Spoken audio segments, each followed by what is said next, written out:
Good morning, everyone. Welcome to the July 12th, 2022 Board of Supervisors meeting. I'd like to call this meeting to order and start with the moment of silence. Does anybody have a moment of silence they would like to offer? Not at this moment. I will go ahead and offer a moment of silence for Wesley Thaxton. He's of Upper Lake, a young man, 26 years old, who we lost last week, or actually 2 weeks ago. His mother, Angie Arroyo, is a lifelong resident of Upper Lake, and stepfather, Rob Young. And so, yes, I would like to offer a moment of silence for him, and also the Brown family of Nice. Sammy and Robert Brown Jr. of Nice lost their baby Santos, and so I'd like to offer a moment of silence for those folks.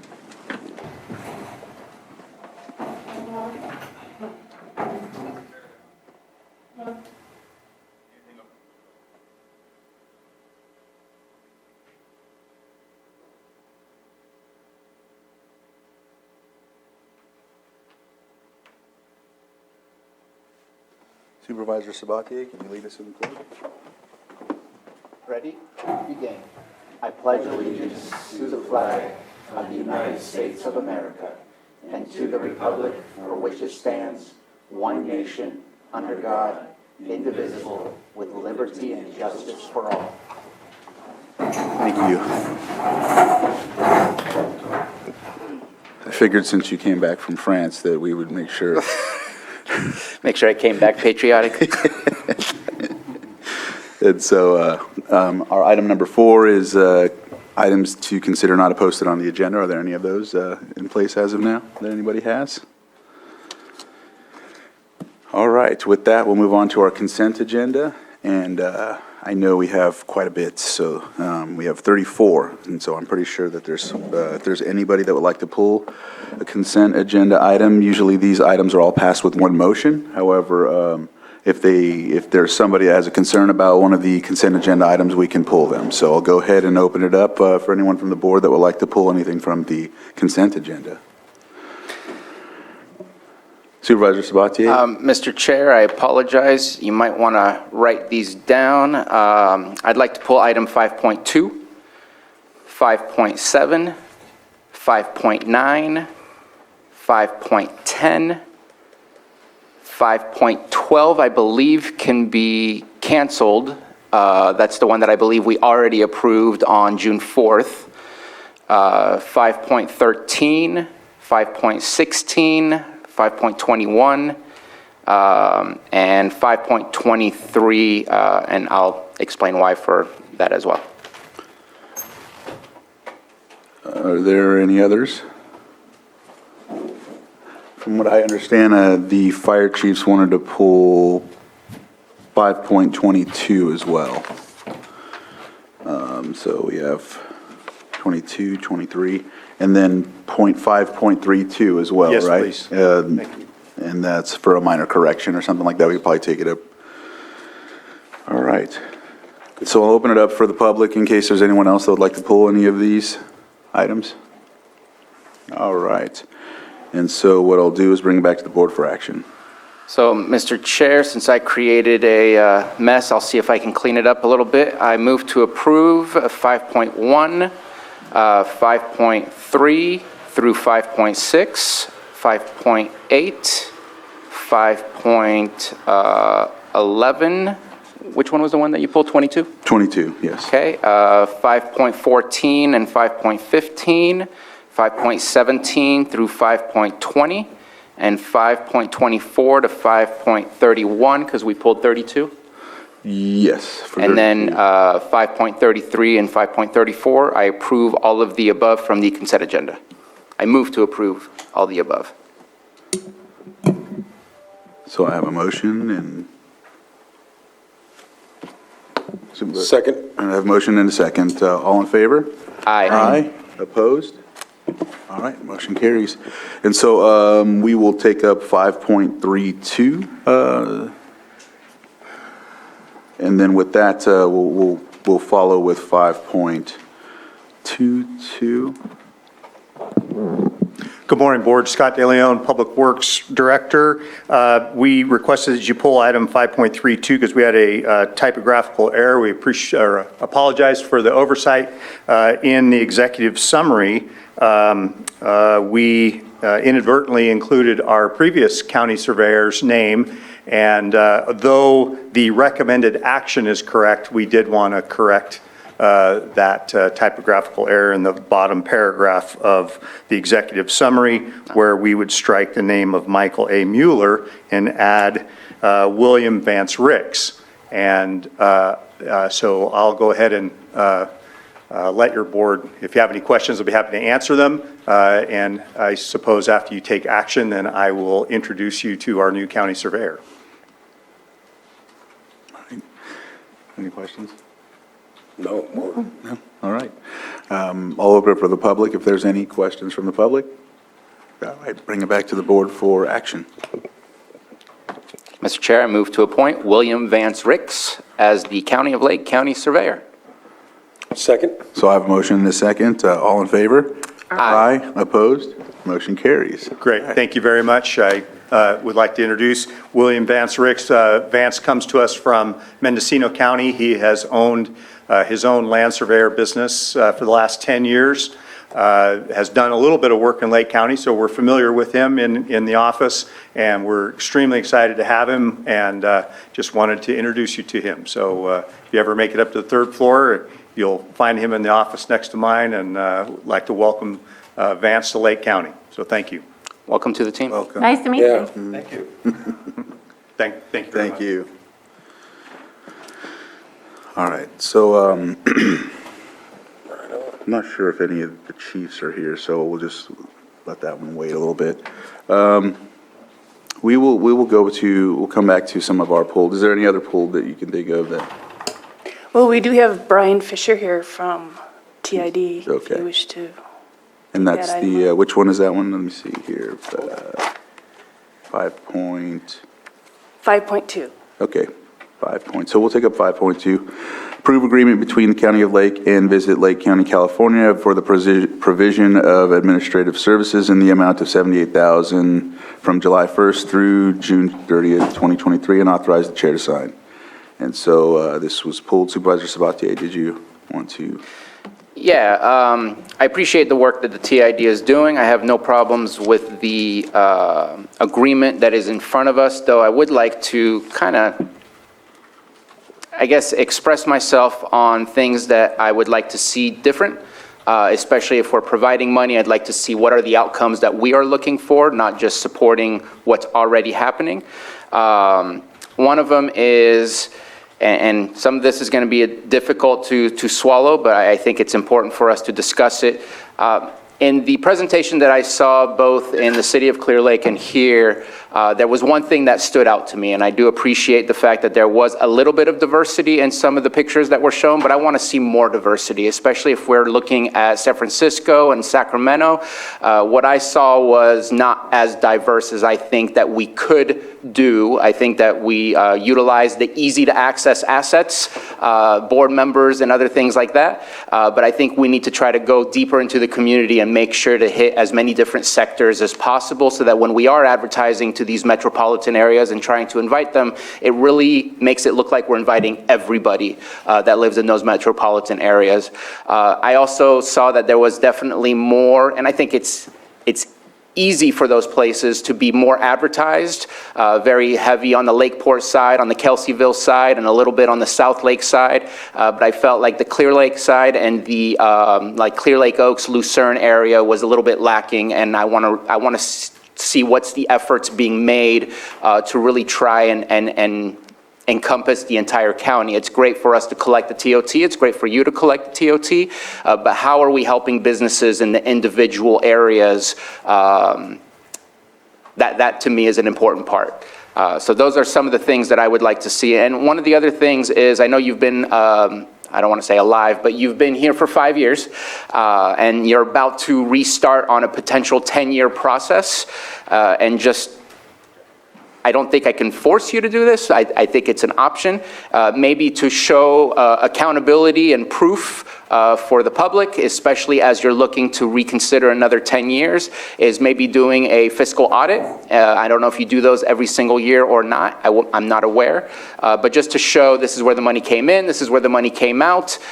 It just shows transparency, it shows accountability. And again, if you've already been doing that, that's perfectly fine. But those are some of the things that I wanted to bring up that I felt were somewhat flags that were raised in the presentations that I saw, that I hope that maybe we can see some of those things change for the better and be more inclusive all around. And I know that we've been working hard here to ensure equity and diversity, and I think that it will help in advertising outside of this area in making people more apt to say, hey, I want to go and visit over there, if we include that in our advertisement as well. So those were my only comments. Other than that, that's it. Hey, is there any other comments from the board? Brian, did you want to come up do you have anything you want to add? Or? Sure. So, yeah, I'd love to address diversity. It's something that we're definitely striving to do. It's difficult sometimes to try to pay people to be your models. So we've used social media calls, and we found free models all in county. So we're just trying to be resourceful, but we have had, there is some diversity there. It's definitely not diversity of color. So that's why it doesn't maybe scream at you. But we're very cognizant of it. We're trying to be. We do an annual report. It's part of our bylaws every year. So I've delivered an annual report to every jurisdiction that we have, and I will continue to do that. So it's usually in June, at the end of the fiscal. And I think there was a third point that you brought up, and I'm sorry. There was, in that annual report. Nice and Lucerne. So actually, this month, North Coast blog post. We've got a North Coast blog post. We wrote a big piece on Nice, Lucerne, the restaurants to go to. And we struggle sometimes trying to circle the lake. I'll be honest with you folks. We're trying to sell a package here, and sometimes, you struggle trying to find what fits in that package that's going to look good in places that people aren't from here. So we do our best. We could always do better. We know that. These funds are hugely important to us. I stand here as a guy who's paid TOT 3 times this year, and we still don't have a TOT assessment check from the county for this year. So there's 2 counties behind, we're 2 quarters behind. There's no January, February, March. We obviously don't expect April, May, June. I just wrote that check. So the $78,000 is what we're going to use to pay our bills. We've got vendors. We're running advertising. We've got a lot of people, a lot of resources. So it's hugely important for us to try to keep our float up and keep ourselves current with our vendors. We've got agencies, social media stuff. Anyway, you guys get it. You've seen the presentation. So any help in just keeping us in our funding is very appreciated. Thank you. And I share your frustration with our timeline when it comes to doling out the TOT. That includes some other issues that have been talked about multiple times here at the board level. Appreciate the fact that there is a new blog that just came out for the North Coast. I'd love to see that effort continue, and I know that it's hard to do the entire lake all at once. It's more of what I would like to see in the future, not saying you don't get this money if you don't do this. If we don't set goals and we just give you money, to me that we're not doing our job correctly. But if we would like to see some of the goals accomplished, then it helps all of us be more successful with what it is that we're going to get out of the TID. Yeah. Just want to work in a collaborative way rather than just waiting and watching you commit and do the work that you've been doing since the beginning. And I know it's a growing and progressive thing, and I appreciate the progress that has been made already. Within the report, is there a fiscal audit that does occur within that? Yes, there's an annual report. It's on our website. You can look at our profit and loss, and our all of our statements are on our website, which is discoverlakecounty.com. Okay, I appreciate that. The other thing is we are in the middle of renewal, so we are paying a consulting firm $4,000 a month We still don't have any data from our treasurer tax collectors department. We've got, I'll beg. We're trying to run this thing like a real organization, state of the art, and it's hard. It's discouraging. It is painful. So that is the truth. And Patrick had some good news today. She spoke to him. That's good. But, we've been going months. This is just really hard to try to run it this way. It's not working. And there's $4,000 every month clicks by because we can't get this thing done. So that's my reality. All right, so I'll bring it back to the board for action. Mr. Chair. Supervisor Pyska, go ahead. Yeah. Did you do public comment other than him? Yeah, I did, but I'll open it up again just in case. Is there any other public comment? No, we'll bring it back to the board. Go So ahead. I appreciate all that you do. The TID is working really hard on these goals and making great strides. So I move to approve the agreement between the County of Lake and Visit Lake County for the provision of administrative services in the amount of $78,000 from July 1st, 2022 to June 30th, 2023, and authorize the chair to sign. And we'll continue to push from our side. Thank you. Second. So I have a motion and a second. All in favor? Aye. Aye. Opposed? Motion carries. All right, thank you. Thank you very much. All right. Maybe pet of the week, since we have, just in case we get a little out of control there. So far, I think our pet of the week's been doing really well, but maybe we should jump to that item. All right. How would that work if I go into the timed items and then wanted to go back to one of the? Okay, all right. So what I'll do is I'll go on to from consent agenda, we'll go straight to the timed items, which is 6.1, Lake County Animal Care and Control Pet of the Week. And so I'll let you go ahead and. Very well behaved. She is extremely well behaved. Good morning, my name is Haley Del Fiorentino. I'm a Lake County Animal Care and Control Officer. With me this morning I have Autumn. She is a treeing walker hound. She's about 6.5 years old, and she's really just the most well-behaved, sweetest girl I've ever seen. She's actually done really good this morning. She came from a home that had small children, cats, and other dogs, so she gets along with everybody. We've also tested her while we've had her, and she got along with everybody that she met. She's also already spayed, so it does knock her adoption down a little bit. With an approved application, you're going to be paying for licensing, rabies, and that's about it. So she'll be a really good home for anybody that is interested in getting a hound. She's really, really calm on the hound aspect. See, that was What's her energy level like? This morning I had her out and she was pulling on the leash a little bit, but she was actually really calm. She is probably the calmest hound I've ever met. I haven't even heard her howl at all at the shelter, so she's actually doing really good. So does she need wide open spaces, or would she do okay in a home? I'm sorry, what was that? Does she need big open spaces and lots of running, or she do okay? She would probably need at least one walk a day. She was an escape artist in her previous home. But as long as somebody exercises her, I think she'll probably be a couch potato. Awesome. See, that was the marketing scheme that I was trying to help with, was to show how long she could be well behaved. So I was She's trying done great. No, even when That way she was you- jumping on me, she's like, maybe.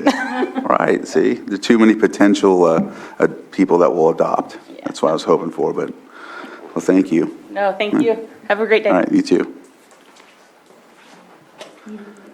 All right.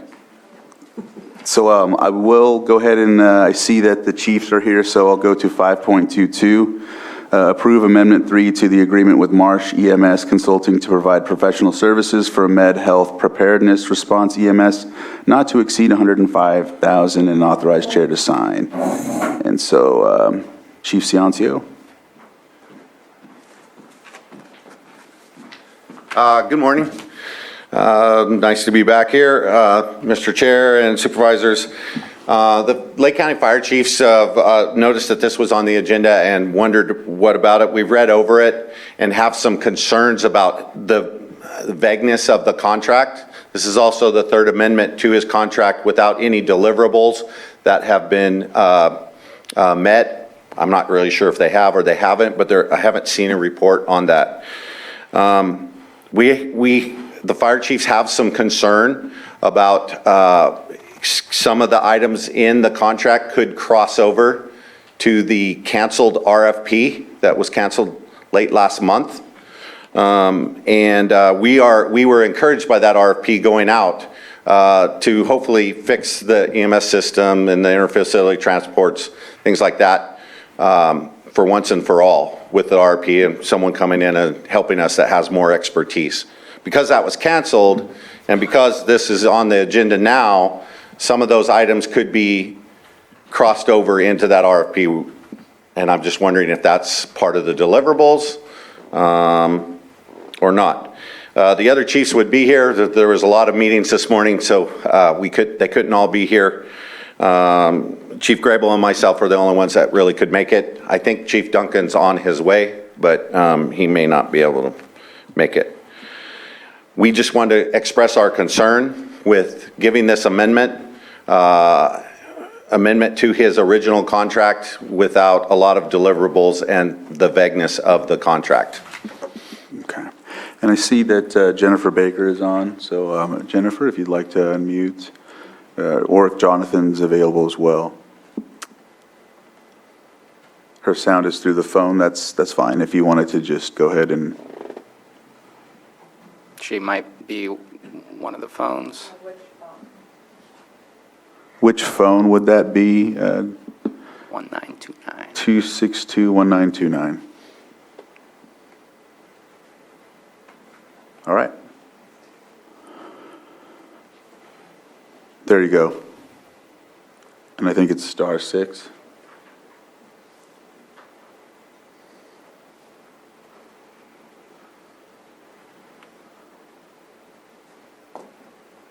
How about now? There we go. We can hear you. You'll probably have to turn off the sound on your computer or something to that effect so that we can hear you. Well, it's weird because her phone was muted, but we could hear her with just the video unmuted. So I'm guessing the video works. Okay. So, yes, Ms. Baker, if you're using your phone for audio, if you can please hit *6 to unmute. There we go. Good morning, Board. Good morning, Chief Ciancio. To speak, I was hopeful Jonathan was here. To speak to the Third Amendment for Mr. Marsh, he has provided deliverables. He did a Mohawk manual for us that went through draft for procedural disaster response. He has done several tabletop trainings for us internally and has also hosted with the hospital recently. The addendum to get him to continue on is for him to support us in any needed disaster response through this next fire season. With the absence of public health officer, director of nurses, and myself and Jonathan being a bit brand new to the team, it's the thought that this amendment will allow him to facilitate in disaster response and making sure that we're aligned appropriately.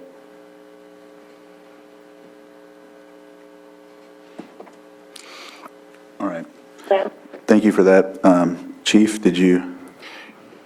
Yeah, we wanted to express our concern with the movement, keeping it forward. He was part of the original RFP that got canceled, and we would really like to see that RFP done, and so that all parties involved and all stakeholders involved in that RFP process for the EMS issues, the interfacilities, and the ambulance ordinance, we really take a good hard look at that once and be a part of that process. So I'm hopeful that that RFP comes back out if there's going to be reorganized, and if so, and it's not just we'll do it in-house with a consultant that we already have. So I think she shook her head that they were moving forward with the RFP. I believe that was the intention, to table it at this time, but to come back to it because it still is a matter that needs. The RFP or this item? Okay, the RFP. Correct. Okay. All right. All right, thank you. Thank you. Anybody else with public input on this item? All right, I'll bring it back to the board for action. Supervisor Sabatier? I just wanted to make a statement because I have been involved in these conversations as well. There is an absolute delineation between what this contract is and the RFP process. The RFP process is supposed to come back in the same process that it should have been. And so that there will not be overlap, as was stated, that there might be some vague overlap between the two. So this is specifically for the MOAC and the needs for emergency services during any kind of disaster, but not necessarily, overlapping with the EMS services and the LEMSA and other things like that that the RFP will be looking at, including IFTs. Okay. Are there any other, Supervisor Simon, go ahead.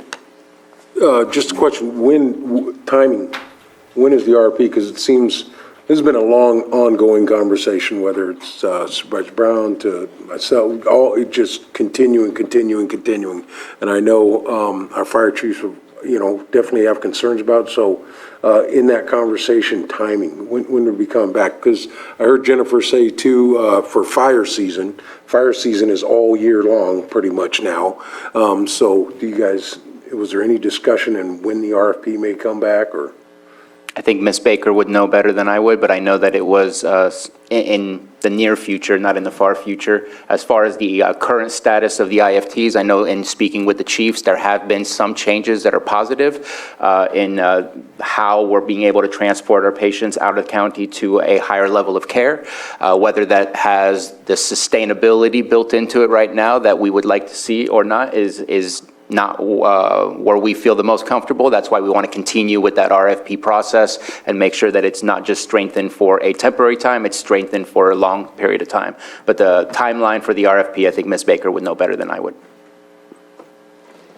Unfortunately, I apologize. I would have to defer to Jonathan for the timeline against it.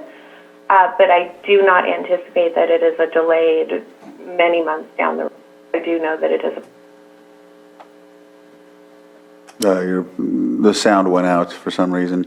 But what it sounds like is we could get in touch with Jonathan to find out that timeline. Okay. Yes, sir. I apologize. I'm not privy to the exact timeline. Okay. All right, thank you. So I guess we'll take action, or if there's anyone that would, we opened it up to the public already. Supervisor Sabatier? Mr. Chair, I move to approve Amendment Number 3 to the agreement with Marsh EMS Consulting to provide professional services for Med Health Preparedness Response EMS not to exceed $105,000 and authorize chair to sign.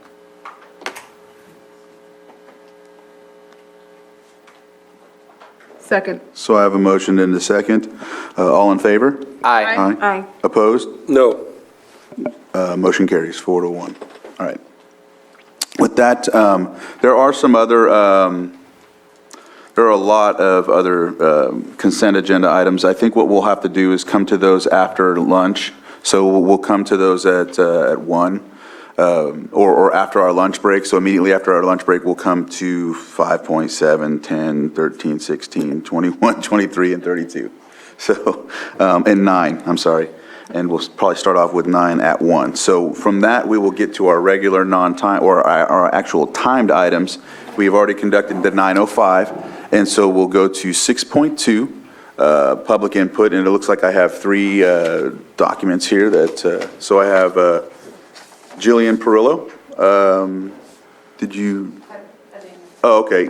Oh, I have it backwards. So Anina Van Voren.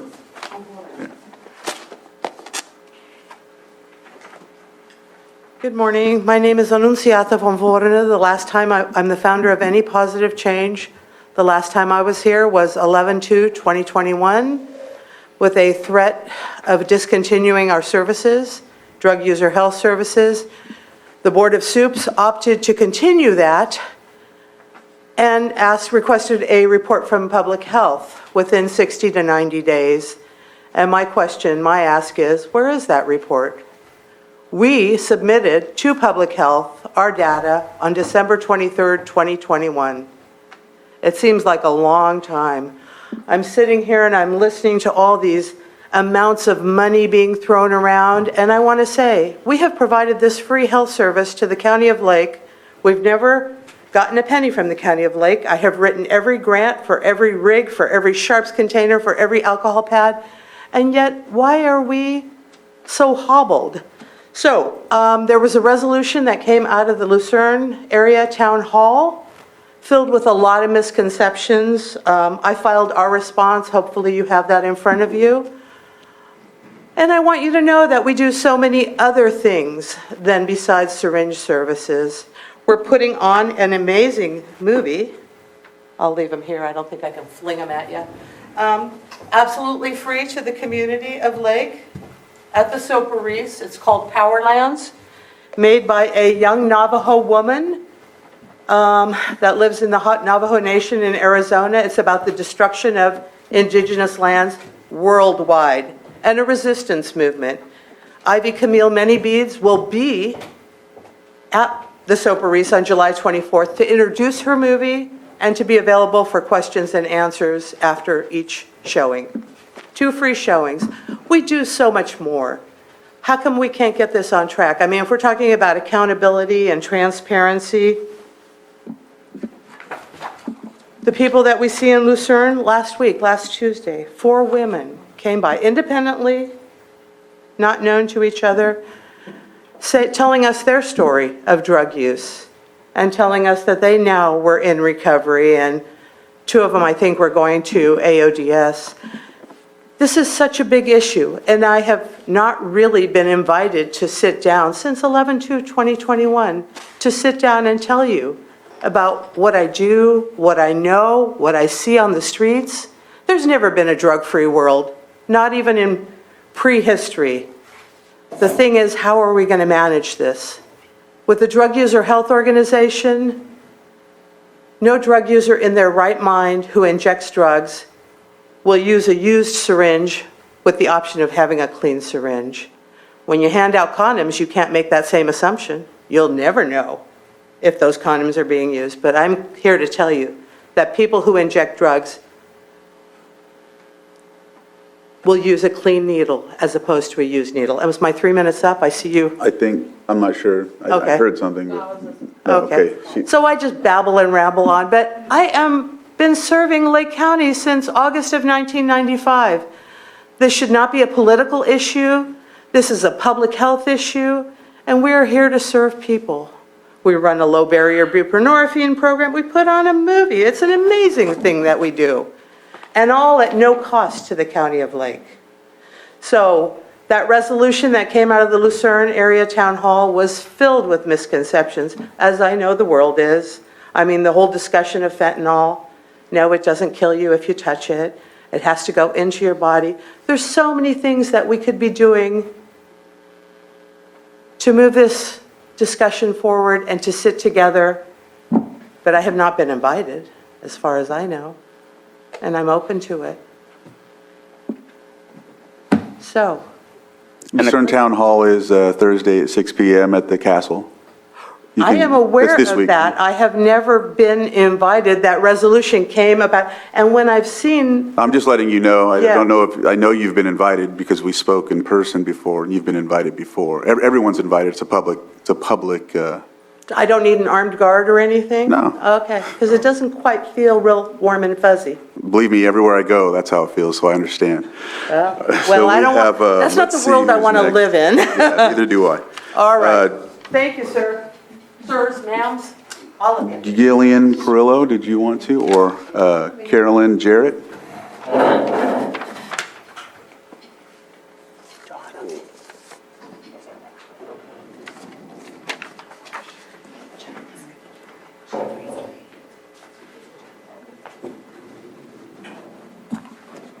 I'm short. I'm pulling it down. Hi, my name is Carolyn Jarrett. I've lived in Lake County since 1985. I was a teacher in the Canocti School District, and then I ran for the school board and served 2 terms in the Canocti Board. So I have really been working and hoping for the betterment of Lake County for many, many years. I'm here to talk about the reason why you should be supportive of any positive change.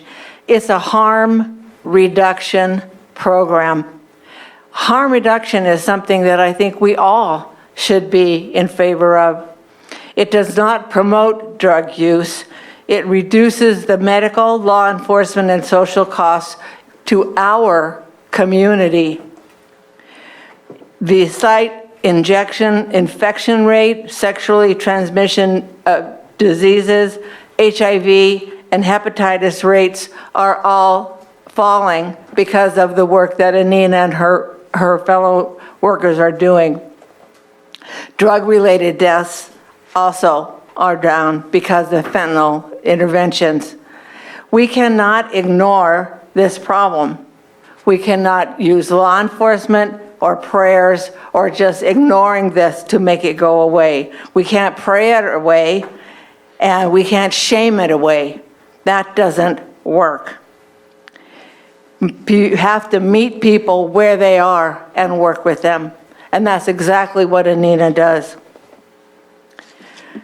I would hope that the board would be progressive and enlightened about this issue.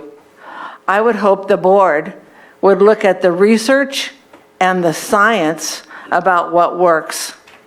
I would hope the board would look at the guidelines that the state of California has handed down about the use of sorry, I've lost my words, of glass pipes and other interventions.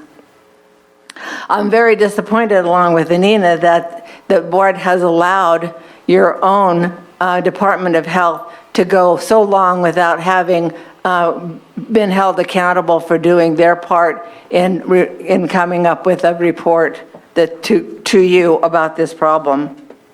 We in this county are spending thousands of dollars to improve the image of Lake County. Let's not be putting lipstick on the pig. Let's support a program that actually works, and any positive change is one of these. And I would hope that you would have a change of heart and not be treating Anina as an outcast, but rather to embrace the work that she does and wholeheartedly support her and the work that she is doing. Thank you. Thank you. And, yep, Jillian. Well, I just want to say that I met Anina when she was before the board on November. I saw her when she was before you, and I reached out to help her because I was very impressed with what she was doing. And I have worked with her for the last several months. We had weekly phone calls with Public Health, with Emily, and with Layla. We've worked diligently on getting an MOU together. We had a completed document probably in February, and we have done everything that we possibly know to try to get this matter back to the Board of Supervisors. And we're just asking you, please, to bring it back and to look at the MOU and to sign it. By the way, along with Emily and Layla, we also worked with people from the state harm reduction who think Anina is just a hero. I mean, she is so well respected at the state level as to the work that she does. And so just asking you to please bring it back so we can get this matter signed and move forward with the great work that she's doing. Thank you. I see phone 1929, and that is Jen. Jen, did you have your hand up, or I see that, there you go. Hi, what I can add to this one is, to the best of my knowledge, the report is complete. Ms. Grant did send me back the MOU with a request for a minor revision that I immediately sent back to her.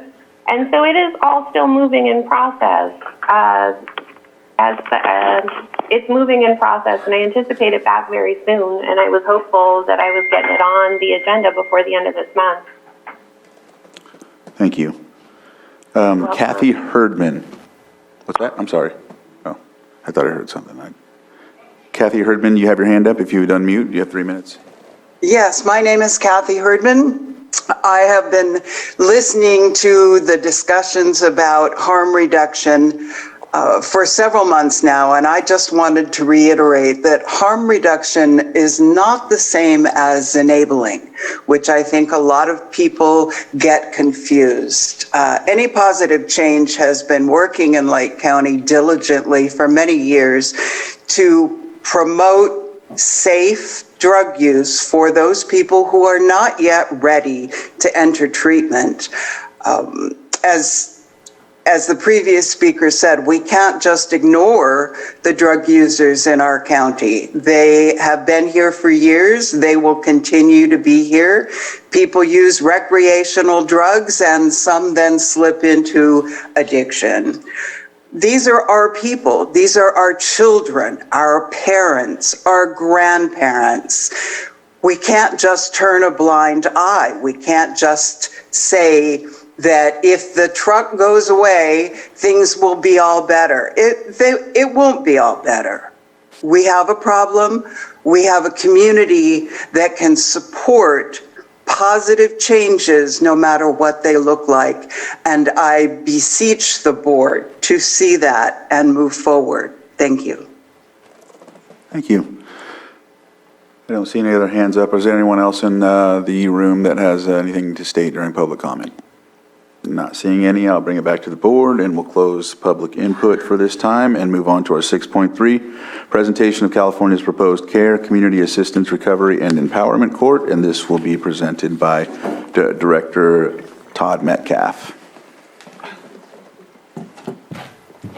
Good morning. Good morning, Mr. Chair, members of the board. My name is Todd Metcalf. I'm the Director of Lake County Behavioral Health Services.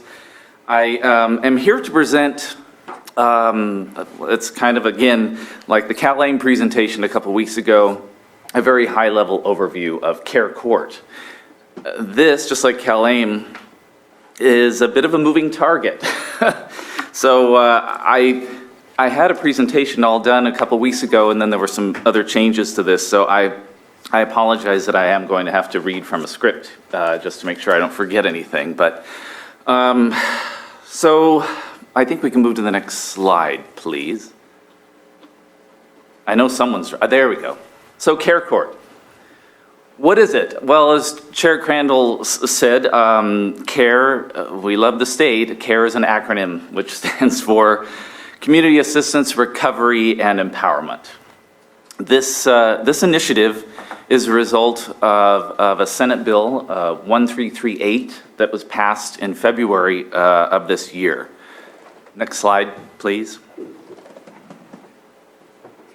So what this is, CARE Court is a proposed framework to deliver mental health and substance use disorder services to individuals experiencing incarceration or homelessness. What it's expected to do is to connect folks who are in crisis with a court-ordered care plan up to a period of 12 months.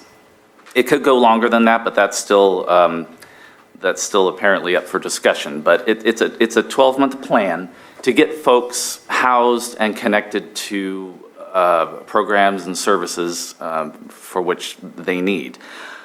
It's kind of another one of those wraparound services, you hear me say that a lot, to ensure that those in need do have access to appropriate services and programs and resources.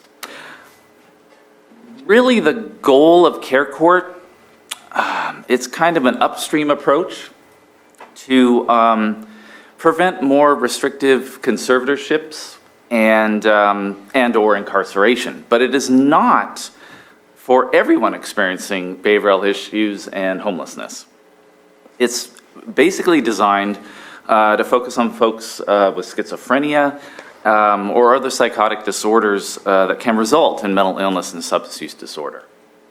Next slide, please.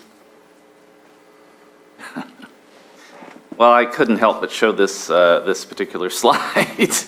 This is the state's vision and version of how this whole thing is supposed to work.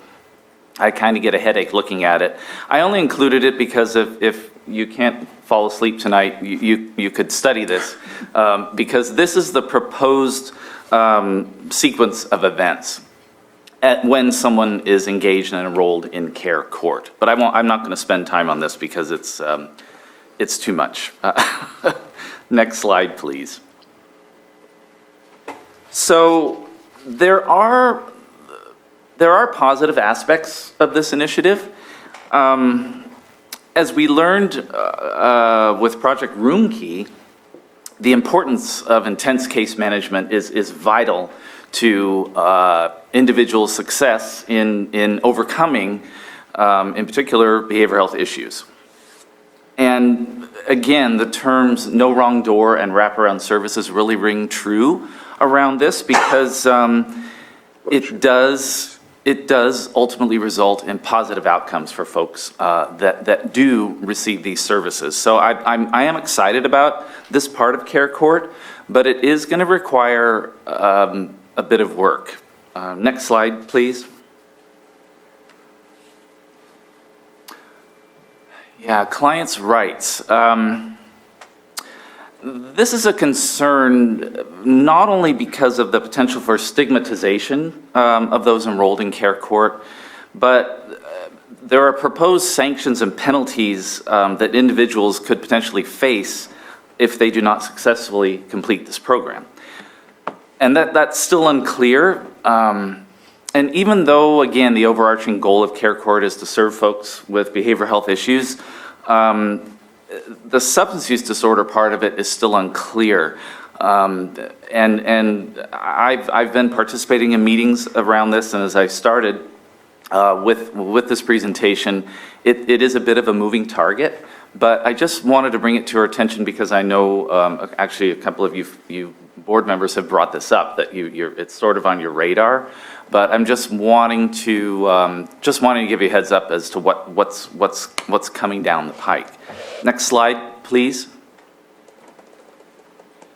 So this is not just a behavioral health services problem. There is funding coming down to support this, but it's not coming to behavioral health services.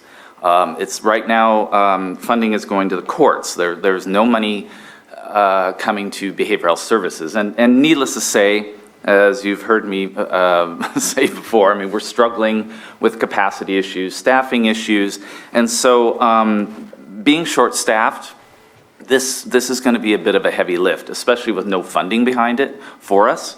And on top of that, I just recently learned that once this happens, that my staff that will be sitting in court working with these folks, that time is still not billable. It's not Medi-Cal billable. So another concern about the funding piece of it. Next slide, please. Oh, there are more concerns. So there was a state hearing about Care Court a couple weeks ago, and they were really focusing on the housing and homelessness piece of this.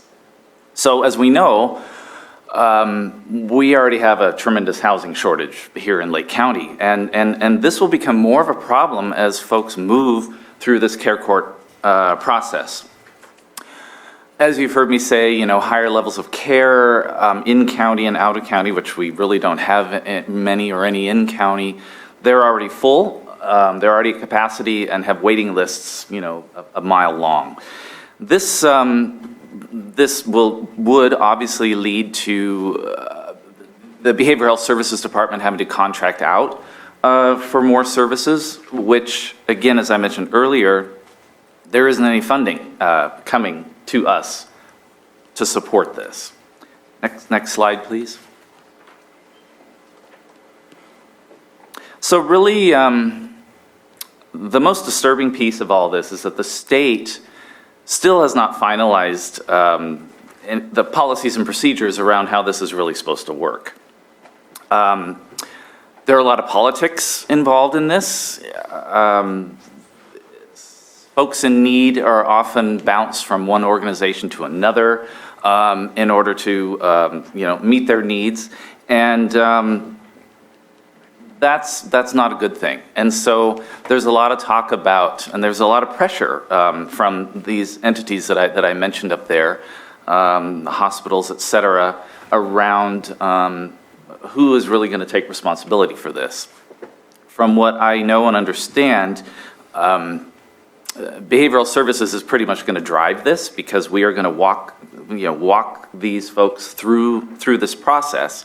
And again, that's the funding piece is difficult. I am a board member of the County Behavioral Directors Association, and that entity has been extremely vocal around supporting this and creating funding that will help us fulfill this initiative.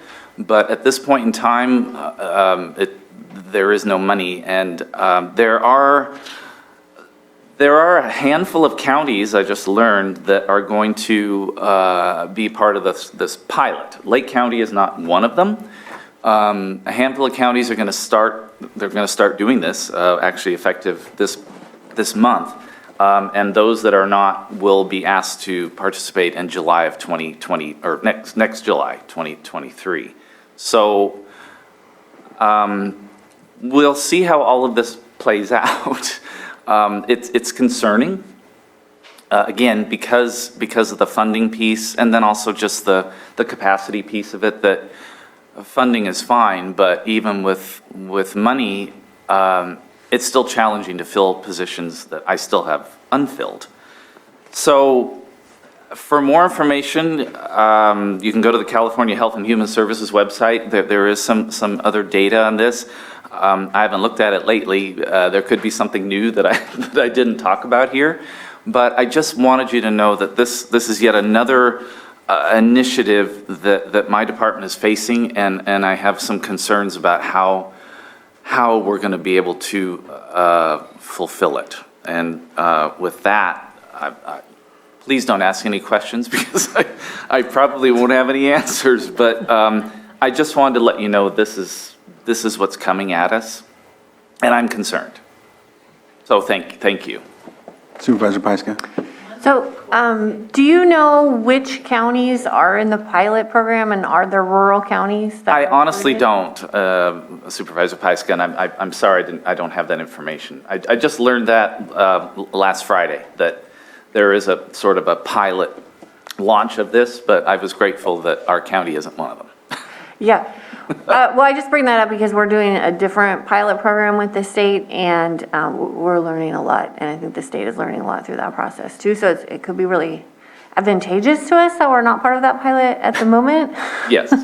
But I'm assuming that they have representation from rural counties and smaller counties, and not just the urban counties. I make that assumption as well, and as I always say, I of course, as I learn more about this, I will certainly bring it back to the board or just shoot you an email. But I just wanted you to know that this is all I know so far about this, and it's a big deal. Supervisor Sabatier? Yeah, I appreciate you bringing this to us. I know that CalAIM was part of a innovative California waiver to Medicaid, saying let us take the money and be innovative in how it is that we're going to provide the service. This seems to be completely off to the side, where you can't use the Medicaid dollars, which makes it difficult for what's being asked of us because we don't get access to those funds. Could you provide, I have two questions, because you were kind of saying it's a very specific group of people that would be eligible to be part of this program. What kind of population are we looking at as far as the numbers that you might feel you're seeing in your department that might fit that criteria? Are we talking hundreds? Are we talking dozens? I'm not quite sure what that number looks like, but I thought I'd at least ask to see if we kind of have an idea of what we're looking at. I don't believe it's hundreds, but I would certainly say dozens, because again, this addresses folks experiencing homelessness, and or if they're in, a detention facility of some kind. Those are the two folks that this would serve. And again, it's specific mostly to folks experiencing some sort of mental illness. Though it does speak to substance use disorder, but that's still, again, not very clear. And, I forgot to mention that how this is supposed to work is that there would be a referral to the court coming from, a wide array of folks, first responders, my department, family members. And I think that care court could be an appropriate next step after someone might be placed on a 5150 or 5250 hold. Or for those that could be diverted from certain criminal proceedings. But again, this is where my staff is going to have to get involved to do the assessment, put them on a hold, and then develop a plan for this client to move through this process. And again, I mentioned earlier that anytime my staff spends in court, I can't bill up for it. And so I'm just deeply concerned about the fiscal lift this is going to create for my department. Right. My other, appreciate that. My other question is the comparison to things like veteran court, and I know you and I have had conversation about homeless court, or also you have mental health court, to a limited capacity that is, but what are some of those similarities where we can look at what we already have in existence and being able to place that in there somewhere? This, I think, would cover all of that. Because again, it's really addressing folks that are incarcerated and or homeless, and so this, I'm guessing, could or would take the place of a mental health court. Veterans court, that's sort of a different thing, but from the way I understand this, it looks like it would operate very much the same way. Right. No, and I sat down with. At a conference, there was a judge from Sacramento County who kind of spoke about what Sacramento's already doing before care court even has been discussed and came out. He spoke of the difficulties as well as the successes that come from it, but very much compared it to veterans court and the success that we see from that to deviate people from incarceration in order to try to get them to follow a step-by-step process of this is what you need to do, rather than having to go into jail and be incarcerated. I think that has merit. But what do you need from us? Because I'm concerned that we're going to get thrown something again of mandates without any support. I know that I've been kind of holding back from bringing anything to the board for writing anything about this just because it keeps changing. Why even write something when it's not necessarily set in stone? But I think we're getting closer and closer, especially now with the pilot program coming out, where we do need to provide our voice to the state and making our demands in order to be better prepared, hopefully in position to be successful when this does get thrown at us.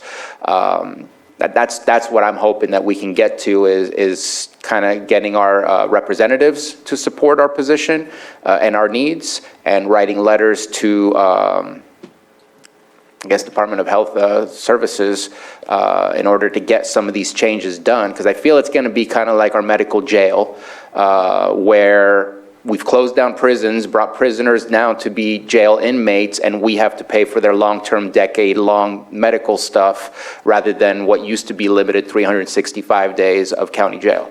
And I just feel like that's what's happening, is we're going to take on state responsibilities without the state funds. You hit the nail on the head. That's exactly it. And I'm supposed to be, what time is it? Oh. You're late. Yeah, I'm late. Limited? Yeah, I was supposed to be in a call with Mike Thompson's office to talk about healthcare in Lake County. The Social Services Director and Health Services Director will be there, and I just, at the last minute, assigned one of my staff to be a part of that. But this was actually something I wanted to bring up because it is of deep concern. And as I mentioned, the County Behavioral Health Directors Association has been very vocal about this, and they're actually a very powerful group. Well, as again, I'm a board member of that, but the state is hearing from us, but all the California counties are deeply concerned about this, and some of the CalAIM initiatives that I spoke to a couple weeks ago. The funding is an issue and staffing is an issue, and not just in Lake County, but it's a statewide issue. I'd love to get to the proactive part where we actually, from the board, rather than just from your department, speaking for the county, basically, telling the state what it is that we'd like to see in order to make this happen, because not doing that means we're just going to get what we get. I agree. Any other questions from the board before I open it up to public input? Is there anybody in the room that would, chambers that would like to speak on this item, this presentation that Director Metcalf has given? All right, anybody on Zoom?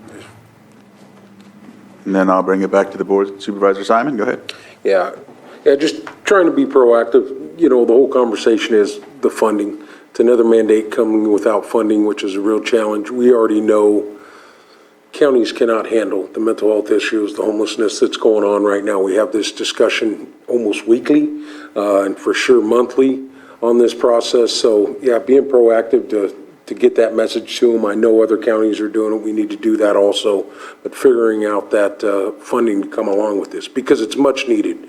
The intention of what they're trying to do, I think, is the right thing. I think we all agree with that. It's just coming with the funding to take care of it. That's going to be the challenge, and how that happens, I'm not sure. So yeah, prepared to, you know, the advocacy for Lake County is out there. You know, we've got the pilot program for the home hardening. We've got other things that are going on, but this is just another part of healing our community that we really need to get on board with. So I'm in full support of any type of letter or opportunity coming back, and then obviously CSAC and RCRC, you know, those will be conversations that need to be had as a whole. So in complete support of that coming back, whatever you need from me as a board member, I'm absolutely in support of it, because we're all dealing with it. I don't know anyone, maybe not, maybe I'm the only one, but these issues affect me personally.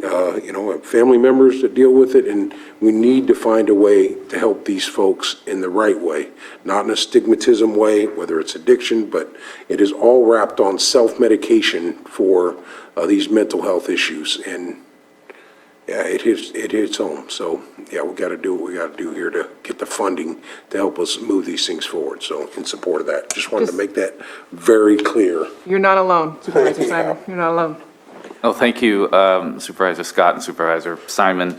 And as I mentioned earlier, this is a county issue. It's not just behavioral health services, because just this initiative alone, Care Court, it's going to affect other county entities, other county departments. And so I can certainly help. I would love that the Lake County Board of Supervisors would send some sort of a letter to the state, and I can help put that together, because we need to be heard. Because again, it's not just my department that's gonna feel the pain of this. Anita had her hand. So, Ms. Grant? If I might just add to this, and certainly Mr. Metcalf can correct me if I'm wrong, but this bill is looking at people who have what is known as severe mental illness, and that can include certainly psychotic disorders and schizophrenia spectrum. The resources in California are lacking in as far as those types of severe mental illnesses. The options for placement are difficult and sometimes impossible. We have people languishing in the jails now because even the state hospitals cannot take them to provide treatment when they're facing criminal sentences. The only other thing I would point out, that this bill also allows the courts to impose a fine on the county of $1,000 a day for failing to comply with its orders, which I have no doubt the county would make best efforts, but again, with the dearth of resources available, and certainly Mr. Metcalf knows that full well, in terms of options that are available for people who are in grave need. Thank you, Ms. Grant. Maybe I neglected to mention that part, that there are sanctions involved, not only to the county, but even the folks that are in this program as well.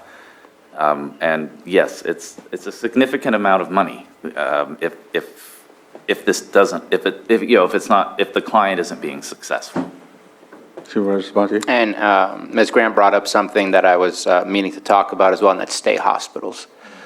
We are not getting any help, and maybe some of our letters need to be directed specifically about what our needs are from state hospitals. I believe 10 to 15% of our inmates are incompetent or incapable to stand trial. I don't know what the exact acronym is that the state uses for that, but I know that was part of the meeting that I had with the Sacramento judge. And that's across the board because we don't have beds for these people, and jail is not the correct or appropriate alternative for them to be in. That does not convey treatment, that does not convey successful outcomes. So I think that there's different aspects that we can discuss in our letters, and different groups or departments of the state that we can submit those letters to. Ms. Grant? I would just say in comment to Supervisor Sabatier that the Superior Court's being quite watchful and responsive to those issues with State Hospital to the point of even sanctions. So, I mean, efforts are being made, but it doesn't reduce the size of the issue when it comes to finding placement for people in need. Thank you. Any other comments from the board? Well, Todd, thank you. So, we understand you have a meeting you have to get into as well, so. It's all Well, it sounds like the board wants to support you in doing what we can to ensure our position with this initiative and this bill, so. As always, I appreciate the board's support, and I'll keep you posted. All right, thank you. Thank you. I have a quick question for Director Metcalf. I pulled a lot of your items today. Yeah, I heard 1 o'clock. I just wanted to kind of check in. I don't know what your meeting schedule is, and I'd hate to take over one of the other meetings. Just kind of curious what the right time would be. 1 o'clock will be fine. I've already been in touch with my staff because I'm going to need some help with some of those. All right. Okay, so yeah, about 1, we'll go through those. That's fine. Thank you. Thank you.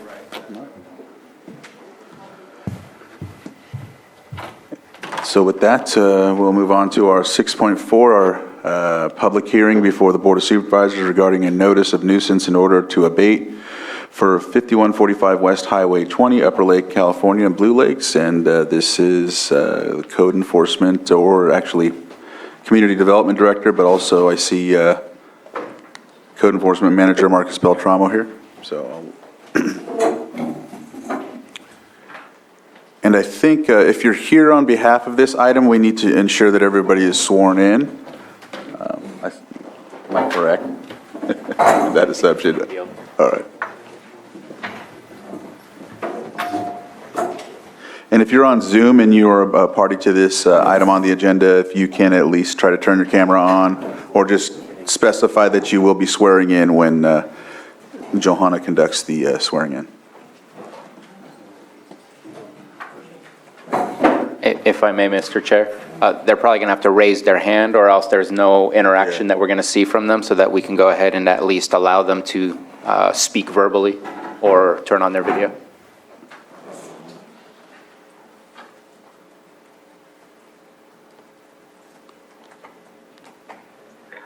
Yes, and Chairman Crandall, any users that are participating by phone can press *9 to raise their hand, just in case.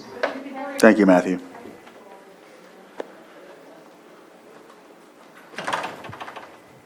I guess I could do that now. So if you're here for this item and you want to be sworn in with your right hand raised, do you solemnly swear that the testimony you are about to give will be the truth, the whole truth, and nothing but the truth, so help you God? Thank you. Thank you. All right, good morning to the board. We come here before this board today for a different situation. Usually we come before an abatement has occurred, and then we request a lien to be recorded on a property. This situation here today that we come before the board is an action was taken and a request for a hearing was made. That's commonly more known as an appeal. So they're appealing a code enforcement action. The property in question here is 5145 West State Highway 20, Upper Lake, California. It's also known as the Blue Lakes area. Pursuant to the county code, once a notice of nuisance in order to abate is issued, a request may be filed to request a hearing within 21 days. The notice of nuisance in order to abate was issued on June 1st, 2022, and a request for a hearing was made on June 6th, 2022, so it was made in a timely manner. As always, we like to provide context and kind of give everybody a description and a full understanding of the property in question here. The property has a zoning designation of R1. That's for a single-family residential dwelling. The property is about 0.63 acres approximately. There is no primary structure on the property. There are located or situated on the property 2 accessory structures, more commonly known as pergolas. These are just a structure with 4 beams, kind of a roof, with a shade cloth over top. One of the pergolas has been existing for more than a year, and a second pergola was recently constructed on the subject property. It is a beach area, and it does have fractionalized ownership. Fractionalized ownership means there's more than one person with an interest or ownership in the property. From what I could determine, there's about 23 according to county records. Now, there may be more or less. As I've come across, it seems like more people may have interest. It just may not be recorded, or I was not able to identify it via county records. Again, just so we can have some context, you can see Highway 20 there, and you can see the highlighted subject property there, and you can see it's directly located next to Blue Lake. And here, just for another picture, another frame of reference, here's a site from Google Earth, just to kind of give you some context there. These are the property owners that we could identify. I'm not going to go through all their names, obviously. We did make a good faith attempt to reach out and notify them, the property owners, of this action, and notify them that a request for a hearing was made and that they did have due process rights and they could participate and provide their input. We sent that out in a letter, let them know they could also participate via Zoom. So let's just get into the facts. On May 17, 2022, a complaint was received alleging a new and second structure is going to be built. The allegation goes further that the structure will block and property owners' views of the lake and quite possibly lower property values. Just for full information, a first complaint was received in May of 2021. That initial complaint alleged the property is a beach property where no structures are allowed. Appears that construction of a structure is about to occur based on material delivery and activity on the property. On May 23rd, 2022, it became aware to us a new and second structure was constructed and erected on the property, measuring about 88 square feet. It's 11 feet by 8 feet, 8.5 feet high. Just a quick clarification, is that May 3rd, 2022, or was that a year before? That was the first complaint that we received in 2021, so that date is correct. And that's for the first pergola, or was that for the second one being constructed? So that was the first complaint that we received, and I believe that was for the first pergola that was erected or constructed. I don't have any knowledge how long the pergola was actually there, but I can definitively say it was there for at least a year, if not longer. It just says that construction material is delivered. So I don't have the exact date on me, but we were out there around this time last year. Okay. So the pergola was fully constructed at the time we did a site visit in 2021. I don't have the exact month, but it would have been somewhere around this time last year, maybe even into August. Okay. So here's a photo of the pergolas in question, or the structures that are the subject of today's hearing. On the left, you can kind of see, I believe that's the first pergola that was erected. And you can see it's got a shade cloth that provides, it was conveyed to us that they use it for shade at the beach area. And here is a photo of the new pergola next to the existing pergola. We also we thought it was best to get a photo from the backside of the pergola facing out over Blue Lake, so that way the complaint alleged that it's blocking the view. And so we took a picture to give a frame of reference so the board can take that into consideration. And again, just another view. On the right there is kind of a measurement tool that we use. It's not an accurate measurement tool, but it does give an estimate showing it's about 8 foot across. I also wanted to bring these photos to the attention of the board. Usually when it comes to real property, you look at method of attachment. It was conveyed to us that the structure is movable or could be considered temporary. Basically, it's my understanding that they can unscrew the screws, pull them out, and then if need be, they could lift the pergola up and actually move it. In this photo right here, you can see there is a foundation or a footing, and you can see that they are screwed in there. So I don't, I guess the interpretation here is that considered movable or temporary. My building official would probably say that's permanent construction. That'd be his opinion.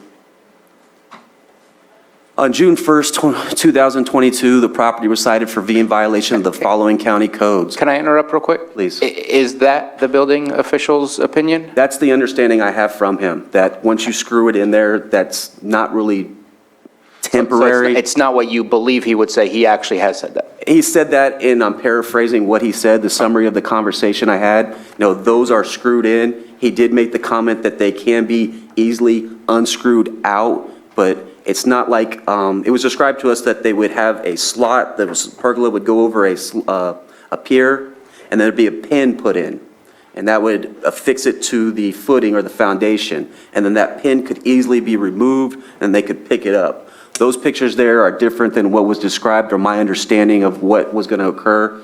They are actually the footing or the piers or the, it's the bracket is actually screwed into and connected to the pergola. It's my opinion that that would constitute what would be a permanent structure, because it is, when you screw it in, that's for a permanent affixing, a permanent solid connection. And my understanding from my building official in the conversation is that would be the case also. But the building official also made the comment that the screws could be easily unscrewed and pulled out. Ms. Grant? This is certainly relaxed from an evidentiary standpoint, but that is complete hearsay. So I think if your board has questions with regard to what the building official's opinion is, you should call the building official down to testify. And I'm not taking issue with the code enforcement manager's recitation, just simply that it doesn't really have the evidentiary value for your board to rely upon. All right. He's probably tuned in, so if he would like to. I'm not sure what his status is. I'm sure we could probably accommodate if need be. All right. Well, I'll look for his name, and if he raises his hand or whatever, we'll see if we can add that too. But And I'll go on with my presentation. I'm sure somebody's up there is listening, and they'll notify him.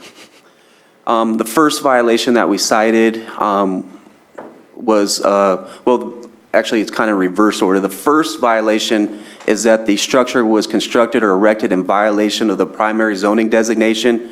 Again, the property is for a single-family residential home. There is no primary structure on the property. You have to meet that first prong before you can have accessory structures or accessory uses. So if you don't meet that first prong, you don't get the second prong, which is the accessory structure or the accessory use. Second, we've cited them for failing to obtain a zoning clearance. So let's just say that the structure is allowed to be there. If it is allowed to be there, it would require a zoning clearance, not a building permit, only a zoning clearance, and that was not obtained. It should be noted that also any building are pursuant to Chapter 21 of the Lake County Code, Article 61, Section 61.4, Subdivision B, any building or structure erected, constructed, altered, enlarged, converted, moved, or maintained contrary to the provisions of Chapter 21, and any use of the lands or the buildings operated or maintained contrary to the provisions of Chapter 21 are declared to be public nuisances. And before, I kind of recited it already in the first paragraph, but the actual section, there is 2 code sections that declare this, or would deem this to be declared a public nuisance. One is the first one I referenced. The second is Chapter 13, Article 1, Section 13-3.1E5. So just to reiterate, a violation of the zoning code is declared to be a public nuisance by the county code. On June 6, 2022, a nuisance abatement hearing request was received. The reason given was as follows. The issue has been addressed last year and was resolved to allow our pergola to stay. The property owners voted to build a second pergola. We were given written permission by the Lake County Code Enforcement to do so. We are asking for shade on our property for those medical conditions and families. Our neighboring property has been granted the rights we are seeking. We just want the same privilege.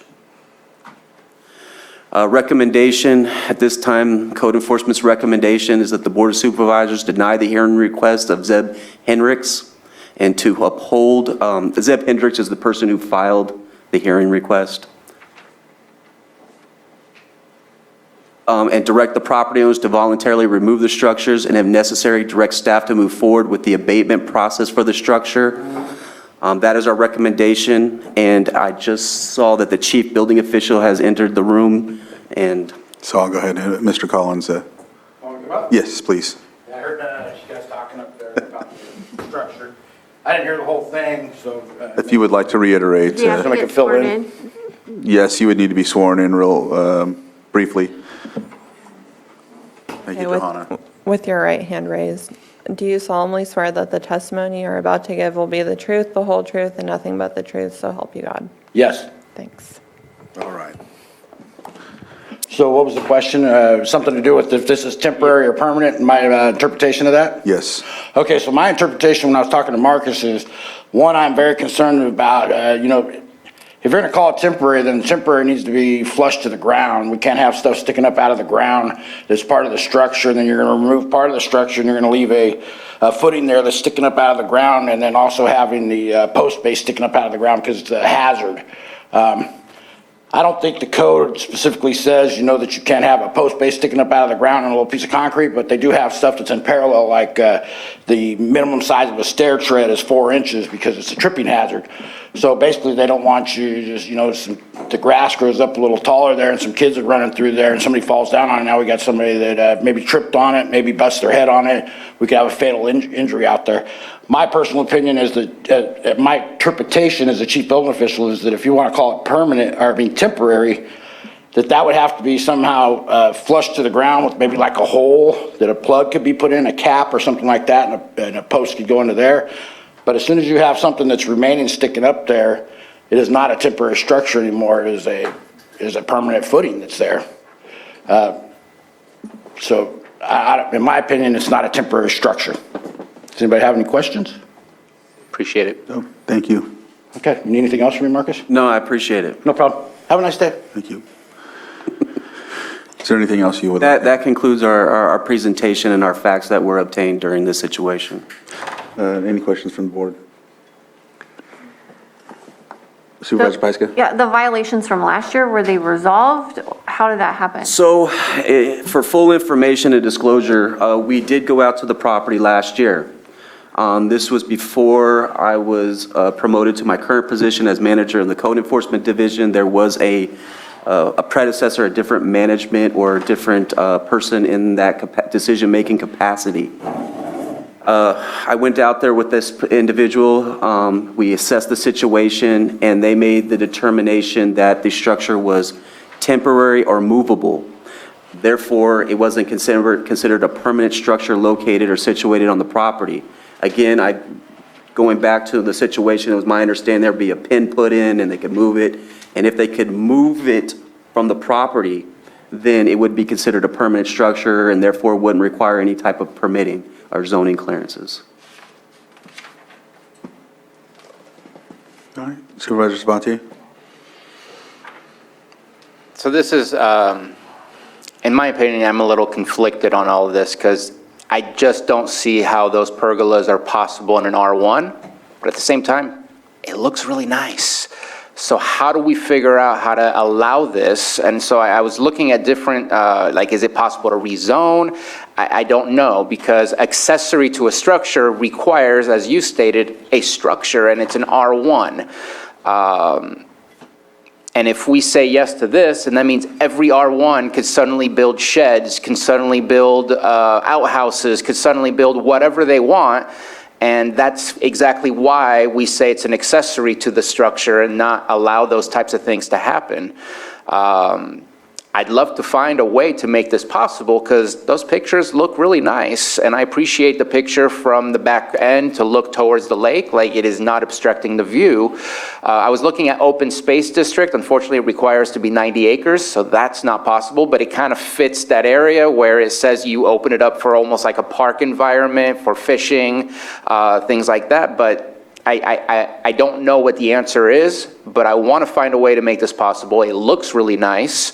To me, that's permanent. I agree with the opinion of our chief building official, especially, I mean, I could build a deck and unscrew my deck. That doesn't make my deck temporary.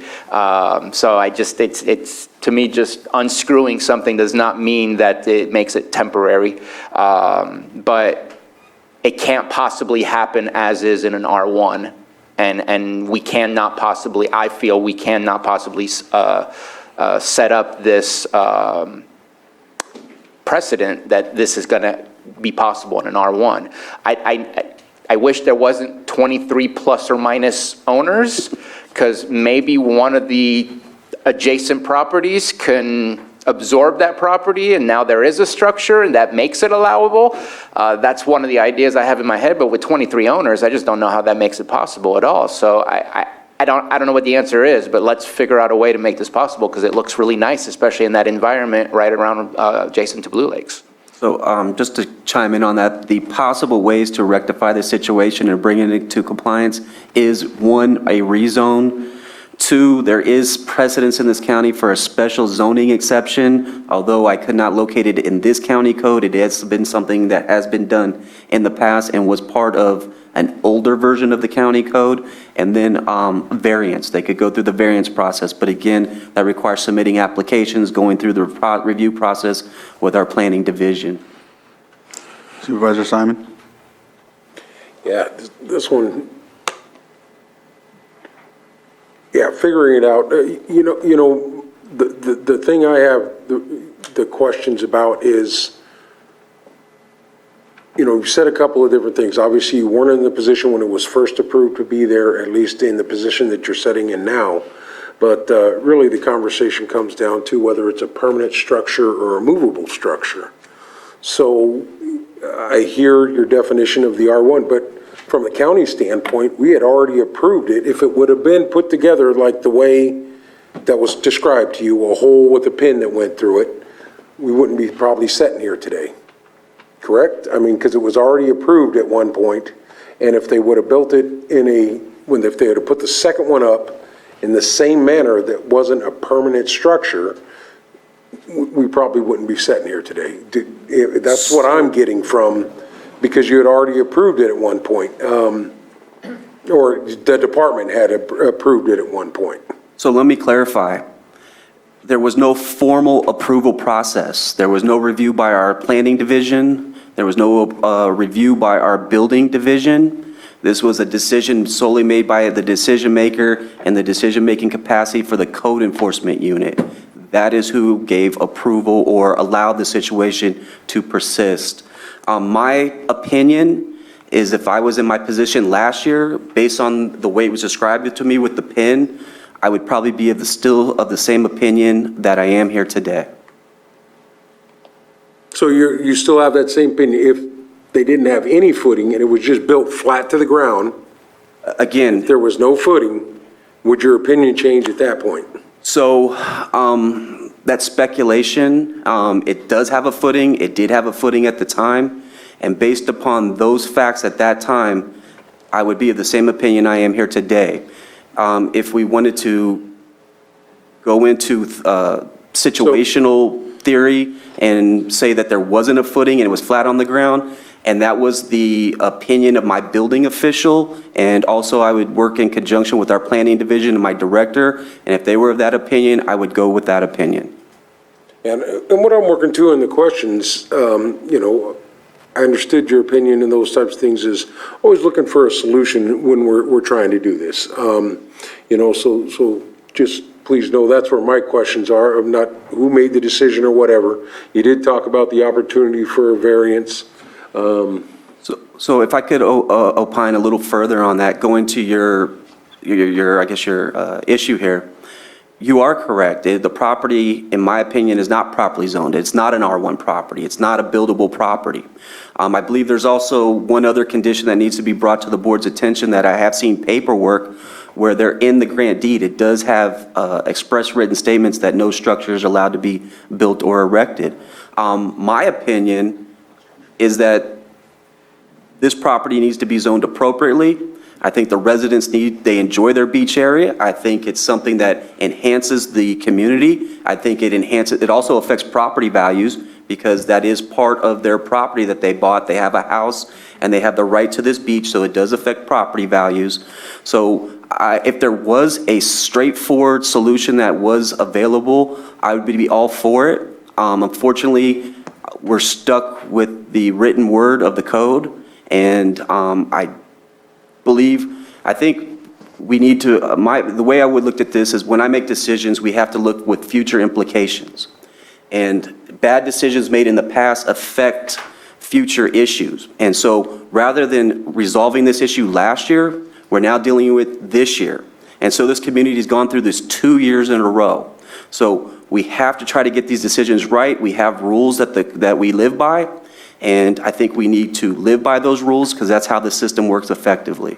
But again, But I think there's always ways, thank you for your preaching to me, but there's always ways to work around things, as a property owner. Because when you show those pictures there, when you talk about it's your opinion that could affect property value, that may improve property value from somebody who says, boy, that's nice. I have a place where I can go down by the lake, I can sit, I can spend time with my family in the shade. So that's another opinion that you have, that it could affect property value. Someone has said that, but is there any proof to back that up? There is no empirical information. Yeah, so, that's an opinion. So just asking those questions, always trying to find a solution. Yep, there is no doubt, black and white, written down law, rules and regulations. But this is an opportunity, I think, it's something like this that we could try and find a way or a path forward for the folks. At least those are my thoughts on it. If, it was a structure, when you showed that picture that just, destroyed the area, looked, it was a bad situation, but, the tables were there, needs a cover if you're going to sit there and spend it with the family. Blue Lakes is a beautiful area. A lot of folks come up and visit it. So those are just some of my questions.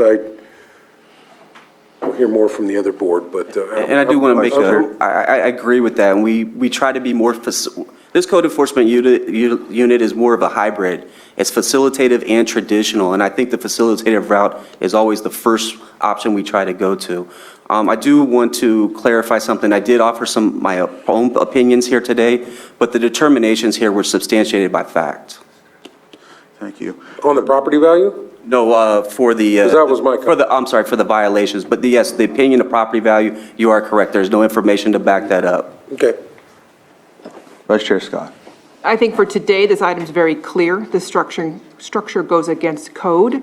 I think the property owners need to be working with community development to figure out what they can do to change the zoning or something else to be able to move forward. But today, it's very clear the structure needs to come down.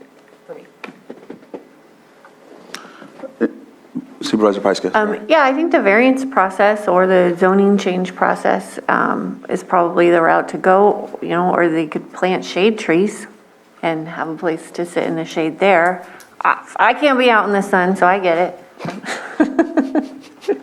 And so with a rezone, we do 4 a year when it comes to county, right? Was that, no?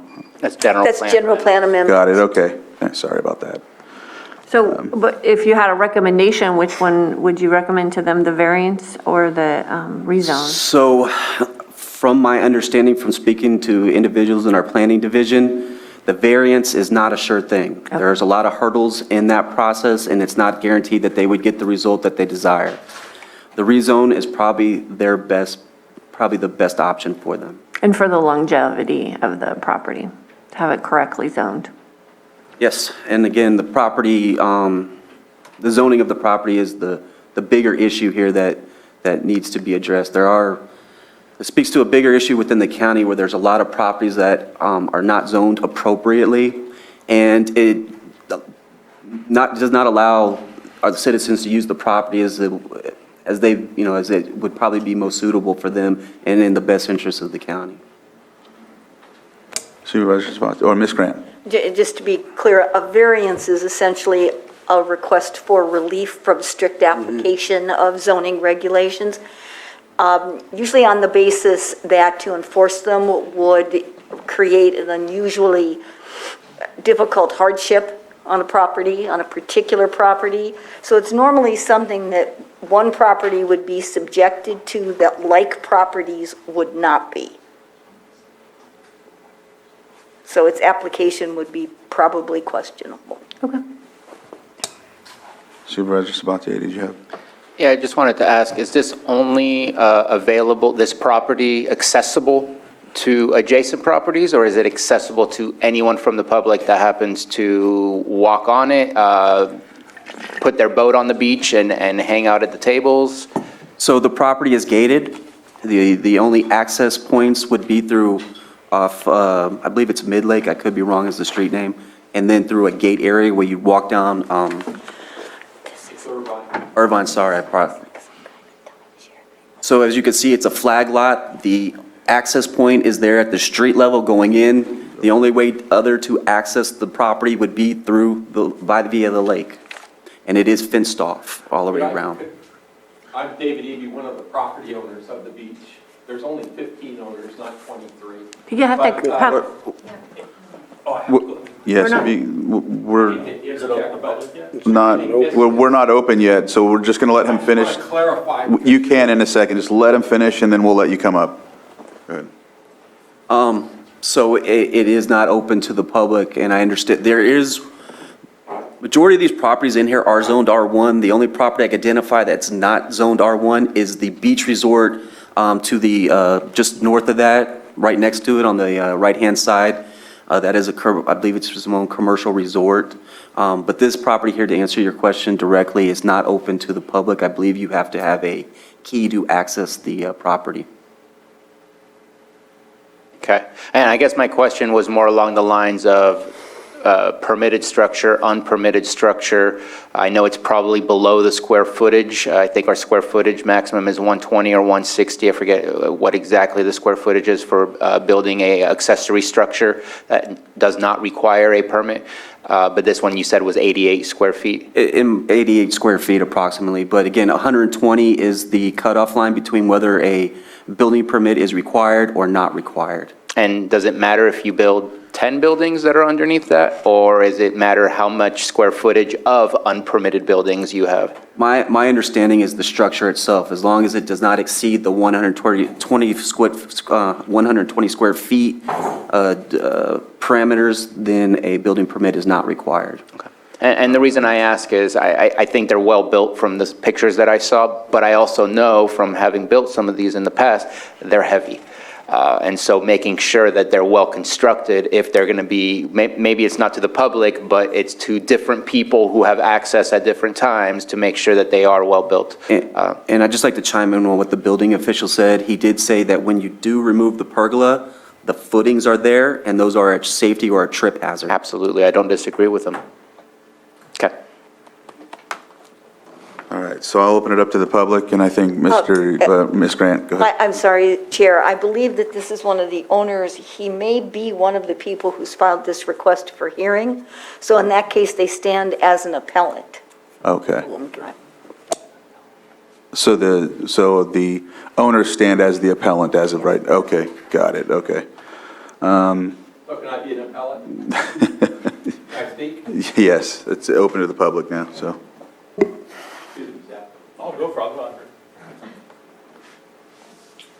What you're looking at in that little, it looks like a 7, The bottom of the 7, you see some houses that are in the little triangle in the lower right corner. There's 56 lots there, 44 homes. They have beach access to that. Of those 56 lots, there's 15 of us that are owners of that beach. Not everybody has ownership, just 15, not 23. Some, when the houses changed ownership, there's 2 deeds. And sometimes that second deed didn't get processed. So the original owner might be from 1960. Could be different, but there's only 15 owners. The people to the left of that is Villa Blue. There's 22 homes there. Their beach is right next to our beach, which is highlighted, and theirs is not highlighted. They're also gated, just like ours is gated. They also have a structure on there. They're zoned R1, yet there's no conflict there. And theirs is a much larger than the 120 square feet, but there's no conflict there. And ours, when you go down to the beach, I can't be out in the sun. I'm one of the ones that, yes, I got melanoma. Yes, I have stage 4 cancer. I can't be out on our beach in the sun without the pergolas. I can't be on the beach unless I carry an umbrella with me. And these are very nice structures. They're well built. We were told that they didn't need to be permitted. I knew we were zoned R1, but I thought since next door had them, I did not contest. We came before the board many, many, many years ago and under public comment, and we were told, just go ahead. But we couldn't get a consensus of builders in our group. The other group did. So I'm very conflicted as a property owner to hear that they got to come down. Those don't have to come down. Give us time to, if we're going to have to do a rezoning, if you're going to say it takes 3 years to get a rezone, give us 3 years. We won't build any more structures. But don't make us take down the structures that are there. They're well built. If you move them, unscrew them, and move them somewhere, and they're not attached to the ground, we get high winds on Blue Lakes. I don't know how many of you are familiar with the area, but those could blow over and hurt somebody. With them anchored where they are, they're safe. They're well constructed. You can see through them. The property owners behind us are the ones that may be complaining. But they have a clear view of, if we all stood up there, shoulder to shoulder, yeah, we're going to block their view, but these are, you can see around them, see through them. But I am for us keeping the structures. I'm hoping that you can see that a mistake was made in the past, zoning at R1. It shouldn't have been that. It should have been whenever they broke up Blue Lakes Resort and then they subdivided up the properties, they separated out the 2 beaches, one for Villa Blue, one for Blue Lakes Resort subdivision. It should have been rezoned then as beach property, the same as all the resorts, because we're using it as a recreational area. And with that, that's basically all I have to say. Thank you. Thank you. Yes, sir. What's your name, sir? David Eby. David Eby, yeah. Yes, please state your name for us. Hi, Zeb Herrings. I'm the president of the Blue Lakes Beach Association. And first off, thank you. I built both of those, so it's nice to know that they look good. I was going to go into the story of why I built it, but Dave did a pretty good job as far as like the safety from the sun. I have a 3-year-old daughter. She helped build both of those with me. So for me, it's more of a family and friends type atmosphere. When I built the first one on April 28th of 2021, I built it kind of to resemble the one next door, because that's how I assumed they had it, we could have it. So I built it. Started the process with Marcus. He's been great through emails, corresponding back and forth. That kind of resolved around October. And then we decided in our beach meeting to build the second one, which is the further one in the back picture. And I contacted Marcus through email and said, hey, we're getting ready to build the second one. Haven't heard anything from the first one. What can we do? And he said, and we also got a permit to do some beach reclamation. from Fish and Game. So I said, hey, Marcus, we're doing that. What can we do? And he said, no permit needed. You're good to go. I said, all right, we're going to build pretty much exactly the same one. And he said, yep, no permit. So from our standpoint, we were good to go. So we built it. About the footings, sorry, I talk really fast. The first one, I put the footings in the ground because of the high winds, did not want it to blow over. They came out and inspected it. We actually moved the pergola to show them it was movable. They said it's good to go. Put it back, secure it so it's not a hazard. So we did that. But he said, don't put the footings in the ground because then it's considered permanent structure. So on the second one, I actually just set them on top of the ground. So they could be moved back and forth. Working with them, trying to make it work. I didn't know what else to do. That's kind of where we're at right now. Our neighbors behind us have a 6-foot cyclone fence full of ivy with pergolas over their deck. So their view is very minimal, and ours pergolas really don't obscure their view. You can look right through them. The one next door is, like Dave was saying, 20 feet by 10 feet, well outside of the building permit requirements. It is considered a structure, not a building, which code enforcement kind of reiterated. In our original deed, it does say no buildings. In the same sentence, no buildings and no commercial buildings. I think the intent was they didn't want to build a resort on the property. They wanted to keep it like a park. So we kind of went with those guidelines. Any questions? Or, I don't know if it is a question, I don't know. No, not a question, but a comment. Thanks for the clarification too on the second footing, because they do look different. So the second box footings you have set in there, they're not in the ground, they're just setting on top and you attach to that. Correct. So I instead of scratched the buying surface so the block- grass wouldn't grow up through it. So it's bare dirt, but yeah, they're sitting on top. Okay. The first ones only go down about 6 inches, and it was just for weight to hold them down with our high winds. Okay, thank you. Thank you. Yes, come on up, sir. Please state your name for the record.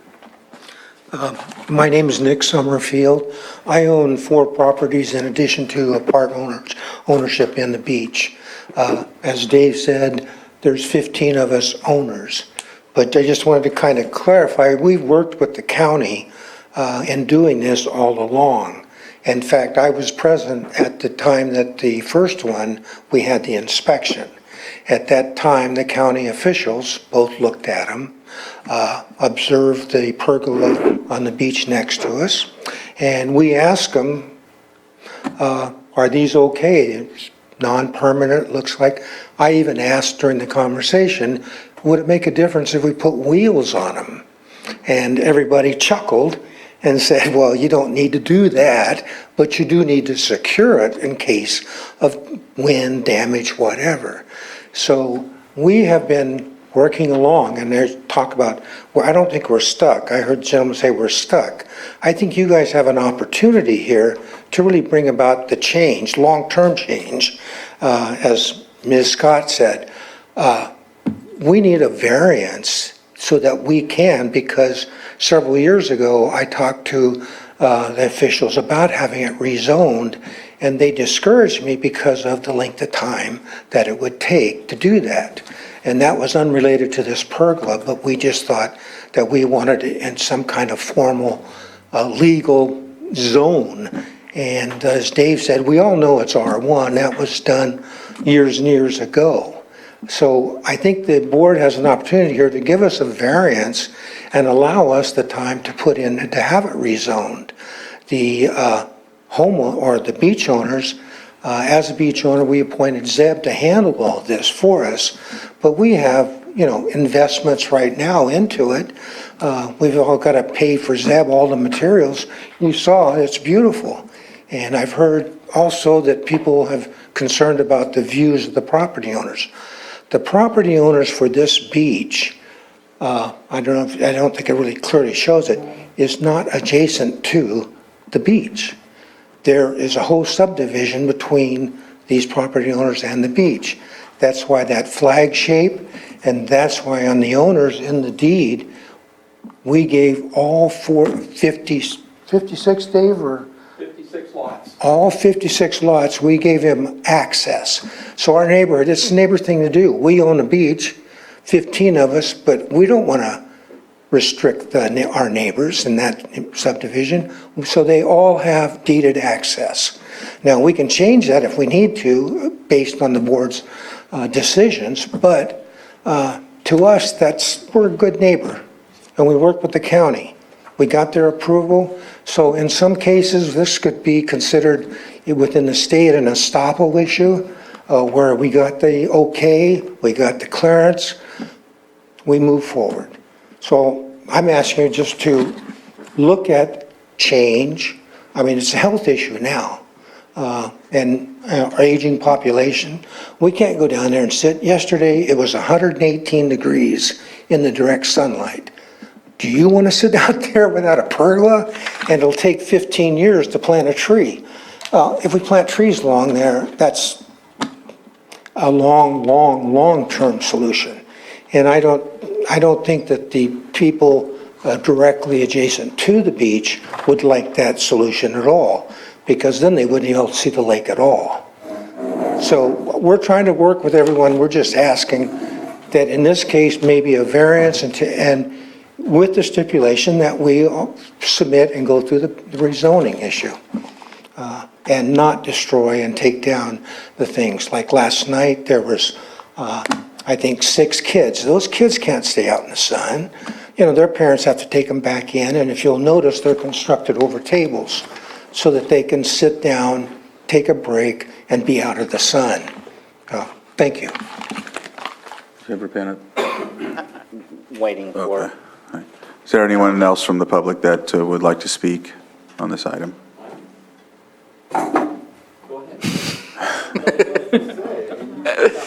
Many people have said it all. If you would like to come back up briefly and state one last thing, go ahead.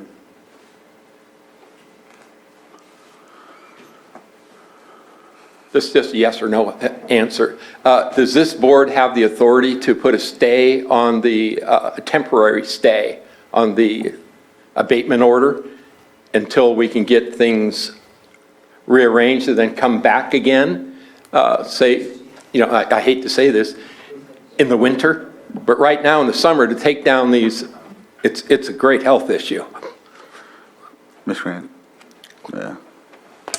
Your board can determine to defer enforcement. Your board can give direction, for example, that the parties meet and confer to see if there is a solution that would be acceptable under current regulation.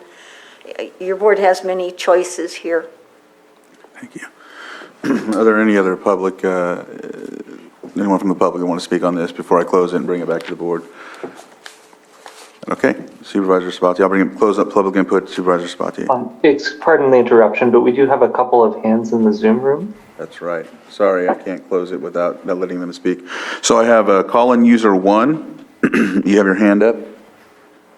If you can unmute.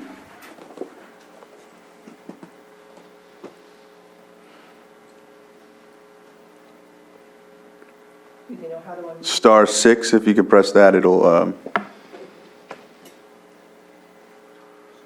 So we'll go to Lance. Lance, I see you're unmuted. If you can go ahead and state your name for the record, and you can state your opinion or your input, sorry.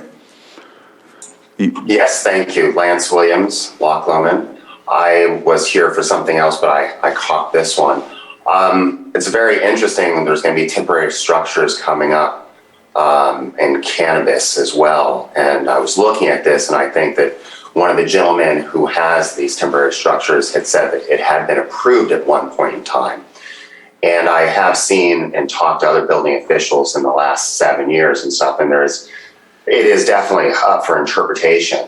And I understand if you were to put those 4x4s directly into the cement, that could be one interpretation as being fully in place forever. And then there's the pins on the top. But I think they brought up some really good points, and I think that this is up for interpretation, and they look really nice. So it's just something that caught my eye, and I think that, again, talking to other building officials, that there can be, this could be a temporary structure for sure. And I think that the safety of having one of those things fly off is it's something to really consider here. And it's just really fascinating here. So thank you for taking the time to look at that. But again, I think temporary structures throughout the county, there has to be some definitions so they are not interpreted. I do agree with the building official once that structure is removed, though, if it was poured into the ground, you'd have to be able to do something about that. So thank you for taking the time. Thank you.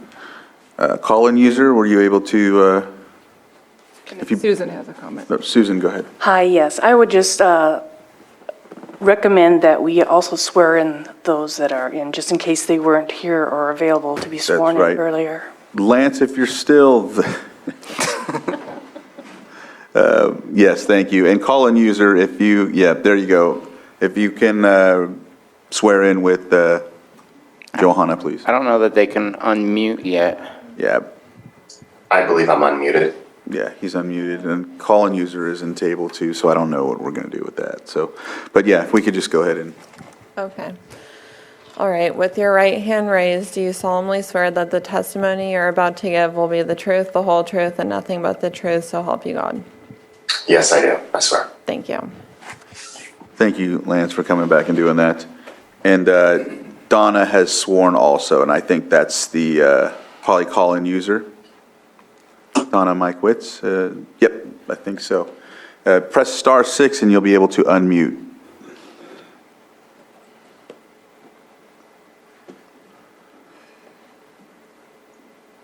Okay. Mr. Chair, if Donna is in fact the call-in user, and I don't know that we can confirm that, but Donna did enter a written comment in the chat, just for your awareness. Okay. All right. So it looks like we're going to have trouble getting this call-in user unmuted, so from that, we'll just go ahead and close.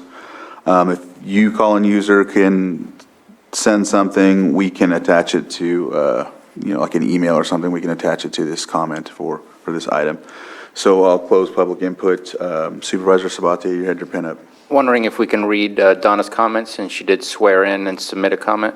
She wrote something right here. It says, as a property owner with a lot in the Clear Lake Oaks Key zoned R1 with no interest in building a home on the lot, but keep it as a shoreline nature enhancement. If this is accepted as allowable with no permits, variances, rezoning, I and others would most likely be interested in pergola installations. I interpret county code no permanent structures as no permanent structures. Cementing into the ground is a permanent structure, I thought. I agree with Director Beltramo. Donna Mikewitz, my sound is not working. She swears in also.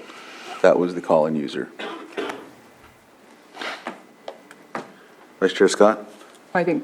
Oh. So I just wanted to correct myself. I had said that I was just looking for solutions. That open zone was 90 acres, but that's only for federal and state lands. For county lands, it's 6,000 square feet at 0.63 acres. That's more than 6,000 square feet. And one of the allowable uses is private recreation facilities of a passive nature, such as picnic areas, equestrian trails, bicycle paths, walking or jogging trails, which are permanently set aside as open space in any private development. I just feel like that covers exactly what we're looking at. There's no need for a variance. I was also looking, because it reminded me when reviewing our roadmap task force, there is a whole lot of tiny slivers of just boat ramps or boat docks, and those are zoned O as well. And so to me, that kind of fits the same basic concept of what's being attempted here. It's unfortunate that we do have a mishmash of, because I looked around in other places where there are only boat docks and it's R1, but we need to come to a place where it makes sense based on what the rules and regulations of a zone are. And I can't make this work in an R1, and even putting a variance now opens it up for everyone else to want to get that same variance. I think that would be my solution, is move forward and maybe within 30 days, submit an application for rezone. If that occurs, then we defer any enforcement action or any changes to occur on that property until that has either dropped and fallen through the cracks and nothing has happened, or has finalized and it has been brought to us for a rezone. That would be my suggestion on how to be able to move forward. Vice Chair Scott? I guess I'm just concerned that if we allow the structure to stay, this board has made other property owners remove structures that were temporary. So I think we're going to be setting ourselves up for a sticky wicket if we continue moving forward, allowing them to keep the structure. With this board here, sitting here, has made other property owners remove temporary structures from their property.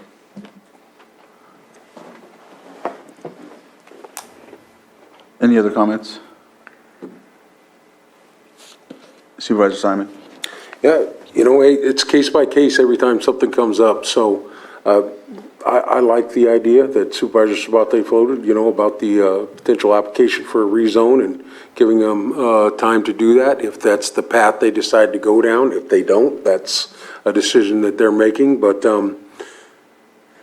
yeah, I think each instance that comes to us is, a separate issue. Obviously, Blue Lakes isn't going anywhere. This is going to continue to move forward, and it sounds like just through the conversations we're talking, if they put a tiny home on that property, 320 square feet, that whole entire argument will go away. Now, I know that costs funds; those are types of things. Sorry. No. Comment? Is it okay? No. Well, we closed public. Yeah, we closed public comment, so maybe that isn't the case, but I know it was zoned for R1 for a property, right? So I don't see why you couldn't put a tiny home on there, but that isn't the conversation. Just made a comment, but I'd be willing to move forward with that proposal that Supervisor Sabate put forward, if they're willing to move with it. I'm curious if Zeb is an appellant or just open to public comment as an Oh, appellant? okay, yes. If you would like to come up, since you're an appellant, I'll grant to that. Maybe. I was confused. Sorry, I didn't mean to interrupt you. Just for clarification, it doesn't matter his status, you'd close the public hearing, but you can reopen it. I'll just reopen it because, just briefly, so that we can move forward. The tiny home did come up when we talked to Marcus and the building official that they came out. And in our deed, it does say no buildings for occupancy. So we can't put a building on our property, only a structure like a pergola. So a tiny home would fall under that building aspect, so. Thank you. And with that, I'll close public input back. Couldn't be any more complicated. I didn't know if, I know you were just giving an example. It just. And so for me, I can agree to that. I think one of the things for me is that the community development prior to your service had given them and walked them along. I think that's what a lot of times we have to deal with in situations like this, is at one time or another, directors or managers or whoever's in charge have different guidance for the project person, and then later down the line it changes, and then we get into a position where there's a different interpretation or a different mandate. I've dealt with this numerous times, and there's others that will as well have the same type of statement that they've been told something at one time and now they're not allowed to. And so, but I think with this situation, I feel okay with giving them a specific timeline, correcting it, only because the county did give that guidance at one time. If there wasn't, then I wouldn't feel comfortable with that, but that's where I'm at with it as well. Did you want to add? Or? Did we determine that one of the pergolas is a temporary because it's not in the ground and can be completely removed? I think they were told that, right, by... One of them's sitting on the grass, and the other one is in the ground. Is that right? No. Okay, no. I see. Never mind. Yeah. I thought so the one on the left is you poured the cement on top of the ground. I'll go ahead and open it back again because he's going to answer. The one on the right was the first one, which was in the ground. It has holes through the supporting structure to pick it up and move it, which we did quite easily. The second one is the one that was sitting on the ground because I was told don't put it in the ground. That is a permanent structure. I was going to put holes through the second one to make it identical to the first one, but Marcus told me to stop all structural construction, so I did. So the second one is not complete, which is on the left. The first one on the right is essentially movable and was given permission. All right, so I will close public input, hopefully, for here. Supervisor Sabate? I hope that in the future we can have a conversation about what the description of temporary, because I've seen houses move. That doesn't mean that it's a temporary thing. So I think that I think that's a very murky area to dive into today. I think that there is a potential solution, but I think that we will need to dive into the conversation of what is the description of temporary versus permanent, because I see both of these as permanent in my opinion, but I'm not the chief building inspector, and we did get an opinion from the chief building inspector today. But I still think we can solve this without having to dive into those weeds. All right. And so, anything else from the board? I know that we had a solution. You still want to move forward with that solution possibly? It was a suggestion. If there's a better options and they can file, but they need to, in my opinion, they need to file some kind of zoning change. If you have a better zone to offer, I don't want it to be stuck with just the option that I suggested, but I think it's an option of what can be done. But to say that 2 years later they filed, no, I think it needs to be done within a certain time frame, and let's get this process going. If that doesn't happen, then at that point, the request to take down the pergola would go into effect. Ms. Grant? Your board can always continue this hearing if you choose to, and allow the code enforcement staff to discuss with the property owners a solution and bring it back to your board within a time prescribed by your board so that you can ultimately take action. Because a deferral, just to allow opportunity for solution, is usually set by some type of time frame. So I don't have to interrupt. Again, I would just say that the recommended action with regard to this matter is not to grant or deny the hearing request. I'm sure that's just a typo. The hearing request brought this before your board today. That's already been accomplished. So it would just be to grant or deny the appeal. If your board takes an option of just continuing the matter for a set period of time, you will do neither of those. You would just move to continue for a period of time you determine. What time period are we thinking? I'm thinking 30 days. What about Supervisor Scott? What's that? It's all good, somebody else will be sitting here. Yeah, how will that affect as well, though, if we only have 4? That won't affect anything? If it comes back to you with only 4, there is no such thing as a tie vote. For your board, a tie vote is a denial. Okay. So. Okay, thank you for that clarification. So, I just caution bias. I think we're showing bias here, because if it was the cannabis, it wouldn't be going this direction. So I'm just putting it out there. And I'll just say this, I disagree for the fact that we have not enforced very harshly against temporary structures. People have been drying since 2019, ever since the ordinance was put into effect, without having the appropriate structures through the permit process that we have.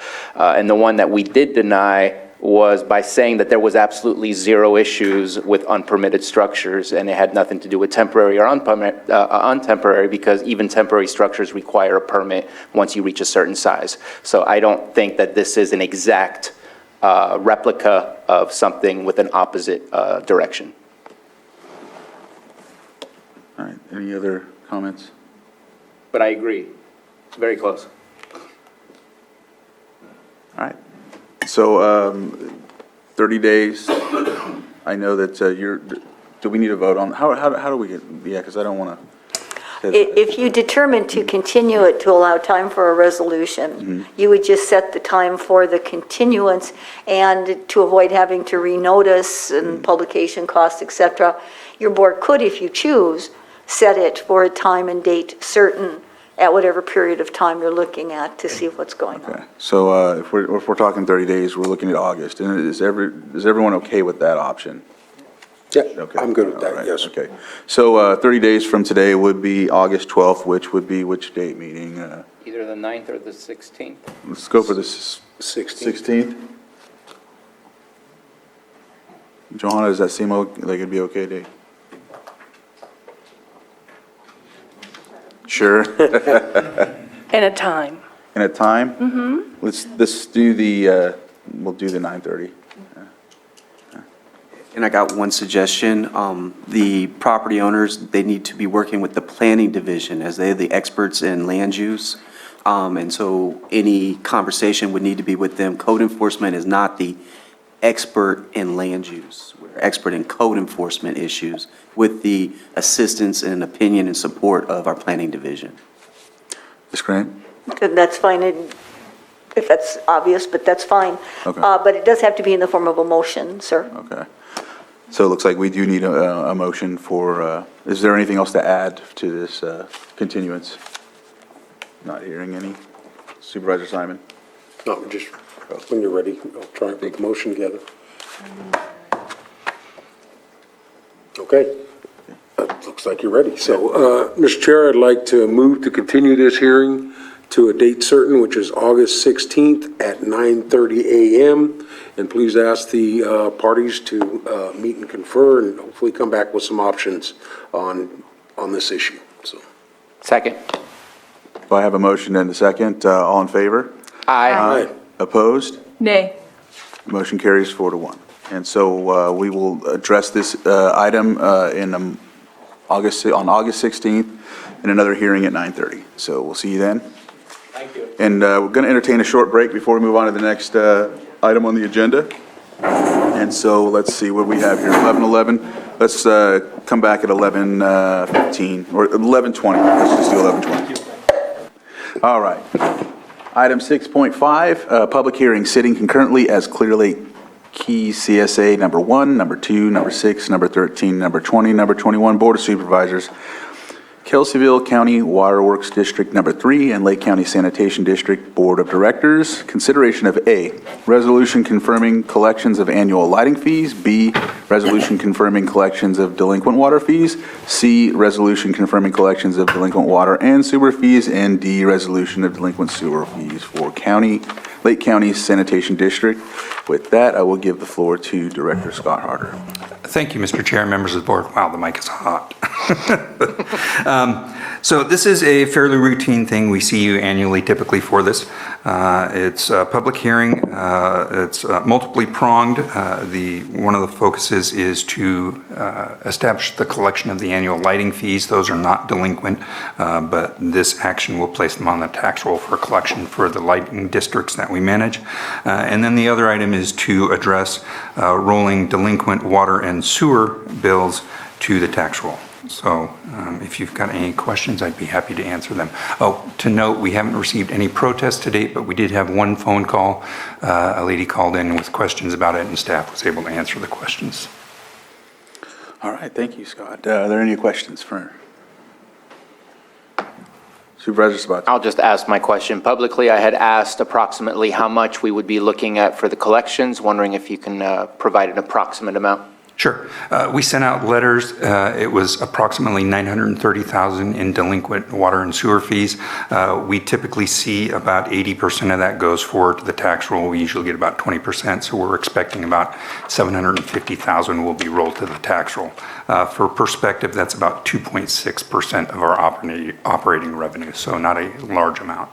It's actually a pretty low percentage for delinquency, and when looking at your previous years that you were showing me just now, not very small.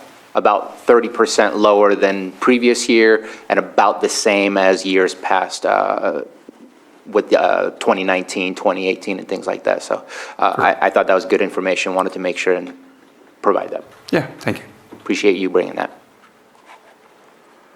All right. I will open it up for public input. Is there anybody in the chambers or on Zoom that would like to comment on this item? Hearing none, I'll bring it back to the board. Supervisor Sabatier. One last question. Is there still any programs out there through the state or federal government to help pay for, I know specifically water was one of those things. I know that we advertise that. Is that still something that's available to people who might be finding themselves in delinquency? There are private programs still available, yes, usually through NCOs. We are also looking at an option that is government funded, but would require us to essentially be the grant administrator. So Jesse actually had a meeting with the, I guess she would be the auditor-elect, Genevieve, last week on one of the programs that will provide a one-time payment of up to $2,000 for a late water bill. There's a lot of administrative overhead burden on that, so we're still contemplating the program, but if we can, provide that to our customers without too much burden on our staff, we're looking to do that. Okay, thank you. Did you want to add to that, Jesse? I was giving you a hard time. I said, do you want to add to that, Jesse? But you don't have to. I think Scott covered it. All right. I already opened it up to public input, so if there's not anything else, I think we can move forward with action. We're just offering each one of the resolutions individually? I think so. All right, Mr. Chair, I will offer, thank you, resolution confirming collections of annual lighting fees. Resolution has been offered. Supervisor Simon? Aye. Supervisor Sabatier? Aye. Supervisor Scott? Aye. Supervisor Pyska? Yes. And Supervisor Crandall? Yes. Thank you. Mr. Chair, I'll offer resolution confirming collections of delinquent water fees. Resolution has been offered. Supervisor Simon? Yes. Supervisor Sabatier? Aye. Supervisor Scott? Aye. Supervisor Pyska? Yes. And Supervisor Crandall? Yes. Thank you. Mr. Chair, I'll offer the resolution confirming collections of delinquent water and sewer fees. Resolution has been offered. Supervisor Simon? Yes. Supervisor Sabatier? Aye. Supervisor Scott? Aye. Supervisor Pyska? Yes. And Supervisor Crandall? Yes. Thank you. And D will be I'll offer a resolution of delinquent sewer fees for Lake County Sanitation District. Resolution has been offered. Okay. Supervisor Simon? Yes. Supervisor Sabatier? Aye. Supervisor Scott? Aye. Supervisor Pyska? Yes. And Supervisor Crandall? Yes. Thank you. Thank you. That concludes item 6.5. And we thank you for your presentation on that and for your help. All right, thank you very much. Take care. Have a good day. We will move on to our non-timed items, and it looks like we'll start with 7.5. Discussion of next steps to fill the role of District 4 Supervisor to be vacated by Tina Scott, July 31st, 2022. Consideration of a resolution setting an election for District 4 Supervisor as part of the November 8th, 2022 statewide general election. And I think this is Ms. Grant. Well, it is. I think I should make clear that although I edited that page-and-a-half memo to your board, I didn't draft it. Okay, sorry. All right, so it originally had 3 departments, and I see I'm standing alone, which is fine, but there is still a lot of acknowledgement that has to go on here with regard to the work of other departments. Certainly, admin had provided a great deal of work in terms of what other jurisdictions were doing with regard to putting such vacancies before the voters or not. And certainly the elections department, the registrar of voters, between the current registrar and the prior registrar, brought decades of experience to all of this. What I do want to draw your attention to is something that was unfortunately added late to the agenda, which is 5 pages that I wrote, which I hope you have, which talks about what your options are. I should say that on those the page and a half, although I say I edited it, I did not do a very good job because I missed the very last line that made it seem as if there was only one possible outcome. And that is not the case. You'll see from my memo that I believe your board has 2 choices. Neither one is perfect. However, I think there's a viability to both of them. And if you wade through all of the distinctions in terms of the type of election, one of the most notable here is that the courts have deemed it a special election. Despite the fact it occurs at the same time and place as the next general election in November, it is nonetheless itself has the character as a special election, and that allows for certain abbreviated timeframes. However, in order to put it before the voters in a timely fashion, there is an issue because the office is not vacant until the end of this month. Now, 1770 has been cited, in fact, used by some jurisdictions, but 1770 does not apply to counties. I've researched that thoroughly. I will say that with a certainty. It does not apply to counties. An office is not considered vacant at the time a resignation is delivered. It is considered vacant by its own terms, which by its terms here is July 31. Now, I've taken that in regard to also what the California Supreme Court had said years ago, which is the right of suffrage is protected by the Constitution of California. Every reasonable presumption and interpretation is to be indulged in favor of the right of the people to exercise the elective process. So what you have here is a circumstance where you can certainly, as I put on the last page, you can determine to wait for the governor's office to appoint. Some jurisdictions have been able to do that quite readily. Others have taken a considerable amount of time. The Registrar of Voters did provide me with a copy of a memo from Mariposa County written in regard to filling a vacancy, and that was authored by the clerk of the board to the board. And it made note that the governor's appointment secretary agreed that with the consolidation of the special with the general to allow the supervisor to be elected in November. Now, again, those are slightly different circumstances. A number of memos justifying either abbreviated timeframes or, in some cases, somewhat of a departure altogether from what would normally be the requirements of this process have been proffered by various counties to make this happen. My point in raising that is simply there are many different applications, but I don't believe anyone, at least at the county end, was able to discern a completely common standardized approach. And as specific as the elections law can be, it also has some big gaping holes in terms of how to handle things. So as I was saying, you can certainly wait for the governor's office to appoint. The only issue the issues with that would be the time frame within which the office could remain vacant.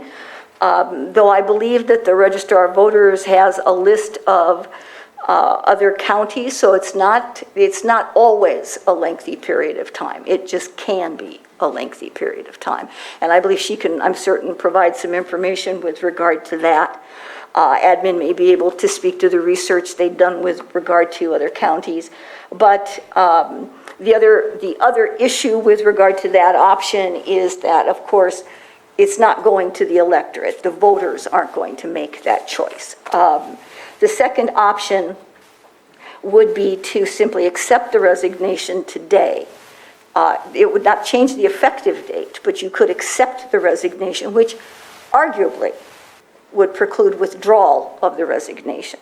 So while the vacancy doesn't occur, and it would not be vacant until July 31, you could at least begin the precatory process for nominations in lieu of filing to allow the election to move forward on the November ballot. Again, a consolidation of a special election, which this would be, with the general election.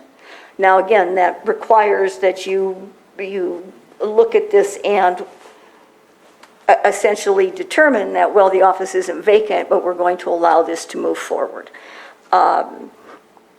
I have put in about 5 pages what I think the logic of the situation is. I will tell you that in most of the circumstances, the jurisdictions have just done it and said, well, we think we can proceed this way.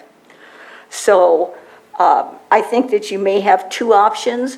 I don't know which of the 2, if either the registrar would recommend. She's obviously aware of this work and I believe agrees that these are 2 options, but she can certainly speak in her own voice. She doesn't need me for that. But ultimately, this would be your board's decision to make.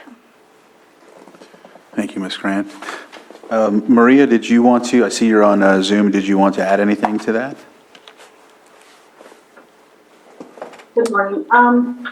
I concur with what Mrs. Grant is saying, that, we looked at it, spent a lot of hours researching it, providing information to Mrs. Grant, and she's come up with these 2 options that, follow suit onto what most of the other counties have done in instances where they've had vacancies. So, again, yes, the board either decide not to do nothing and let the governor appoint, or move forward with calling for an election so that we can move forward and allow time for its signatures in lieu, as well as nomination period, as stated in the resolution. Thank you. Supervisor Sabatier, I see you have your pen up. Yeah, I wanted to make two statements. One is, I don't feel comfortable today. A vacancy is very specific, that it only occurs once the seat is vacated. To call for an election while we still have a supervisor who can absolutely change their mind on July 31st or July 30th, we've kind of been through that with another elected official who is still in their seat right now, who offered us a letter and then retracted that letter. That is the right of Supervisor Scott to change her mind, or if life changes occur that she wants to remain here and continue to serve District 4. And for us to approve, I feel, is almost like us replacing by force or firing another colleague of ours who was elected by the people. And I'm very uncomfortable with that. And so I understand that other things have been provided to us from Ms. Grant and from Ms. Valadez, but after reading through the code, that is what I've come to, is I can, and I've looked at what some other counties have done, and the majority wait till after the vacancy occurs to make these types of decisions, not typically before. But granted, it's all over the place that there are some examples where they do. But I don't feel comfortable making a decision for what Supervisor Scott will do. Supervisor Scott needs to take that action, vacate the seat. Then we have that capability to do so, which means waiting after July 31st. It is her right to make a decision and make changes as she sees fit, as she is an elected official. Second, I need to say this.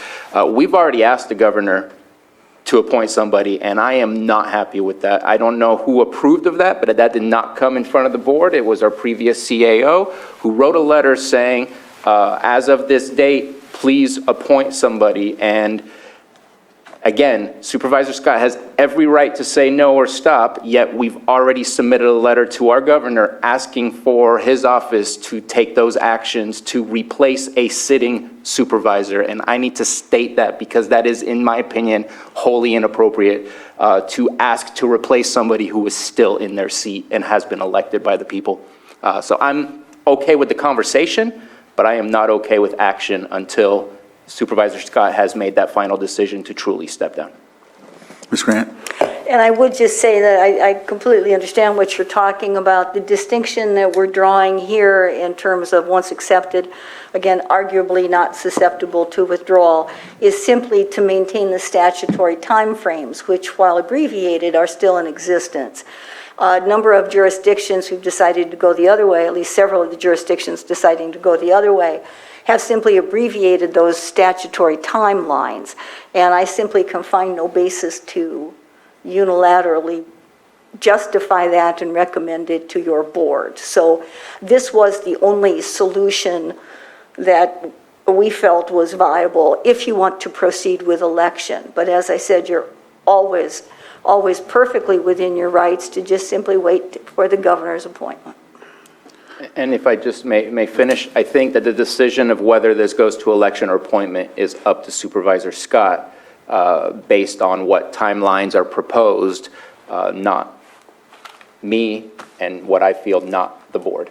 That is a personal decision,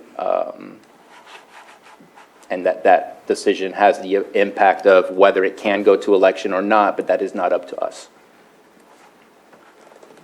Ms. Valadez, no, actually, no. Vice Chair Scott, I see your pen's up, so I'll let you go first. Sorry.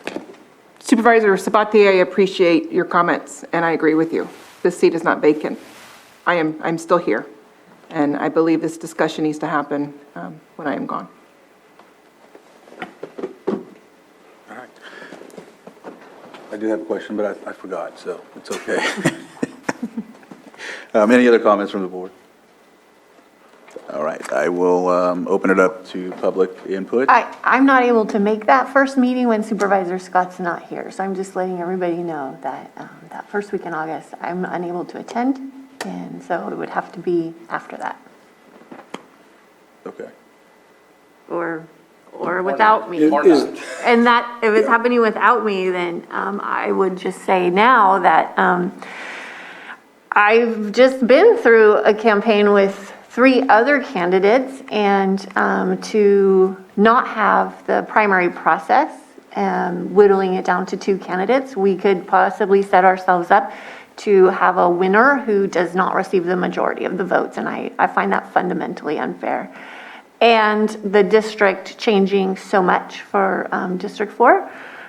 If this was not a special election, then the new districted lines would apply. But because it's a special election, the old district lines apply, and I find that also fundamentally unfair. Ms. Valadez, you have your hand up. Yes, Supervisor Price mentioned the old district boundaries. So if this were to come back to the board, let's say August 1st, it does not give me enough time to set my districts because, like she stated, it's the voters that were in District 4 as of the 2011 supervisorial redistricting boundaries. So, and candidate filing would end on August 12th.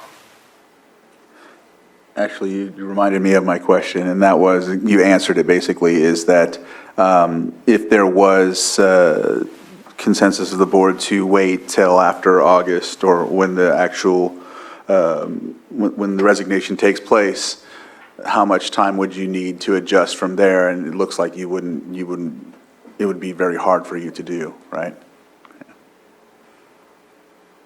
Yes, it would, because I would have to pull the voters that were moved from 4 to other districts and move them back and fix all my voting precincts accordingly. And I don't know how much time it would take. It takes a while to do all of that. So I just wanted to point that out. Okay, thank you. Supervisor Spati? Yeah, quick question. I believe code says it needs to be 106 days before election or 107 days. Can you clarify what code states, or at least for a typical election, not a special election? Because July 18th is what we would be aiming for with what's presented to us today. But I think that's to keep with the normal amount of days that government code provides for us. So normally for in lieu of filing period, it's 173 to 118 days, which allows 56 days of signature in lieu of gathering. And for the nomination period, it'd be 113 to 88 days, where it's 26 days. So based on the resolution that was presented to you, we would allow 19 days of in lieu of filing period so that we could verify all the signatures, and then expect that last week, just only the nomination period. But we still have to verify all the signatures if there were any turned in. I appreciate that, and I think that's all good information to know. And again, the decision, in my opinion, rests wholly on Supervisor Scott. All right. So now I'll open it up to public input. Is there anybody in the chambers that would like to come up and speak on this item? So, Jillian Perillo, I just want to make note that there are several people that have put memos on the record, and so if those could be considered, all of them basically saying that nothing can be done until Supervisor Scott leaves on July 31st. Thank you. And I'll just read the public comment from Dirk Slutin, Michael Green, Jillian, Linda Hatfield, and then, of course, the memo from County Council. That's what we have submitted here. And then, of course, public comments from 2 of the similar people that were listed in the public, their statements that were emailed or submitted. Anybody else from the chambers? Anybody on Zoom that has a comment? All right, with that, I'll bring it back to the board. And so far, it looks like we have like a majority that doesn't want to move forward. Yeah, until the seat's vacated, yeah. I think that's where we'll go with that. So for this type of thing, do you need 3 votes or 4 votes? If there was a decision, so if this happened when I wasn't here, it would be able to be carried by 3 supervisors, or will this discussion? Well, there won't be a discussion in August on this same issue. Okay. I don't believe from what the registrar was saying that there would be enough time. Yeah. And I can say that if you were to, if you were to simply abbreviate time for and in lieu of filing a nomination process, I am unable to find anything that would support that beyond the provisions that I've provided. Okay. That's why it's not a complete choice. It's what's available that I could find. So in terms of the governor's office, I mean, your board can certainly take that matter up again and make a request as your board on August 1 to send that request to the governor, and that would just take a majority vote to do so. Okay. Looks like that answered both of your questions. Yep. I was going to say, I do want something to come back. That way, the public is aware of the request, and we are aware of what the request is as well. Completely. So, yes. All right. Then there's So, nothing further to be done. okay. Okay. That's what I was looking for. So thank you, Ms. Grant, and thank you for the discussion. It looks like with this, we will await for the actual date to move forward before any other discussion happens about what to do with the position at that time, right? Well, again, your discussion is going to be sending it to the governor Right. because it won't be able to go to election, just so. Thank you for asking that. Yeah, there won't be a discussion of that, so Supervisor Pyska's concern about being absent that day won't be. Okay. All right. So we'll close this item, and we'll go on to 7.2. Does that sound like a good one to go to? All right, consideration of a resolution adopting a display of flags policy. Supervisor Pyska, it looks like you brought this forward, so I'll give the floor to you. I did bring it forward, but I didn't prepare it. It was prepared by admin, and it was just in response to our discussion in the beginning of May about non-official flags. I'm here. Right on time. Great entrance. Hi. Hello. Okay. Can't breathe. Good morning, Chair Crandall and Board. This is loud. Carolyn Purdy, Administrative Analyst. Today I am presenting the agenda item to consider a resolution adopting a display of flags policy. Can't breathe. On May 17th, Supervisor Pyska sponsored an agenda item to purchase and display the flag, the pride flag at the Lake County Courthouse for the month of June 2022, which your board approved. It came to our attention that there was not a formal flag policy in place to address the display of ceremonial flags at county facilities. I'm sorry. Take your time. The purpose of this resolution is to establish clear guidelines for the exhibition of the United States of America flag, the California state flag, and the County of Lake flag at the courthouse and other county buildings. This resolution also addresses the display of ceremonial flags. The resolution and proposed policy are attached for your review, and I can answer any questions. I don't see any questions. Supervisor Sabatier? So I appreciate that we have this in front of us. As far as the, oops, I opened the wrong thing. Or did I not go far enough? There it is. But as far as the process to approve, I was concerned that there wasn't limitations, and I want to offer some limitations. For example, that the only political flags would be our federal government flag, our state flag, and our county flag, no other political flags. No flags connected to any hate groups, no flags depicting a specific individual, no flag shall be approved that depicts acts of violence or obscene visuals, no flags that represent any private, nonprofit, or government agency or business. These are more, I think our intention is made to be more of a message of what we're supporting based on our, but without those negations, I feel it opens it up so that it can possibly one day come before us and be embarrassing, in my opinion, if something comes before us that is absolutely wholly inappropriate. And while I would like to believe that all of us would never bring something inappropriate, it can and it will happen at one point or another. So I think having some restrictions of what can be provided, I think is a good thing. I just wanted to offer some suggestions. That doesn't mean that all of them need to be approved. But those were the only things that I just want to see if we can decrease the possibility of inappropriate things. Okay, so spell those out within the policy. That's what I would say, but I would look to the board to see if they approve of looking at specific restrictions such as the ones that I offered.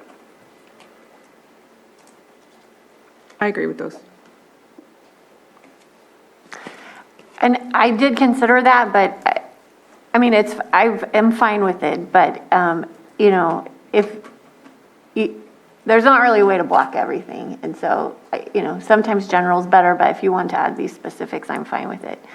So, you know, if there was a time down the road when something inappropriate or offensive came up, you know, where there's a will, there's a way. So I appreciate safeguarding it a little bit, but I'm also okay with the general language, so. And quick question, usually we go through the proclamation approval process in our consent agenda. Would that approval process be the same approval process for a flag if it's requested within that, or would that request come separate? It would come separate. It would be with a resolution, so it would be separate. Oh, I have another question. So is the Palmilla flag, is that political, or is that, I don't think that's political. POW? Yeah. I don't think so. No, it's okay. I just didn't know what it was considered. I don't know the exact term, though. I can't speak to that, what it's. Prisoners of war missing in action. Yeah, I know what that is, I know what it is, but is that a state or a federal flag like, I've seen it on. Yeah, because it's at a post Capitol. office a lot. and- Yeah. But, yeah, I don't know which one that falls under. State or federal, right? I think this just has to do with veterans. I'm not sure exactly. Vice Chair Scott? I believe adding that language, as Supervisor Sabatier pointed out, would just make it clear that we would not entertain a hate flag, and so don't bring it forward to us to put on the courthouse. And I mean, it's a bad example, maybe, but in New York, it did go to the Supreme Court, and it was approved to remove the BLM flag because it is a political party. And so I think having those things in there, it just helps us to get away from accidentally putting ourselves in a position where we might have a level of support, but it's inappropriate for us to show that level of support on our flag stand. Sheriff, it looks like you have your camera on. Would you like to unmute? There you go. I do, yes, thank you. I would like to strongly encourage the board to consider a strict policy on only flying government flags. When we talk about making a determination about what's appropriate and what's not, we're not going to allow hate crimes. Those things are malleable as time goes on. So what's considered something that may not be supportive of hate speech or something that the board wouldn't support today might change over the next couple weeks, couple months, over the next several years.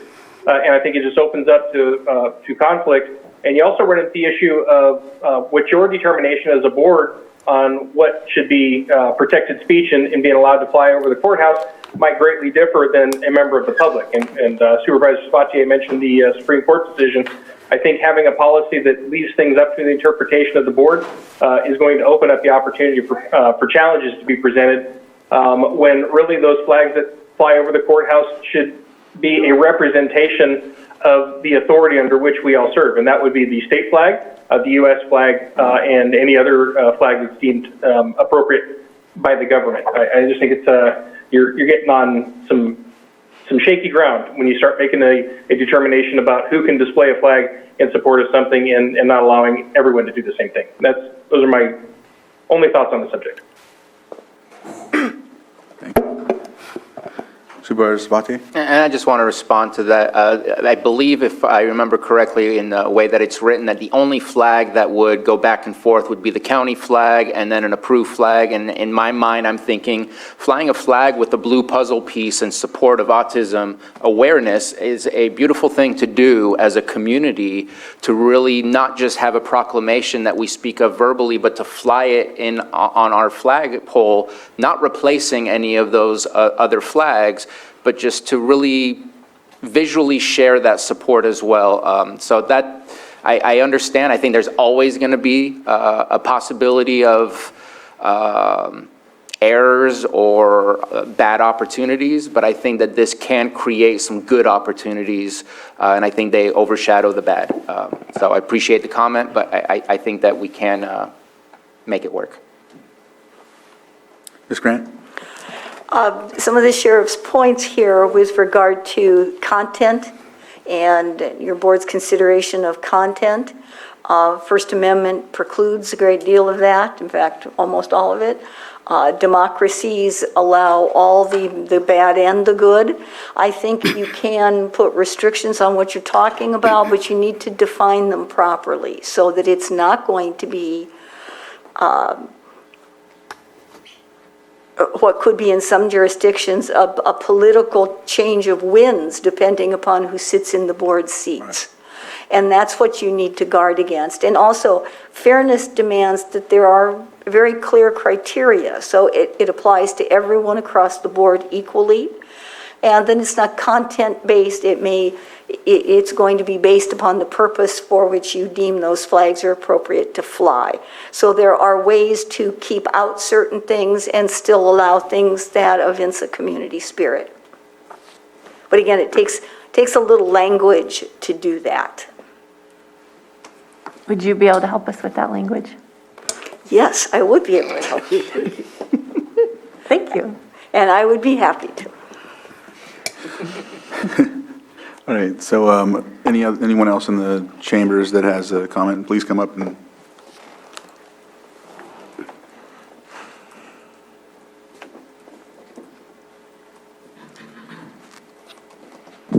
It's been a while since I drove through Lakeport at night, but for the U.S. flag, is there a light on it at night? For sure. Okay. Could you state your name for the record, please? Sorry. Tyler. Mitchell. Thanks. Please let us know if it's ever out. All right. Anyone else? I don't see anyone on Zoom, so with that, we'll bring it back to the board for action, and I think you wanted to add, and I think there was support for adding the policy, and. I think we were going to bring it back. Bring it back, okay. That's what I thought. I didn't know. Everybody agrees on the direction. Then Yeah. Yeah. I can have the language for next Tuesday if that's what your board wishes. That's what I'm in agreement. Okay. Looks like we'll do that. Thank you. All right. Thank you, and thank you, Carolyn. I'll be back. Thank you. Without running next time. Yeah, sorry.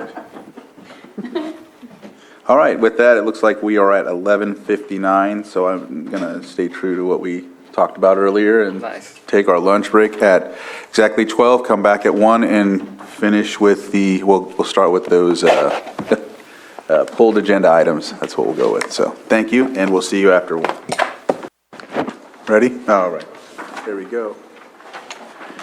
We're back from our lunch break, and welcome back, everyone, to our July 12th Board of Supervisors meeting. And we did state we would come back and conduct the items that were pulled from the consent agenda. And so far we've covered a couple of them. So we'll go to 5.9. 5.9. Approve agreement between County of Lake and Sunrise Special Services Foundation for supportive employment and supportive education program services for fiscal years 2021-22, 22-23, 23-24, and 24-25 in the amount of $250,106.50, and authorize the board chair to sign. Supervisor Sabatier, you pulled this item, so we'll go ahead and. Thank you very much. So I'm going to break this one down into separate things. One, we are looking to obviously approve a payment for services already rendered in 21-22. So that's separate. But then there's a new contract for 3 upcoming years, fiscal years, for 22-23 all the way to 24-25. It says here that we received some bids, and that because I believe it was 2 bids, and I looked up to see if I saw Director Metcalf, but it's because I saw him on the video. So please correct me, Director Metcalf, if I say things incorrectly. I'm kind of going off of my notes here. I believe we received 2 bids only, or 3 bids. Only 1 showed up for the required mandatory meeting, and therefore that was the only one that complied, and they are chosen for 3 years. But in my opinion, the purchasing ordinance states that if we receive only 1 bid, then we can do 3 years. If we receive more than 1 bid, then we do an annual. And here we received 3, and the purchasing ordinance does not have the extra requirement attached to it. And so while the other 2 did not come to the mandatory meeting, we still did receive 3 bids. And I just think that we should look at a 1-year contract for this rather than a 3-year, since we did receive those bids. I do want to state also that for this one, I have gotten some feedback and questions as well as concerns about the contractor. I don't know enough to be able to state good, bad, great, or anything like that. So I would like to make a request, and I know that this has been asked before, and that Director Metcalf had said that him and his staff were working on this, is to get us a final end of the year report. I'd like to ensure that we do get a final end of the year report for this, because I want to make sure that we are reaching our goals and meeting the expectations of what services are to be rendered through this contract. So that's what I'm looking at, is just putting it out there for a 1-year contract rather than a 3-year. Again, the 21-22, I think is no need for conversation. It has to be paid. Those are services that were already rendered. Thank you, Supervisor Sabatier. Todd Metcalf, Behavioral Services. So our rationale for asking for a 3-year contract, a 3-year agreement with Sunrise Specialty Services Foundation is because it is tied, it's tied to multi-year grant funding. And I see Elise Jones, our Administrative Deputy Director, is here in the meeting. She might be able to speak more about that, but that was the reason that we're opting for a multi-year contract, because it's tied to multi-year grant funding.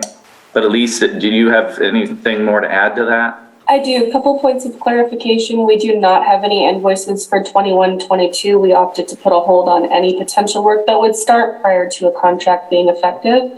Another point of clarification is that we only did receive 2 bids, and Supervisor Sabatier, you are correct, only one of them attended the mandatory pre-bidders conference.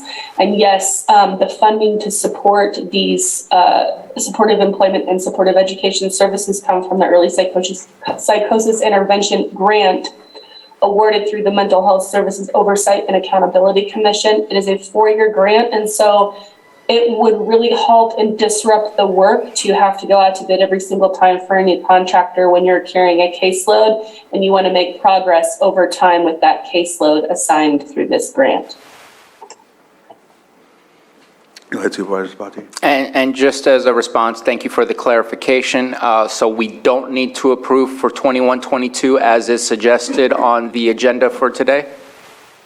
So unfortunately, due to I guess a little bit more backstory, we actually previously brought this contract before the board, or put it on the agenda and did take it off, I think, prior to it even going to the board, to make some modifications as regards outcome reporting and data. Those have been made more robust so that we have more metrics to report on, and there's more teeth in it, for lack of a better way of putting it.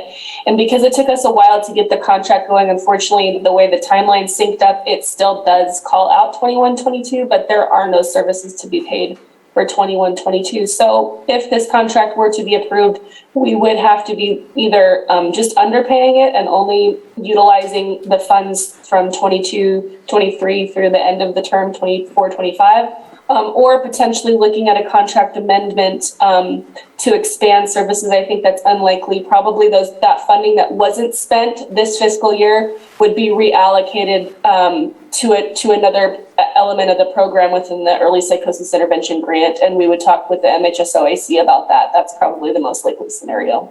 Okay. And then my other question about and thank you for the clarification that it was 2 bids. I had a feeling that that was incorrect, what I had in my notes. The last question is, we already approved some behavioral health contracts on this consent agenda, which was an additional year where you said that you would do an RFP the following year because it was part of a 3-year plan for MHSA.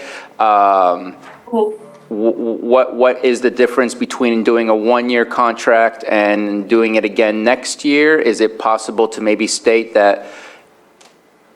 Because I want to see those reports and want to make sure to continue the work with the positive results and the positive feedback from the reports. And if there is not the positive results or outcomes from those reports, then I would say continuing it for 4 years would definitely not be beneficial to the programs that we're trying to provide. So I don't mind looking at a way to maybe waive the RFP for the number of years, but not doing a 3-year contract. Just because I want to make sure, if it was possible for the previous stuff for MHSA that's tied to a 3-year plan, what makes it impossible for this? Yeah, I get it that the RFP adds later. Asking for 1 year on that because our grand MHSA plan, this is the last year of it. And so for next year, any MHSA related programs and services will go out to bid for, and we will hope to engage in 3-year contracts to sync up with the length of the MHSA plan, because we can't really change horses midstream on that so easily because of the robust stakeholder feedback that's required for MHSA programs and services. You'd have to go back out to the community essentially in order to make sure that you were honoring that. And so with regard to this, just to give you a little bit more of a granular context on how these services work, these staff will be basically integrated with our internal early psychosis intervention team and become part of that team. So they'll be very heavily monitored, and it would be, a little bit challenging for the team to have to build relationships with a new contractor should we decide or have to go out to bid and select a new contractor, for them to have to reestablish relationships with all those clients that are being served, because clients in this program are typically served from a minimum of 2 to 5 years to ensure that they have success. And so one thing we do know about treatment is the more time you have to switch providers and break that relationship with people, it is detrimental to their care. And so that's, I think, the key difference here. And I appreciate all your responses for my questions. I guess I would suggest and offer to the board, depending on how the board feels about moving forward, I would like to get an annual report with the data and the report mechanism that is within the contract, stating that if we requested that they shall provide that to us. I know that has been requested in the past, and I have not yet seen some of those reports, but I'm really hoping that for this one, this is where we can start. Absolutely. And one last thing, Supervisor, we do have annual reports for all MHSA-related programs, and I think our department is, I would like to say, getting better at getting back to the board with those reports. And so that will definitely be on my radar as we collect. The close of the fiscal year just happened, obviously. So we're going to have a lot of reports coming in from those MHSA-related programs, and certainly we'd be happy to do a presentation to your board on the outcomes related to those programs. And I hope that the board has some faith in our department that if we really felt the contractor wasn't performing up to standards, similarly to how we would with an employee, that we would definitely examine our relationship with that contractor in the best interest of the client. Thank you. Those are all my questions and comments. All right. And I just wanted to add that I know Director Metcalf had mentioned that we went through, Ms. Jones actually mentioned that it was pulled. There was a discussion between myself and Todd and County Council about some of this contract and how it's specified, and to ensure that there's more reporting mechanisms, benchmarks, things of that nature. One of the other things that stuck out to me was at one time it said CA Tribal TANF, but that has now been changed to just say Tribal TANF. because in some specific instances, when you work with the tribe, you need to have an MOU or MOA or something of that nature to show that you're working with them, but also it states that now they'll be trying to obtain those in the first year. And so I noticed some of those changes. I still have a lot of concerns about the contractor, and I appreciate that the amount of work that was put into it by the department at the same time. However, I still obtain those same concerns. So thank you for doing that with us, though, and bringing it back with the changes that we talked about. So, yeah. Anyone else from the board? All right. I'll open up to public input.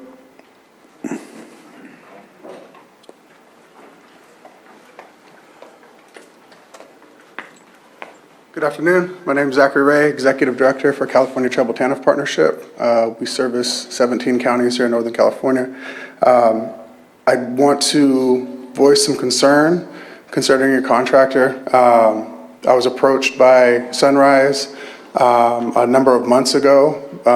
Without my knowledge, they had already included California Tribal TANF in the narrative. My staff informed me that they've included California Tribal TANF, Robinson, and Scotts Valley as working partners and included partners in this proposal, and that's all false. Questionable business practices have been exhibited by this contractor several times, and I flat out told this contractor that we would not be working with them in any capacity. And as the director, they've continued to use our name and our tribe to float this ability to work within the tribes, work within the county, and that's blatantly false and misleading. And so I just want to show you the cause for concern that I have with this contractor, and really hope that you guys examine this relationship before you guys pursue a contract with them. Thank you. Thank you. Anybody else from public input that would like to state anything about this item? All right. I don't see anybody on Zoom. I will look. I don't see any hands up, so I will bring it back to the board for action.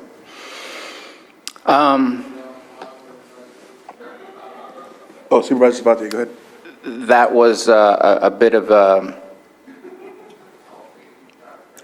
thank you for your comment. Not expected. Obviously similar concerns as what was shared to me as well. But not in those words, and that does concern me to hear about misrepresentation and things of the kind.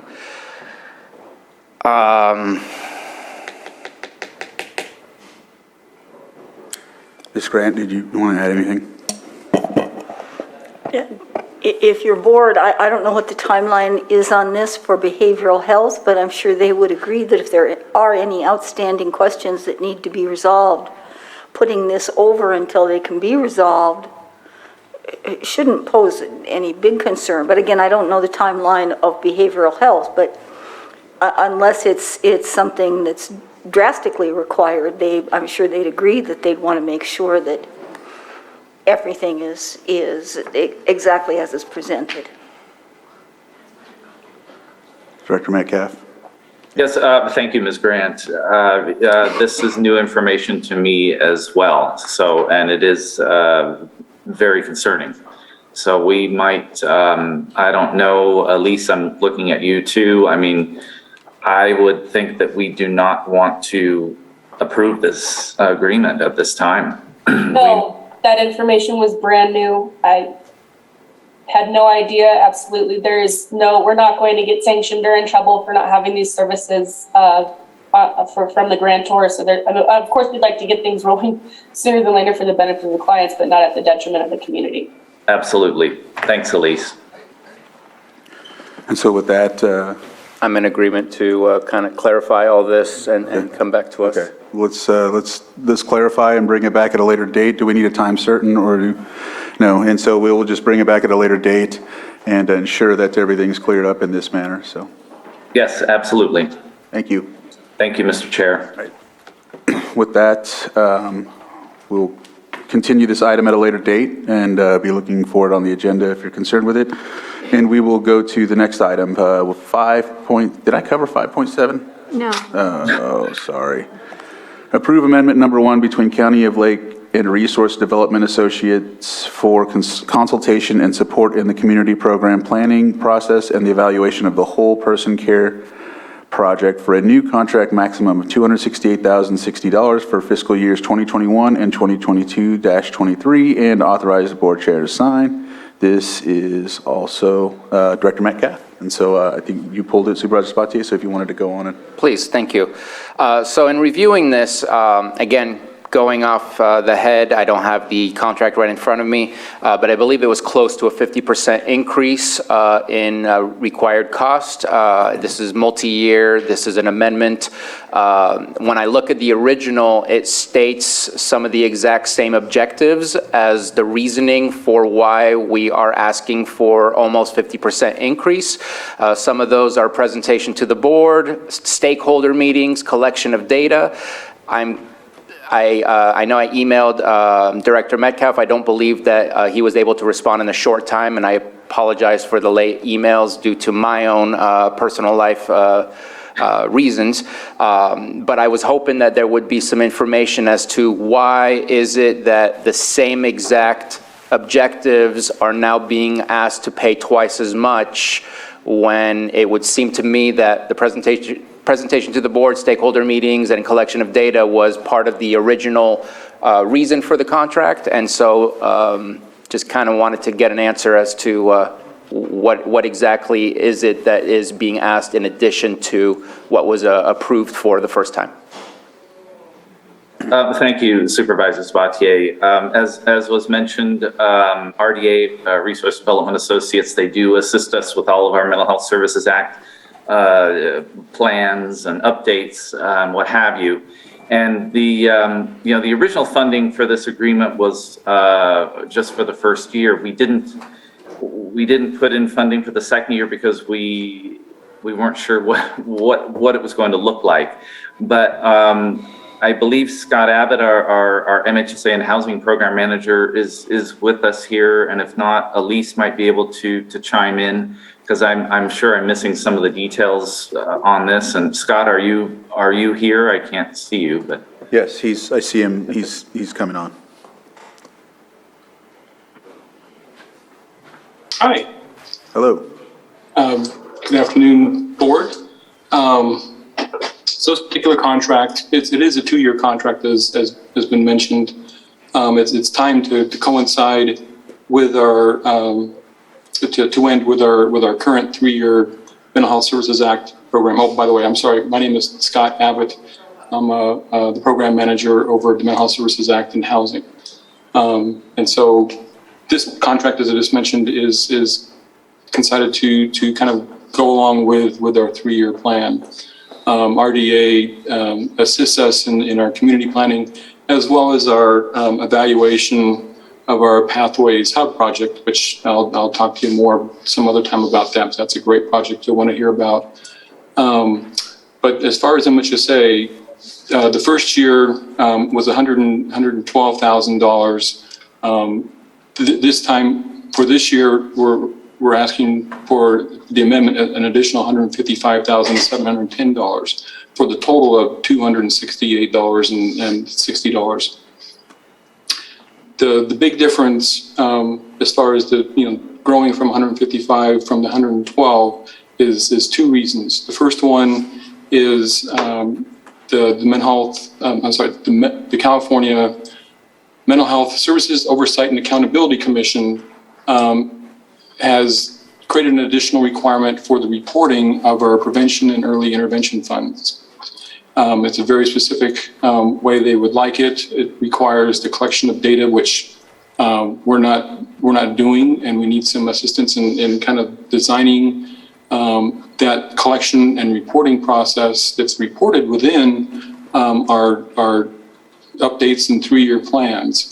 And so RDA will be assisting that because it is part of the plan to do that. It's going to require some extra tasks to do that, but it's necessary. The other increase is because this next year is going to be we'll be planning toward a new 3-year plan. This year is our last year of our current plan, so we'll be doing a brand-new 3-year plan. We do updates every year, as you know, and an update is for this year, or is not going to be that since we're planning for a new 3-year plan. It's a little more in depth than just doing a normal update, and so that's why there's an additional fee for that. Supervisor Sabatier? I appreciate the information. I'm hoping that you might be able to answer my next question. I'm looking at the original agreement, and the original agreement shows a timeline for 21-22 on the amount of hours worked, the timeline for getting things accomplished, and it only adds up to about $60,000, which leaves about another $50,000 on the table for 22-23 because the agreement was for 21-22 and 22-23. And so now we're adding another 150. Where's that 50 from our first agreement? Because in the 150 in the amendment, it shows how it's going to spend the 150, but I don't see anything to show where the other 50 is that we spent on the first original agreement. I believe, but I'm not certain, well, having that right in front of me, I believe that extra portion is for the evaluation of our Pathways Hub project, which we're doing. So these originally, prior to this contract, we actually had 2 separate contracts with RDA, and they were combined into the last year into the single contract, just to make it a little bit easier. And one was for the community planning. The second aspect was following up on our Pathways Hub project, which is originated from MHSA innovation funds. And so I believe that extra portion was used for the evaluation of that project to nurse and help that project along. Okay, I appreciate the response. I guess I wish there was a better way for me to see all of that rather than having to ask for it verbally. But I do appreciate your response. Is there anything else from the board? No? Anyone from the public that has any comments on this item? Looking on Zoom, and I don't see anybody. Sorry. And so I'll bring it back to the board for action, or?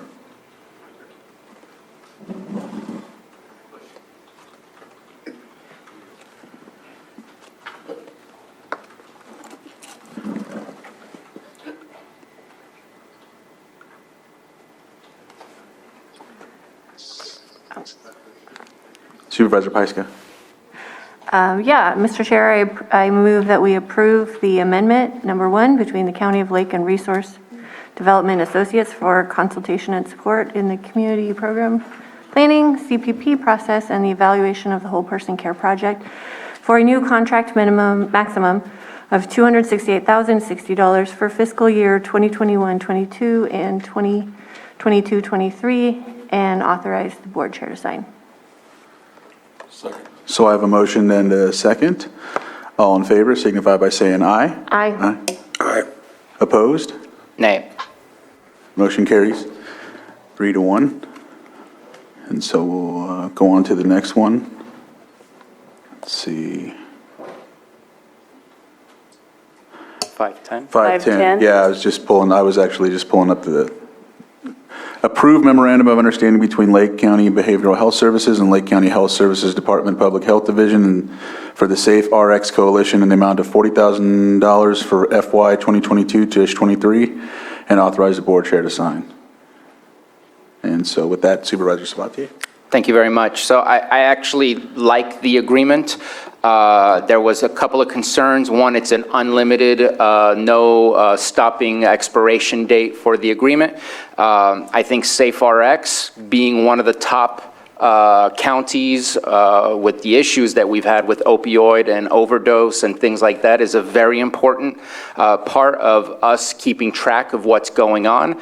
I do not see a reporting factor back to the Board of Supervisors, and once this board goes and it's a new board, no one might be aware of the MOU if it's an unlimited, no expiration date where we have to come back to approve.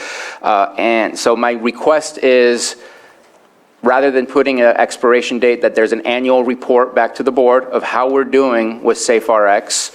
What are our numbers looking like? Are we doing better? Because we should be making sure to work towards doing better as a board, not just as staff taking the load.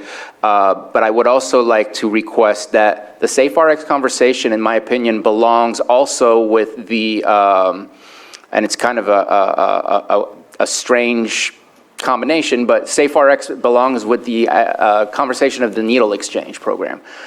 So I hope that we can talk about SafeRx in deeper conversations when we talk about the syringe exchange program, because where do they fit in together? One of them almost completely bans access to drugs, and the other one helps support people's ability to not harm themselves as much with drugs. And it's hard for me to have those conversations side by side rather than simultaneously at the same time, because I think they both can be helpful to a better outcome. So I'm hopeful that we can bring SafeRx back when we're talking about the syringe exchange program. Where do they fit in? How are they helping? What are they providing in support? But also I would like to get that annual report to make sure the board is not just receiving a state report of, we're unfortunately not doing well with our overdose and our opioid crisis that we have here. I think we need to be a little bit more proactive. So that was my only reason for pulling it, and my request is the annual report. And thank you, Supervisor Sabatier. As you see, I mean, this is a memorandum of understanding between behavioral services and health services. We want to support this effort, and I've been told that there will be regular updates to your board every 6 months and or annually. And I see April Gambra, our substance abuse programs manager, is here and has a question, has her hand up, and Kim Tangerman from Health Services is also here. I know I'm probably butchering this, so I'll let them speak more about what we're trying to do here. April, I seen your hand up first, so go ahead and start, and then Kim, we'll go to you next. Good morning, Mr. Chair and board members. My name is April Camber. I am the Substance Abuse Program Manager and Administrator for Lake County Behavioral Health Services. I appreciated the request for reporting out. In fact, I believe the original request was an annual report, and after meeting with SafeRx Coalition and members, we determined that we would appreciate even an opportunity to come before the board and present our progress, provide updates on all of the scope of services at 6 months and annually. And I also would like to just state that I'm going to hopefully not steal Kim's thunder, but I very much agree with the Safe Syringe program being a part of SafeRx, and we are, for the first time and that I'm aware of, strengthening that relationship by including Anita and the Any Positive Change and Stigma Reduction, and learning to work together from a behavioral health standpoint. So I fully support the request, and am here to look forward to presenting in collaboration with SafeRx at 6 months and annually. Thank you, April. Kim? Hi, I'm Kim Tangerman. Thank you so much for having us here today. I work with Lake County Public Health, and I'm the coordinator of the SafeRx program. And April and I have had numerous conversations, and she did steal my thunder. Just saying. Sorry. I'm just kidding. I'm just kidding. But she did say what I was going to say. So thank you very much. All right. Supervisor Sabatier? And so my request is that we add the annual report to the MOU so that we make sure that when this board is gone and we move forward, that continues to be something that prescribes our staff to make sure that it's brought to us rather than waiting for somebody to ask the question for it to be brought to us. And they say that they're amenable to it, so any other comments from the board? No, Anybody from public input? I'll open it up for public input. I'm not seeing anyone in the chambers. Anybody online? And I'll bring it back to the board for deliberation. I move to approve the memorandum of understanding between Lake County Behavioral Health Services and Lake County Health Services Department, Public Health Division for the Safe RX Coalition in the amount of $40,000 for fiscal year 22-23, and authorize the board chair to sign with the amendment to the agreement for the reporting, as stated. Second. So I have a motion and a second. All in favor? Aye. Opposed? Motion carries. Thank you. And so it looks like we are on 1.3 now, 5.13. And so approve agreement between County of Lake. The 12 one of them? I think we had 5.12. I believe 5.12 is removed because we already approved that agreement on 6/4. Yes, It thank came you. to us as a 3-year agreement, and we dwindled it down to a 1-year agreement, and this is coming to us as a 1-year agreement, which is basically a copy of what was already approved. So Thank you. 1.2 wasn't pulled then because, Or it was taken It out. was pulled. Yeah. Pulled. so it's, okay, so it was pulled from the full agenda. Okay, thank you. That's why I was going to 5.13, so. You were right. All right. Thank you. All right. Approve agreement between County of Lake and Davis Guest Home for adult residential support services and specialty mental health services for fiscal years 22-23, 23-24, 24-25 for $630,000, and authorize the board chair to sign. Supervisor Sabatier. So this one is again an issue with the purchasing ordinance and following what is prescribed. We received a bid. The agency that we are doing a contract with is not the agency that provided a bid.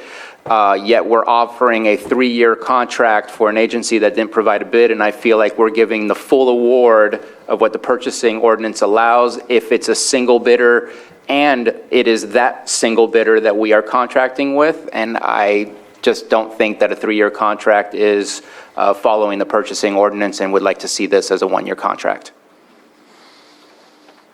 As we do need to.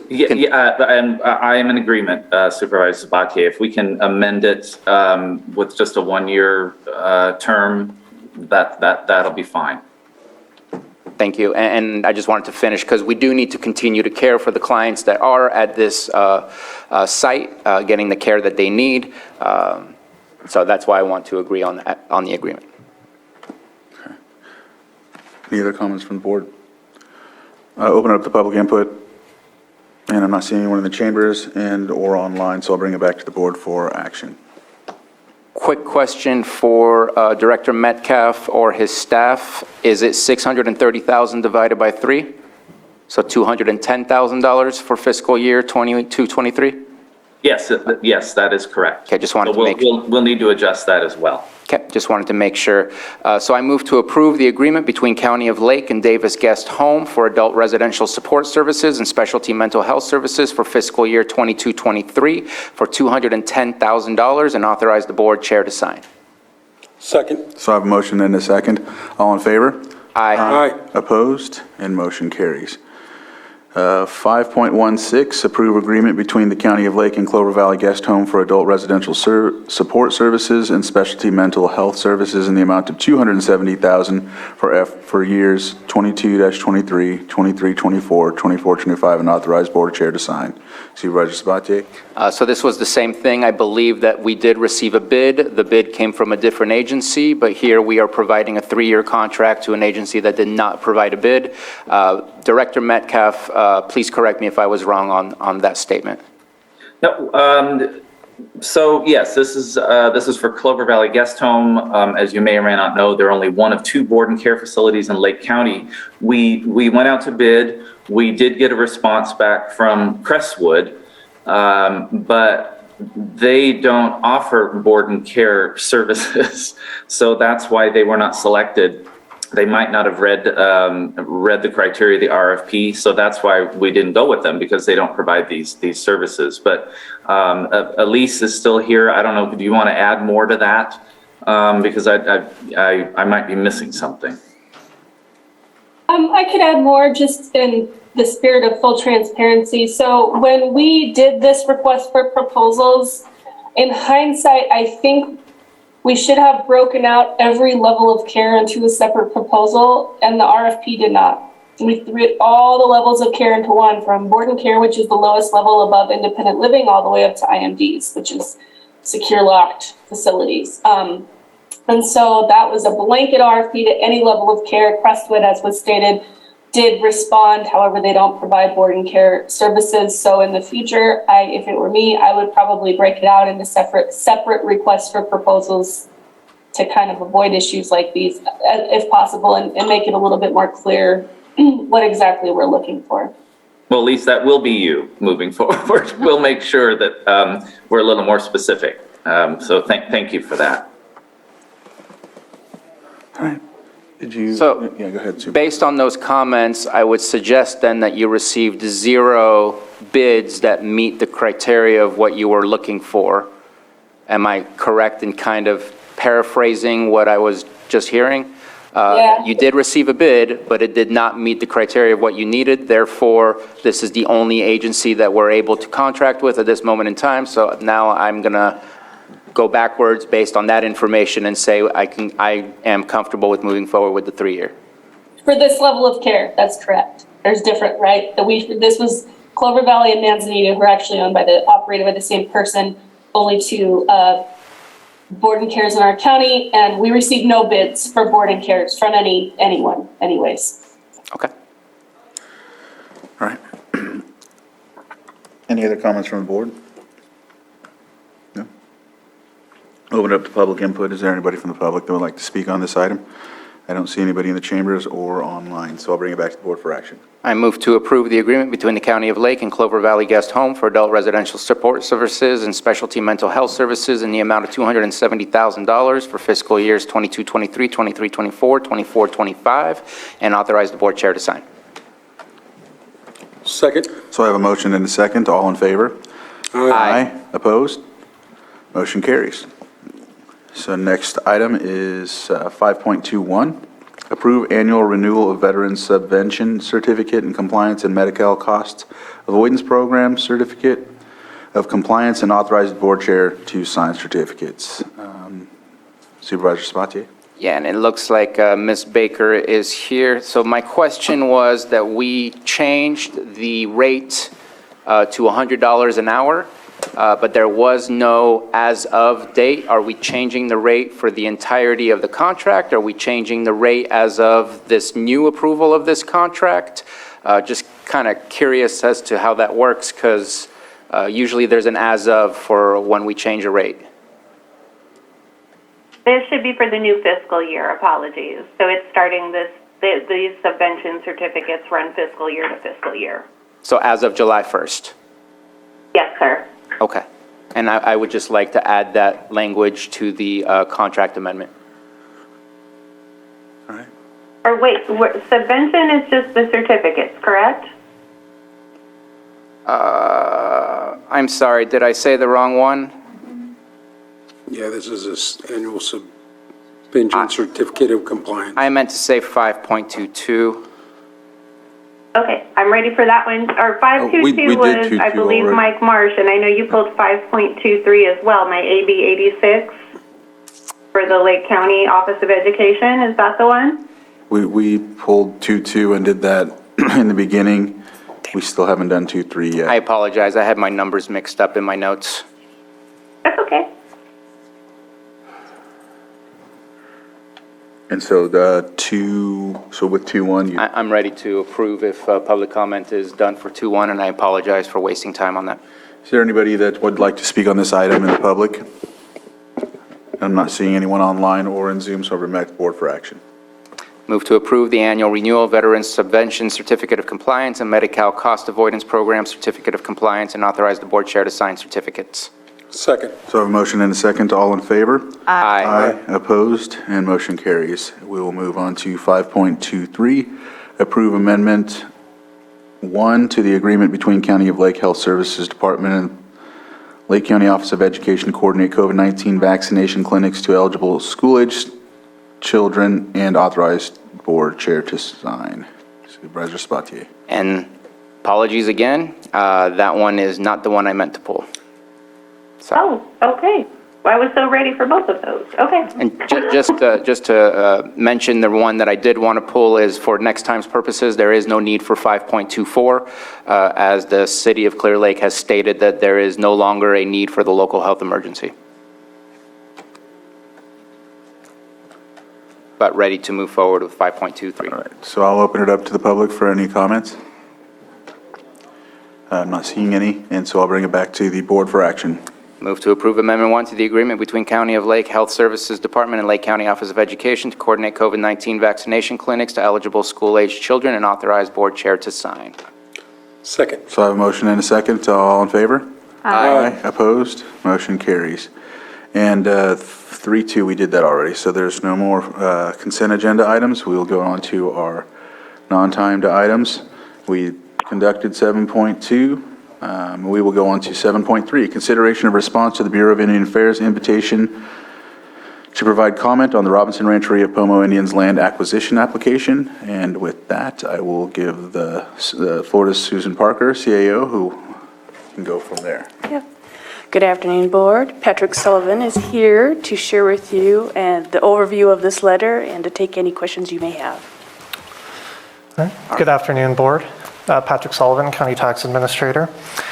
So this letter, this proposed letter is a response to the notice of on-reservation land acquisition that we received from the Bureau of Indian Affairs on behalf of Robinson Rancheria. The county staff has reviewed the request information from Bureau of Indian Affairs, which is mostly financial and land use related. When we went through and looked at the points they raised, we found some of the typical concerns in these types of acquisitions. There is a loss of revenue, but when staff reviewed it, it doesn't appear there would be a significant impact. There could be changes in land use and services provided, but right now, based off Robinson's application, there's no proposed change in use. So staff doesn't find any significant impact in those areas as well, with either zoning or proposed government services. There is an area, however, where staff did identify a concern. It's regarding the Middle Creek project with the Army Corps of Engineers in that area. There are 3 parcels identified within this application that are inside the boundaries of the Middle Creek project. What the concern is mostly the unknowns. We have had, county staff has had meetings with both the tribe, Army Corps of Engineers, and Bureau of Indian Affairs. It has been a very tight timeline because we didn't receive notice of this application until June 17th. We're given 30 days to respond. So our application is due back, or our response is due back to the Bureau of Indian Affairs by the 17th of this month. So unfortunately, what we're finding is that we don't have all of the answers we would like. Right now, there's early stage discussions with Army Corps of Engineers that we were able to hear some of with the tribe. That may offer potential solutions, but that's all very preliminary. So while there do appear to be pathways forward, and we could try to provide more information on it if your board wished, we don't have any definite answers. So, I'm happy to answer any further questions you have or go into further explanation. If you have further questions about the project itself, it may be helpful to get Water Resources on the line. They are aware of this presentation today and would be available as well to answer questions. Thank you, Patrick. Any questions from the board? Supervisor Spatier? Thank you for both Supervisor Chair Crandall and Mr. Sullivan and many others who have been having meetings in the last 2 weeks to try and figure out a way forward. At the Middle Creek Restoration Project Committee, we've had the conversation since the beginning that the Army Corps has always told us that the county is the sole agency entity, the non-federal district that can have property in the project scope area in order to be able to move forward. I know even in having a conversation with Habematol, that they seem to be aware of that concern as well, as they had, I believe, made a decision not to put a property into trust. We did meet with Robinson Rancheria over a year ago. I'm going to say that obviously we did not convey our position of wanting to purchase the land and the importance of it not being in trust well enough, or else this application probably would not have been sent out. But it is a great concern from my perspective if the Middle Creek Restoration Project is stuck. That is important for the entire county, not just for flood restoration, flood control, by creating more water storage capability within our lake, but for restoration of a historical flow of Middle Creek, of a historical marshland, but also for water quality, for both our economic and recreational purpose of the lake, and for the water purveyors that are drafting water and providing that water to almost 65% of our population. This project has huge potential impacts, and to see it possibly hit a roadblock makes me nervous, because we have not gotten an answer to say that there is no roadblock, though we come from a position where we were told there was a roadblock. So my personal opinion is the language in the letter currently is not strong enough on the importance of those three properties. We're almost asking the BIA to interact with the Army Corps for us to figure out if they should approve it or not based on what the Army Corps says. And I just don't know that the BIA would ever put themselves in a position to have those conversations. And that is our job, to protect the project if we deem the project is important enough to want to protect by having stricter language. I would like to see stricter language, as I don't feel that we should support the application as is, because those three properties have a huge impact if they stall this project.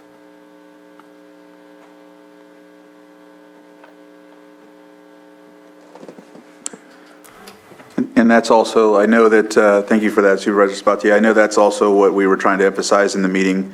I was really glad that we were able to pull everyone together at that short notice. The first meeting was on the 29th, and then a week later we had one with Army Corps and with the Bureau, and also both parties, County Water Resources and Robinson Rancheria leadership. And they had provided solutions. However, how fast those solutions can take place, I don't know. That's not going to be within the time frame. We have 5 days to submit comment, and so the options that were discussed were a partnership that still requires them to talk to legal, who is Army Corps needs to talk to legal, and then also the possibility of a waiver, but the waiver would need some sort of higher authority. So we're stuck with where we're at, basically. So. Just wanted to just talk about what we discussed in that meeting last week, and so that's why we're here, and I just wanted to add that to it. I don't know if there's anything. Ms. Grant? I was just going to say that the properties going into trust, even if they remain in fee, the county is not in a position to force the sale of those properties because eminent domain is not available. Is that correct? Yes, that's correct. Yes. So, Can I clarify that? Mm-hmm. Eminent domain is not available with the funds provided to us from Water Resources at the state level, but eminent domain is a possibility for any unwilling sellers within the property, the scope of the project. Point taken. I apologize. That's accurate. But what I'm saying is that you cannot require, absent a very lengthy judicial process, to the extent it would be tenable in this case, and without looking at the consequences of that, I can't say. Part of the question may be, does putting it into trust really change that? At the meeting, that I attended, the tribal nation acted as if they were very willing to work cooperatively with the county. Army Corps was a little uncertain in terms of how to go forward, believing, however, that there was a solution. And then they defaulted, as often is the case, well, we better ask legal. Right. So it's the length of time for that. I think what this letter was attempting to do was just making everyone aware of that concern. But I'm sure Patrick can speak to this. I'm not aware of what the benefit would be to attempt to slow it down, is my point.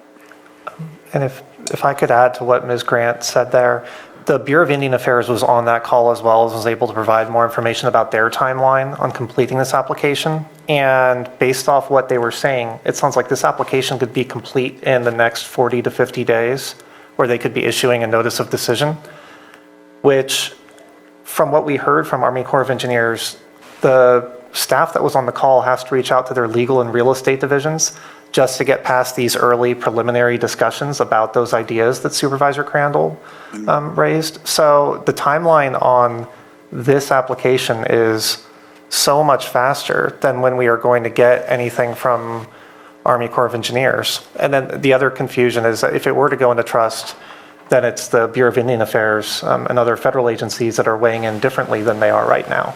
So part of the concern with writing this letter and how to approach it is that these timelines there's two different federal agency timelines here that are just radically different, and it's hard to work with those together. Right. Thank you for adding that. Any other comment from the board? Supervisor Simon? I just appreciate a little bit of the background stuff, obviously, with Brown Act compliance. Can't attend those meetings, so I appreciate, the conversations being had as you move forward. Obviously, land into trust obviously is a serious issue across the state. Each county deals with it differently. Put in the perspective of buying our land back, which most native nations need to do as we're moving through that process. I appreciate that, just to hear that, Robinson was at least, the government of Robinson was amenable to at least have the conversations to work with the county. And until, that's a positive. I know there's a lot of negatives and unknowns, but that, the tribes, when they give their word, at least the ones that I know here in the county, they do a pretty good job of working with the county and following through on that. But I appreciate those perspectives to make sure that everybody who's at the table and having the conversation. For myself, obviously, I would like to see if we could move forward with the letter in some manner or effect, making sure if there is some bolstering of language that the board is amenable to, but moving forward to get this in front of them and having the Bureau, Amy Dutchke and them at the table to understand the issues, I think are very important. So I would like to see if we could work something out to help it move forward and continue those conversations. Obviously not in my district, but affects the entire county, and continue those relationships to keep working with the tribal government.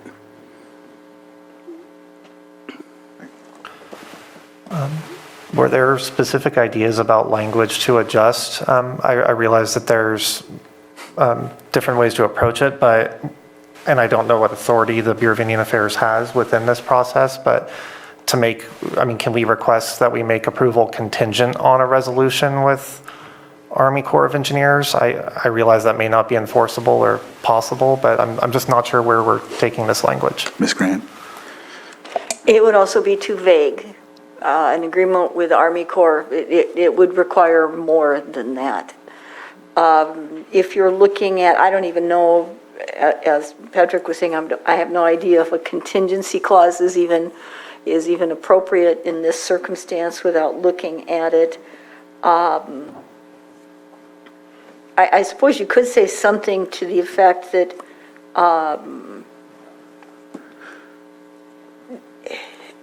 you could ask that the county asks that the application not move so quickly that there's not sufficient time to address the protection of the County of Lake's interest in the ongoing Middle Creek flood damage and ecosystem restoration project.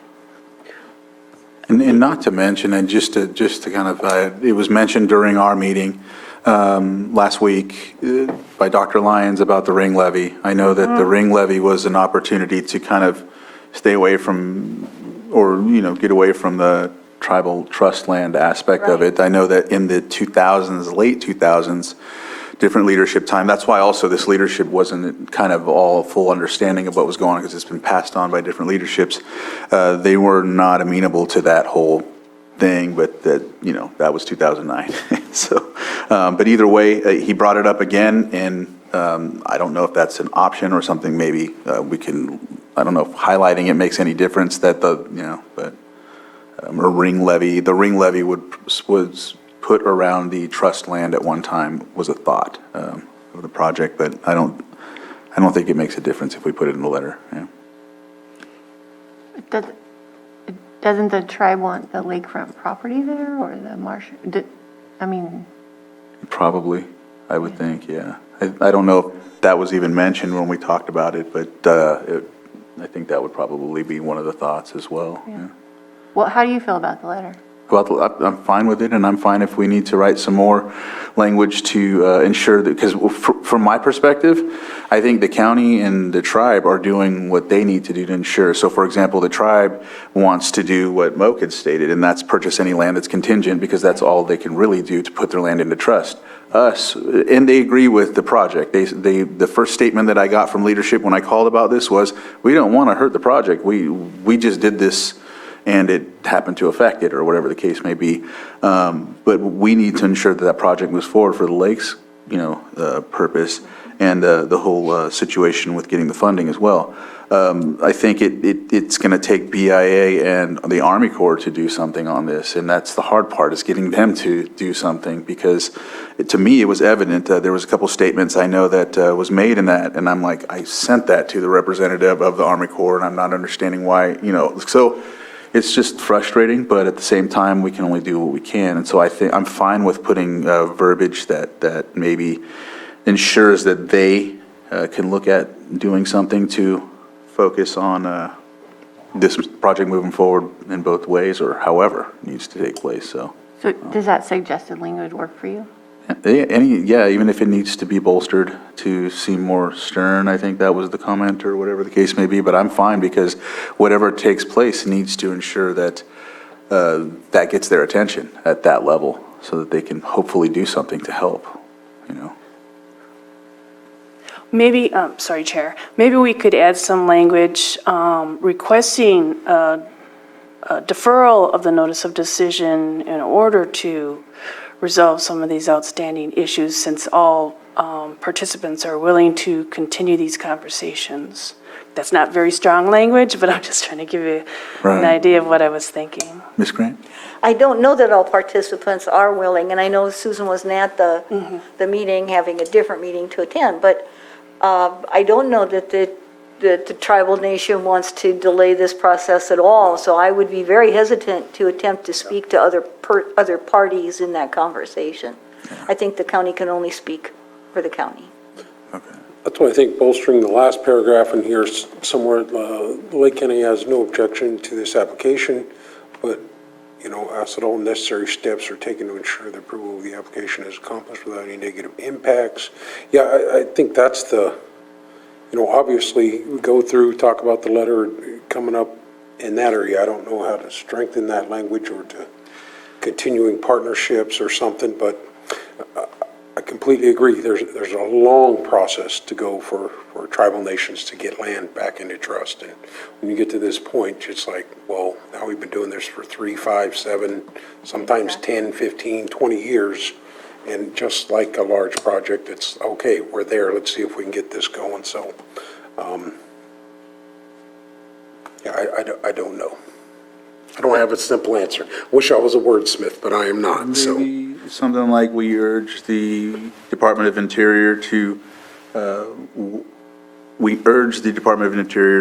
come up with a solution with the Army Corps of Engineers to ensure that both the tribe and the lake are not that can continue with the Middle Creek flood damage ecosystem restoration project, something like that. I don't know if that makes a difference, but I want to urge them, because I really feel this is on their I mean, I understand it's here, but it's on their lap, I feel.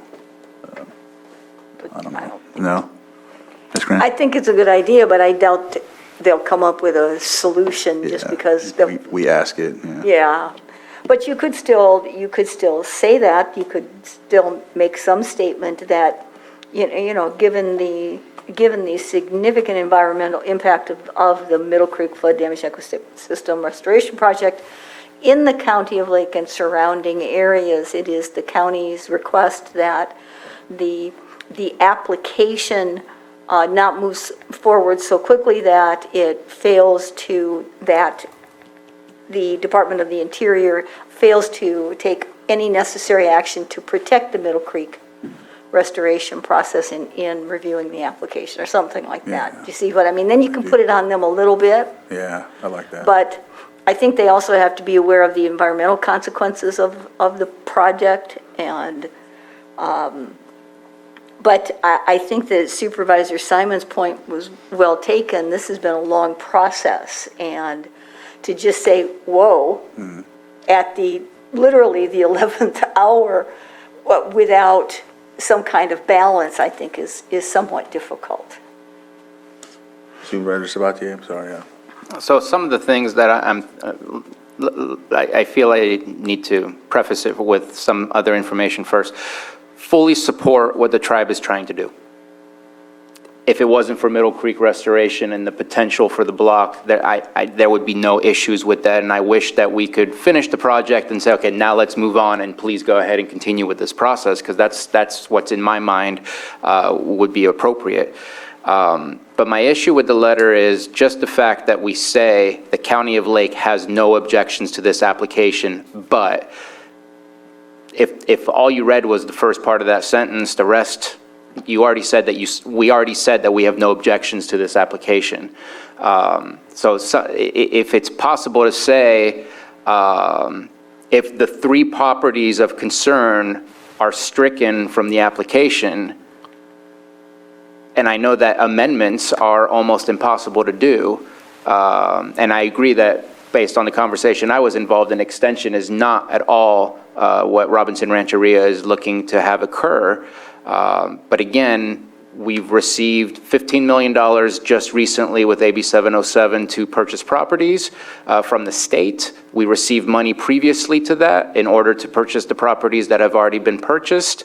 I'm just kind of curious as to how our state representatives feel as well if we ignore all of that's been provided to us to finish a project only to have it possibly hit that barrier and not have better language than the County of Lake has no objection to this application. But I just feel like that is just the wrong statement to make.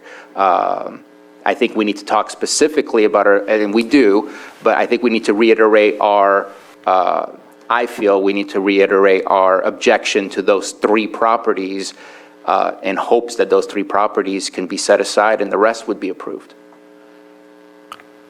If I could just add some additional information, I'm not sure who was in this discussion. I remember Supervisor Crandall was present, but there was a meeting with the tribe where they indicated they did not wish to amend or remove those properties they wanted, because that was a solution. There were multiple ideas that involved those 3 properties being removed and the other 11 being able to proceed through this process.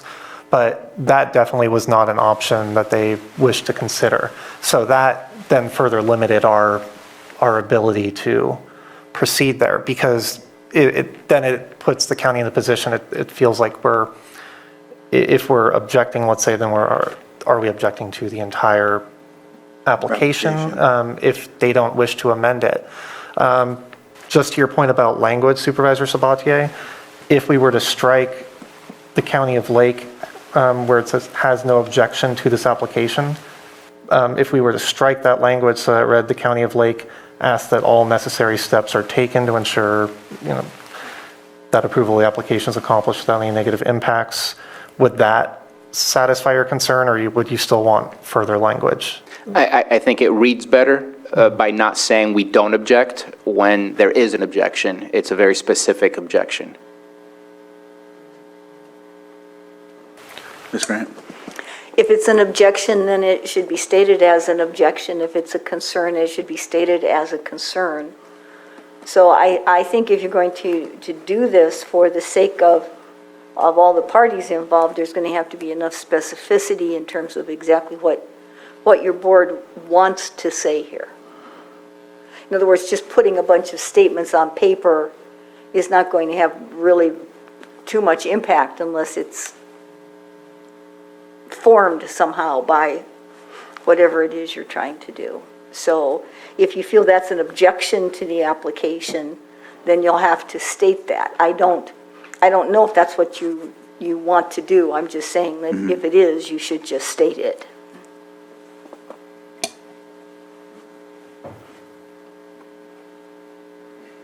And that's what the request is for, is an either objection or a non-objection. Exactly. And so just putting concerns doesn't answer the question, is what you're saying? And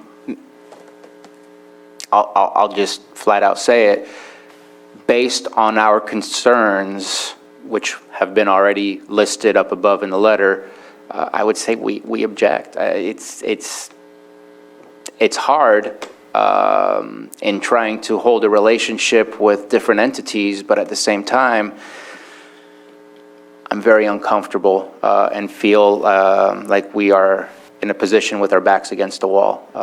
I don't know what else we can do, and I'd hate to watch us be in a position where literally everything that we've been working on for so long and all the funds that we've been provided stops this project when this project is so beneficial to everybody, period. And I know that's not what Robinson Ranch area wants to hear, but I feel that that is the best county perspective that we can offer.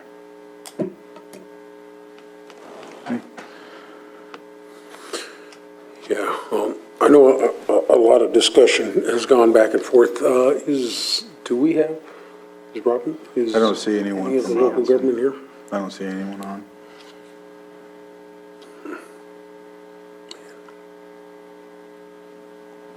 Well, obviously, at this point, when there, what was that, 11 parcels, I think, is that what it is? Or is it There's 14 parcels in 14 total. parcels. 3 of them are the parcels of concern. All right.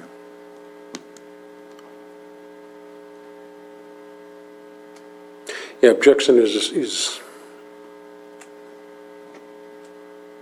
yeah, that's a tough one.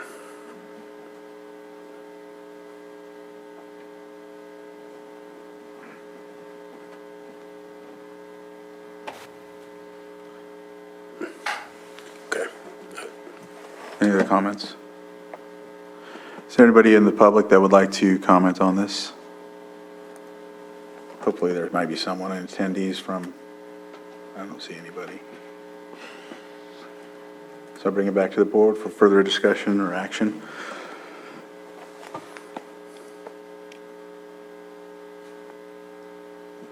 One thing I do know is we don't object the full application, we object these 3 parcels, but because of their statement, like you said, Patrick, that they wouldn't pull those 3 because it would delay their application, it puts us at that conflict, basically, so.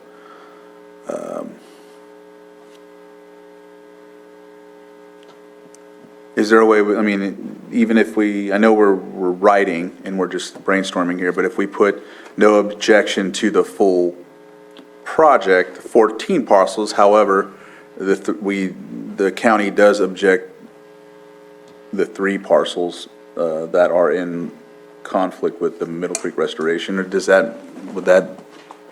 Would it be possible for your board to frame the objection to, not to the inclusion of the parcels, because part of what occurred at that meeting was the Army Corps' idea that it could still go forward even once taken into trust. So would it be possible that your only objection to the application is that, is the absence of any plan that specifically allows the Middle Creek Restoration Project to go forward without any negative impacts as a result of the application? I mean, could there be something added? Is that as bad as taking away? I don't know. But the issue for the county, if I'm hearing you correctly, is simply the impact to Middle Creek. It's nothing to do with how many parcels are taken into trust or anything about this long-planned project to put it into trust. So perhaps the objection could just be specific to some type of, I don't even know if they do addendums for this, but perhaps some type of addendum or additional information that will address how taking this into trust can be done without negative impacts to the Middle Creek project. The tribe has stated they don't want to negatively impact the project. And I think all parties agreed that, at least on the one phone call I participated in, I wouldn't state that, but it was my impression that everyone agreed with that. But that would just be very specific as to what the county's actual objection is. And if you're specific, then perhaps you could request that the Department of Interior engage in those conversations with the county and the tribe to ensure that the application can move forward with those protections in place. That way you're giving them something specific to do as opposed to just do something. Yeah, okay. Thank you for that. Supervisor Sabatier? I do appreciate help kind of bring it to what I would think I would like to see specific as to why it is that we are making this statement. And again, it's a black and white situation of object or not object. I don't think there's a partial objection that's capable here, but saying due to the impact to the Middle Creek Restoration Project and its importance to the area, the County of Lake currently objects to this application and asks for more time to ensure that in case of approval of this application, that in case the application is approved, that we are whatever kind of continue on that line. I lost my train of thought in trying to organize the sentence, but basically saying we currently disagree because of the impact of Middle Creek, and we ask for more time in order to try to find solutions in case that the application is approved. Because the timelines don't match.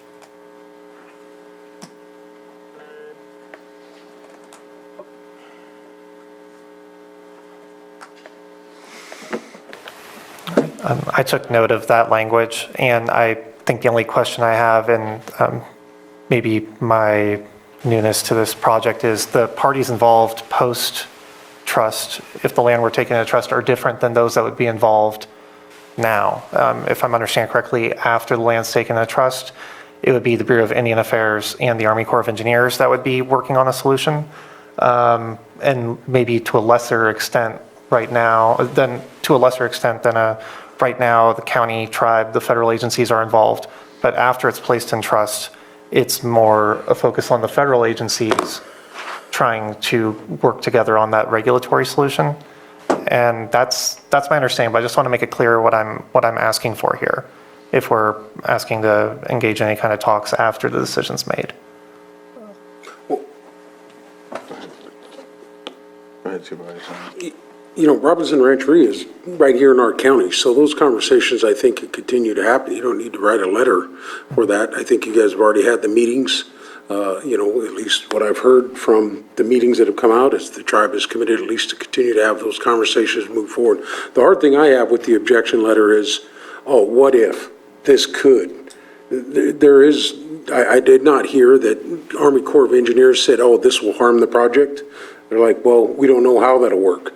And I agree with that conversation sometimes with federal agencies and other things who don't live here in the county, who don't have a working relationship with both our government directly and the tribe, and see those relationships that have been able to be built over the years. So, you know, that's the hard part with the objection.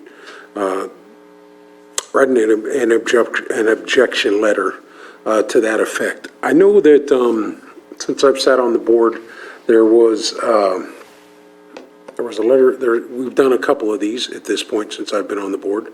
One for Abimatel and one for Big Valley. And I think we've kind of written two different types of letters. I don't know if you did a little homework one way or the other on that and looking at, those responses. And I thought one was favorable and one was unfavorable. I'm sorry, I think I got a fire going on down my way, so I apologize to interrupt. Can we take a break? Yes, let's Clear Lake too.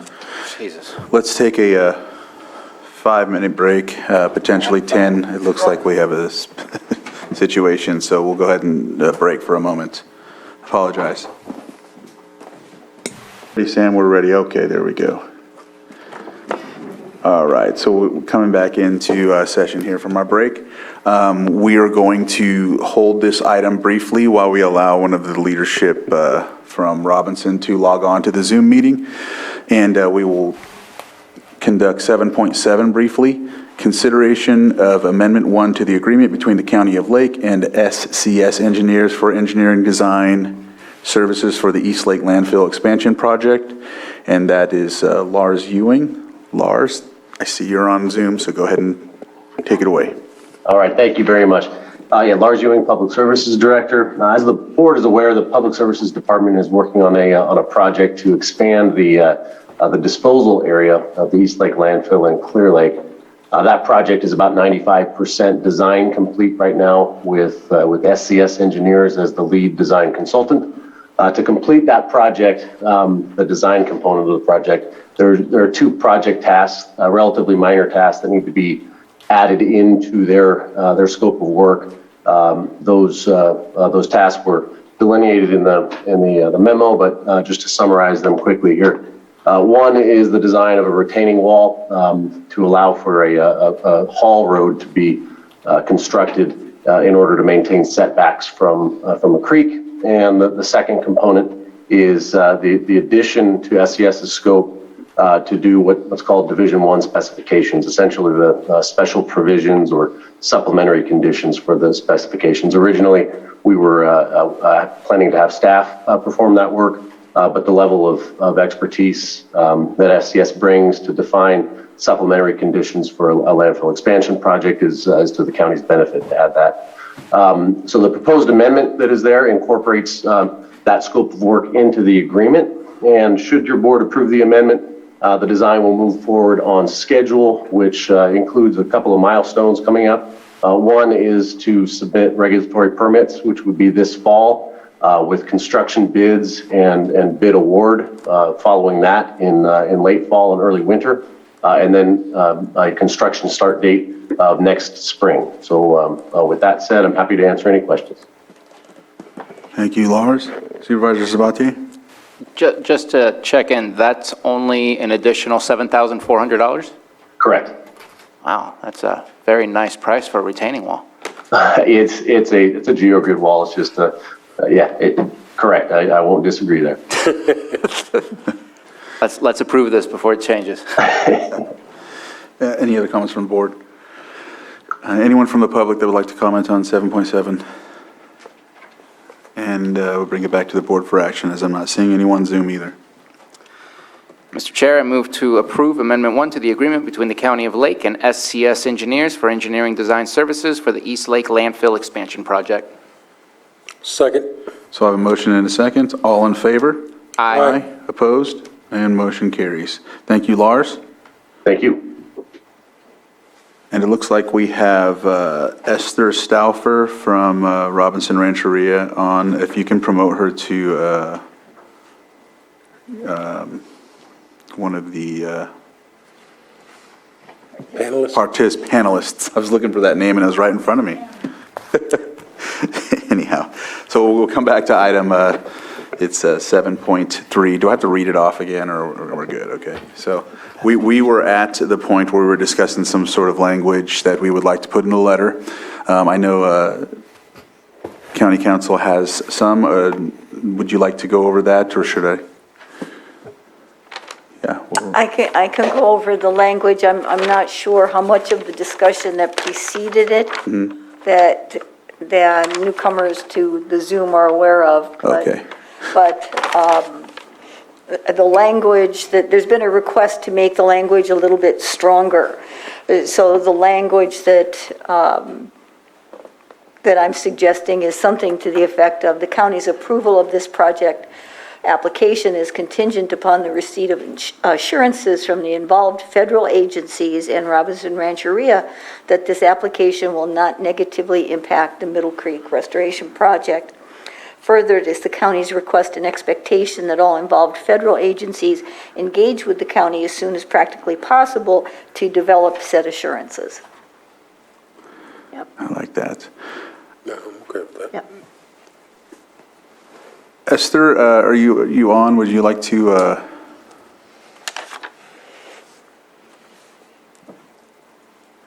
If you can unmute, I don't know if you're on a phone or if you're on the computer, but if you are on the phone, you have to press *6.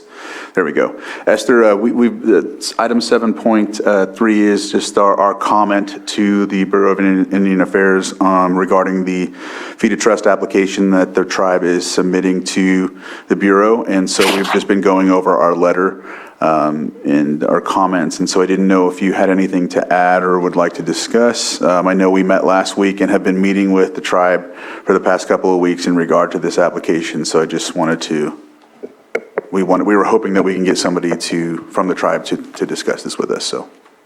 So as far as the comment period section, you do have that opportunity to provide your input for the Bureau of Indian Affairs.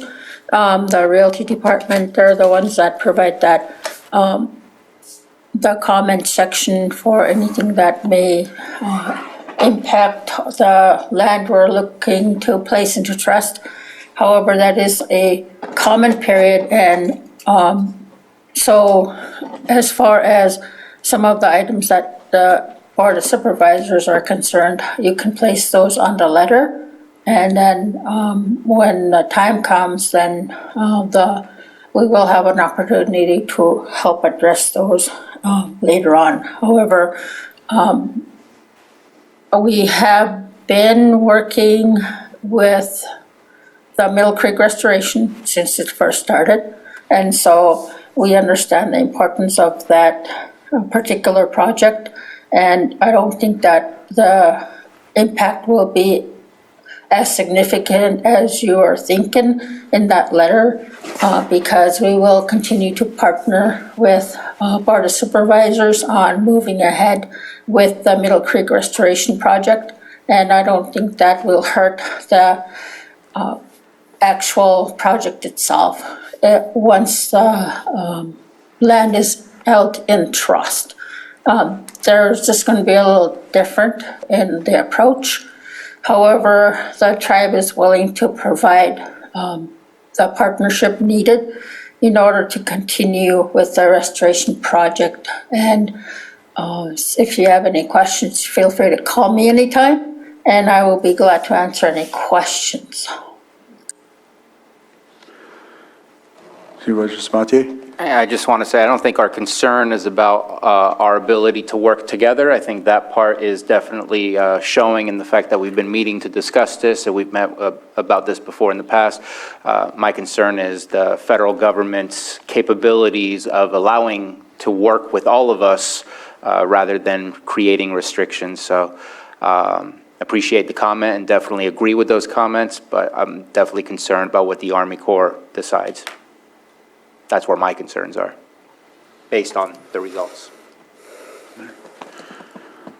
Thank you for that comment.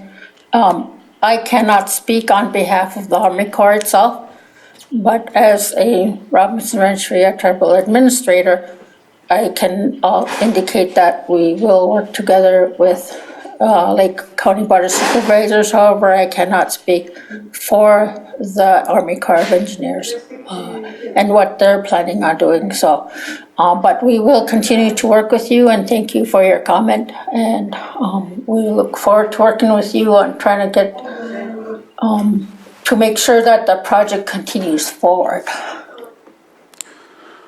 All right, thank you, Esther. Ms. Grant, I think the verbiage that you provided, I think that might with the majority of the board. I'm not sure if you were good with that, Supervisor Sabatier, but I think that might suffice, and if we can, did you get the verbiage that she provided? I wrote did. it down this time, sir. All right, so I think with that, I think it looks like we have at least we can move forward with that. Thank you for that quick opportunity to put that together, and I think if you're amenable to that, Patrick, we can go forward from there. Can I just clarify if there was any other change made? Are we removing any of the language that we discussed, like such as has no objection to this application, or is that remaining in place and those lines are simply being added to that paragraph? That was actually going to be my question as well. Are we replacing it with what Ms. Grant provided, which is what I think would be the more appropriate? So That's my suggestion. we're removing the last paragraph and Or the replacing second it to with that last? language. Second to last, I'm sorry, yes. All right. All right. So with that, I think we need to go ahead and take action. Do I need to open it for public one more time, or I'll open it up for public one more time? So if there's anybody that would like to comment on this item, please come up to the microphone. If not, unmute. And I'm not seeing anybody, so we'll bring it back to the board for action. Mr. Chair, I move to approve the response to the Bureau of Indian Affairs invitation to provide comment on the Robinson Rancheria of Pomo Indians land acquisition application with the amendments as suggested by Ms. Grant. Second. So I have a motion to end a second. To all in favor? Aye. Aye. Opposed? And motion carries. Thank you. And thank you, Esther, for being a part of the meeting and jumping on so quickly. All right. You're welcome. Thank you. Let's see. I think we already covered, which one did we did 7.5 already, right? Yeah, we didn't do 7, 4, 6, or 7, or 6. Okay. Got it. Okay, so let's move on to item 7.4, consideration of appointments to the Commercial Cannabis Ordinance Task Force. And I know this was brought forward. This is also brought forward by Community Development Director. And thank you for waiting on this last item that took.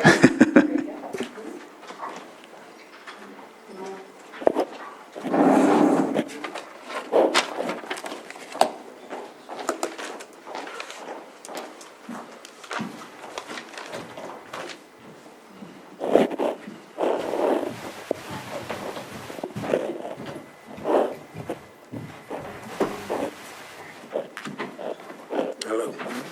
Good afternoon.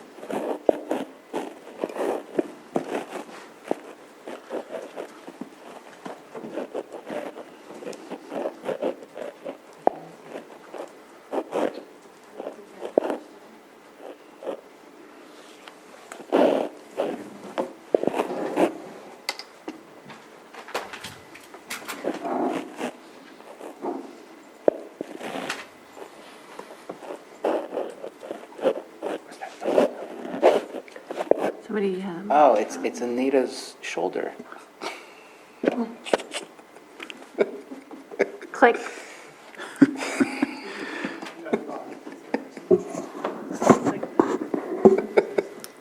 We're ready for when you are. So, good afternoon, Board. This is Mary Darby, Director of CDD, and we are presenting before you today the applications that were received for the consideration of the Commercial Cannabis Task Force Ad Hoc Committee that was continued from the June 21st, 2022 Board of Supervisors agenda. Just for your memory, so at the Board of Supervisors meeting on June 21st, 2022, the board reviewed and considered 12 applications for possible appointment to the Commercial Cannabis Task Force Ad Hoc Committee. Due to a discrepancy in the receipt of the applications and how they were received, the board voted to extend the deadline date to July 6th, close of business day. That's July 6, 2022.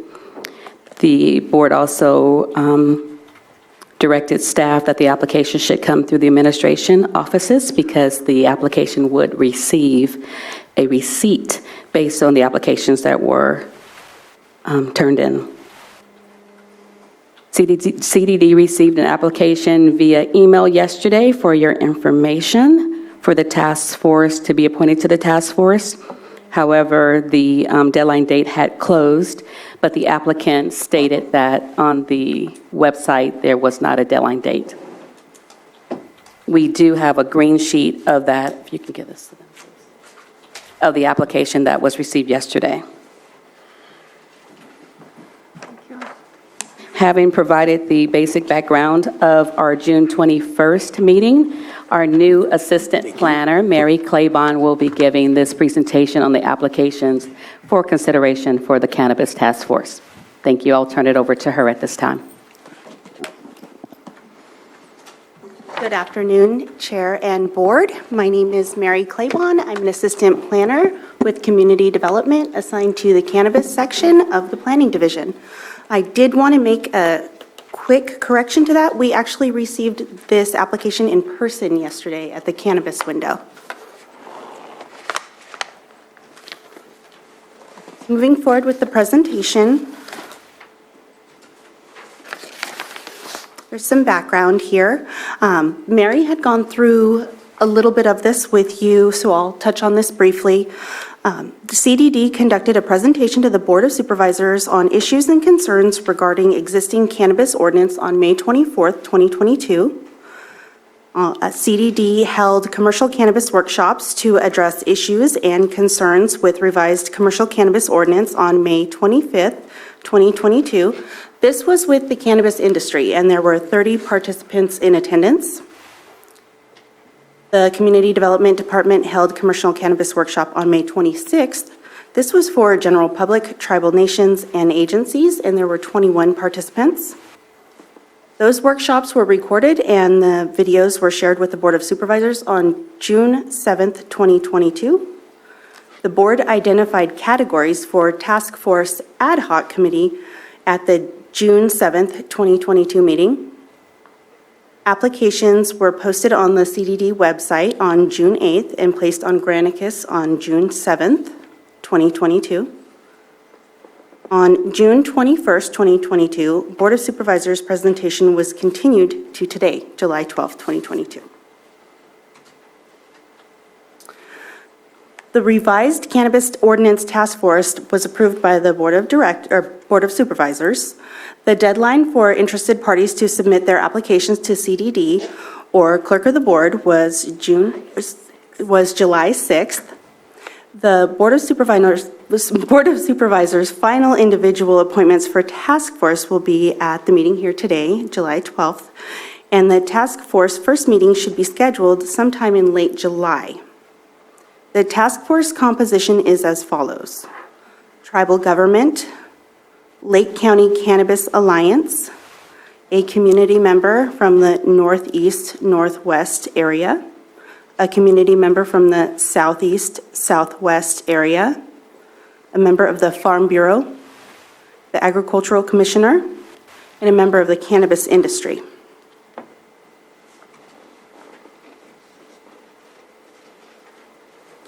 The applications that have been received as of June 20th, 2022, we have received 1 application from Tribal Government, 3 applications from the Lake County Cannabis Alliance, 3 applications from community members within the Northeast, Northwest areas, 7 applications from community members within the Southeast, Southwest areas, 3 applications from the Farm Bureau. There is 1 position for the Agricultural Commissioner and 3 applications from the cannabis industry. That does not include the application that was received yesterday that you have in your hands here. And that application is actually a community member from the Northwest region, also a member of the Lake County Cannabis Alliance, and also someone who is an avid participant within the cannabis industry as well.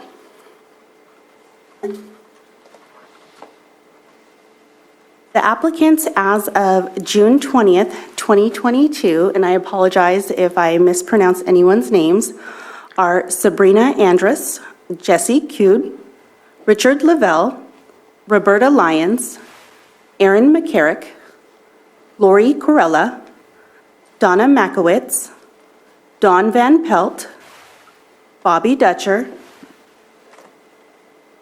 Kristen Callahan, William Weiss, Autumn Carsey, Jan Coppinger, Kristen Murray, Robert Geary, Jennifer Smith, Chris Jennings, Nora Delbaca, James Comstock, Sharon Zoller, and the most recently, Tyler Mitchell.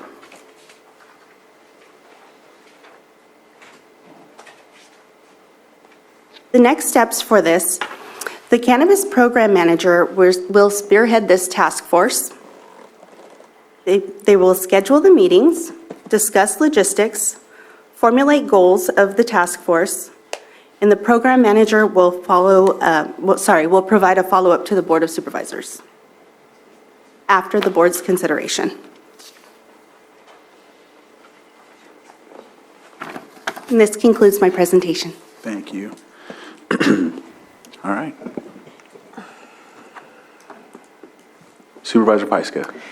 So when we had this discussion last time, I think we were going to leave it up to the Farm Bureau to decide who their representative was, because I know we have applicants who have Farm Bureau on their application, but they're not necessarily representing the Farm Bureau. And I think the prudent thing to do would be ask the Farm Bureau, probably it's their executive director, on who they want to represent them.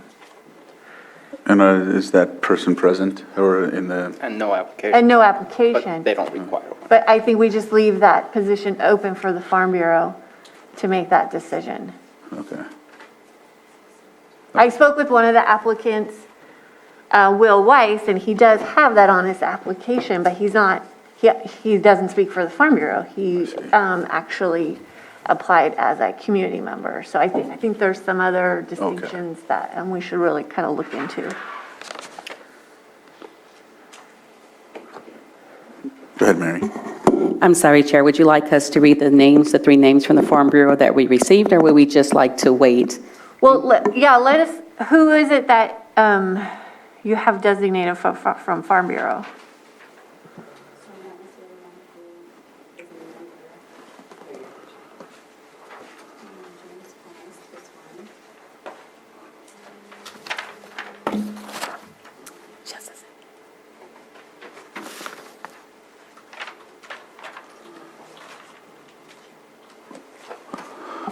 So James Weiss, James Comstock, and Bobby Dutcher.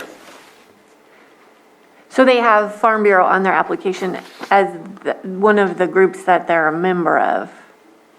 But I think we'd be discrediting the Farm Bureau by picking somebody without their approval. And Needs to be Rebecca or who Right. she delegates. right. For sure. I think we have a lot of applicants that have kind of crossed over the different designations.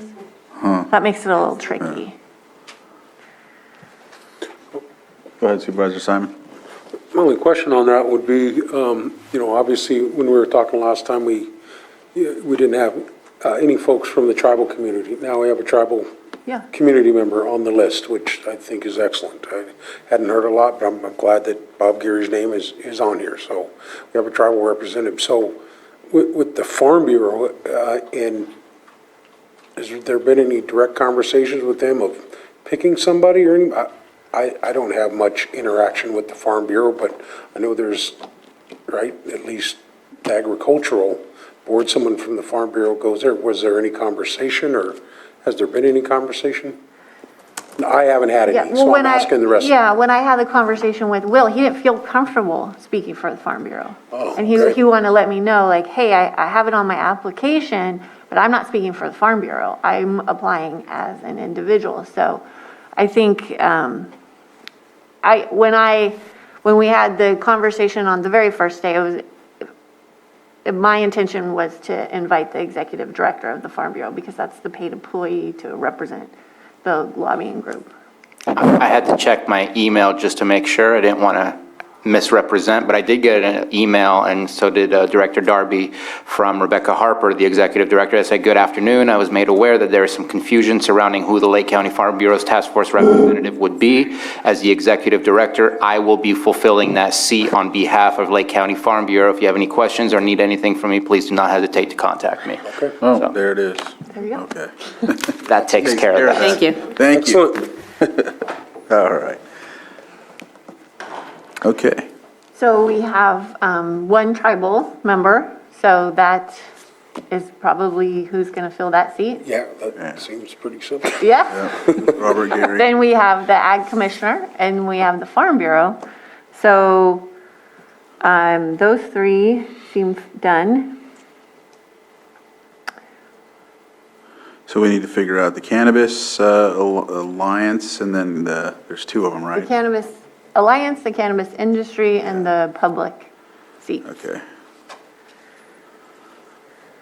I know we have the application for the president of the Cannabis Jennifer Smith, Alliance, so I think that's probably the best person to hold that seat. For the Cannabis Alliance? I would be in agreement with that. For the Cannabis Alliance, that one? Jennifer. Okay, I agree. I'm fine with that if you're, I think that's a consensus. Yeah.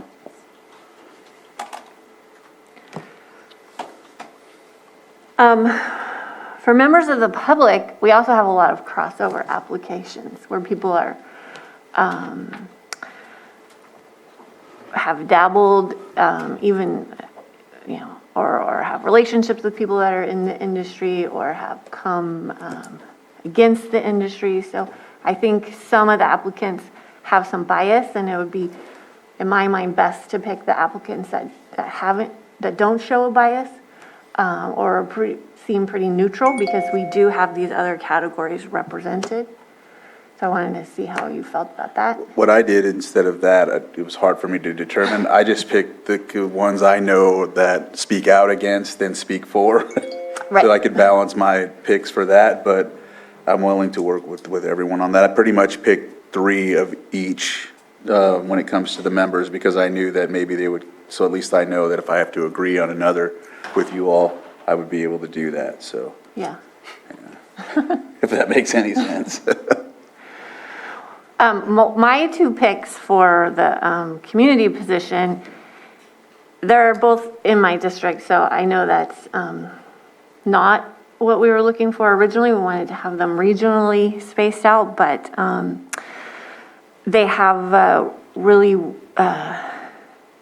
Jan has just an incredible amount of experience working on ordinances and working with the county, and has no bias, and I think would be an asset to this committee.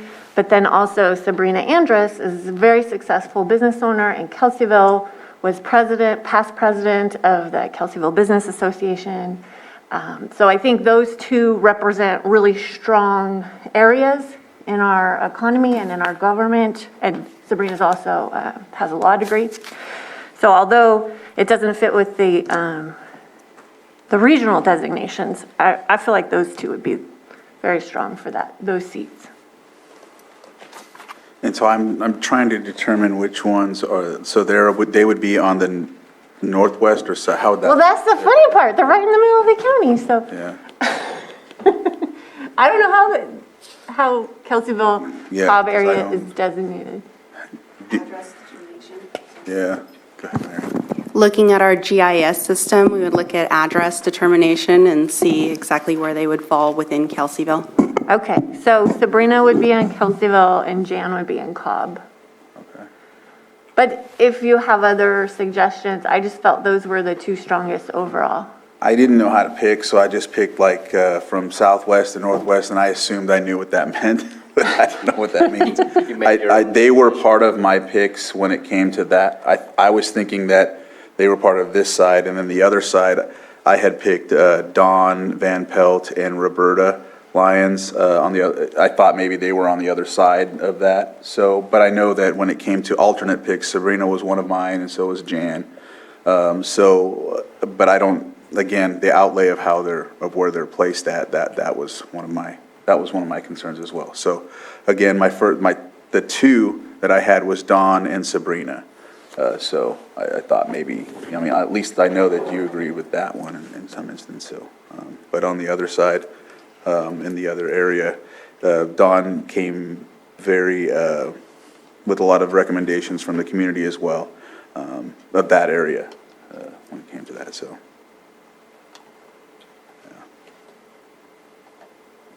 Sorry, I was checking on the fire for sure.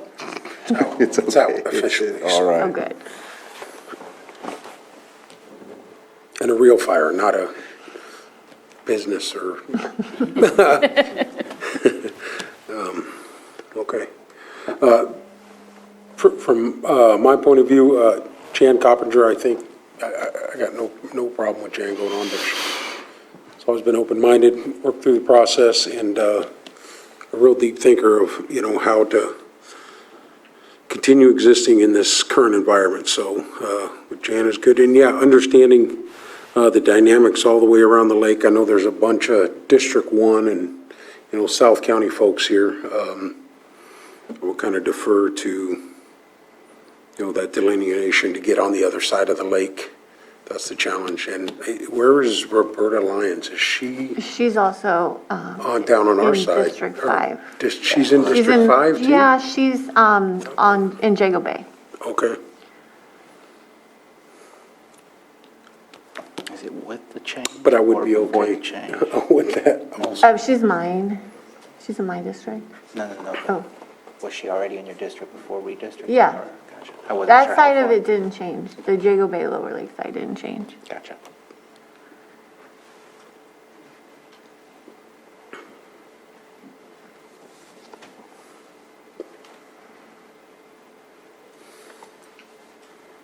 All right. Well, who are your picks? I will be voting for none. I don't agree with the amount of time being spent on this process. I think this is not a benefit economically to our community. I think there's a lot of time being spent when there's a much easier process. If there's a need to amend, we can amend. That still provides a public conversation. But I think that CDD is better served working on other items such as housing or other things. This is a very long, drawn-out process that will require a lot of time. And I just will not be voting on this today.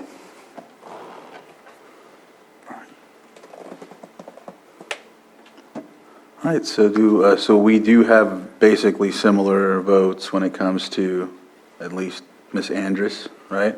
I don't know if that was one of yours as well. No, but I'm okay with that if that's, yeah. So, okay. So I know that one seems to have, that was one of my picks as well, so. But then there's the other one, so I don't know how that looks. Because I know that mine was Dawn, of course, and then, of course, I don't know if Roberta's on that side or whatever, but I have her listed next to it. And then, I think it's Donna as my third on that, but, yeah, so you said Jan, Jan. and you said you were just amenable to some of the picks, or the one that was in your district? Yeah, well, obviously to work with you on that side of the lake over there. We don't have anything on the north side of the lake yet, so if you're recommending Dawn Van Peltwell for that side of the lake, then, because I don't know the addresses or where they're all at. Who else is on the north side? Who else is on that side of the lake? Northeast, he's in northeast. Northeast. He said it, I think. I don't know if that's right. Northeast, northwest, what, north? West would be, I'm thinking, see, I was looking at it from this. Northeast would be like Clear Lake Oaks, and northwest would be like Upper Lake. I don't know, in Lakeport. Not many people Yeah. in northeast, so yes, I would say Yeah, Clear Lake. okay, all right.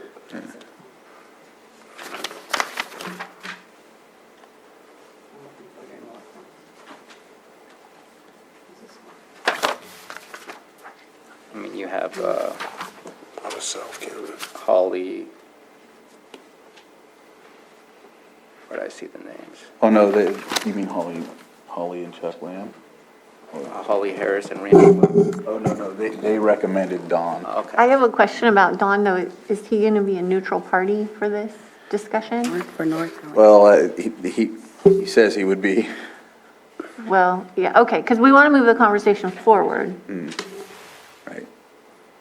I think that was some of the general conversation we were having. You know, this board is just to help us move forward. We're going to go through that process.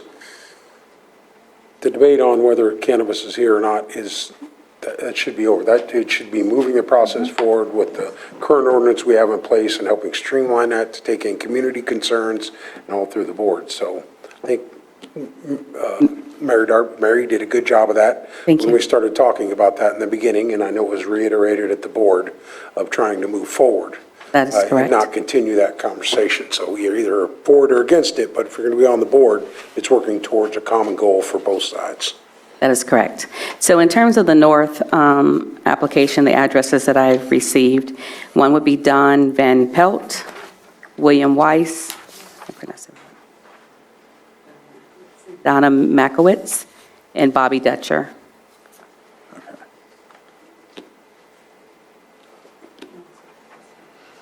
Well, for me, then, I'm okay with Don Pelt. I will say that.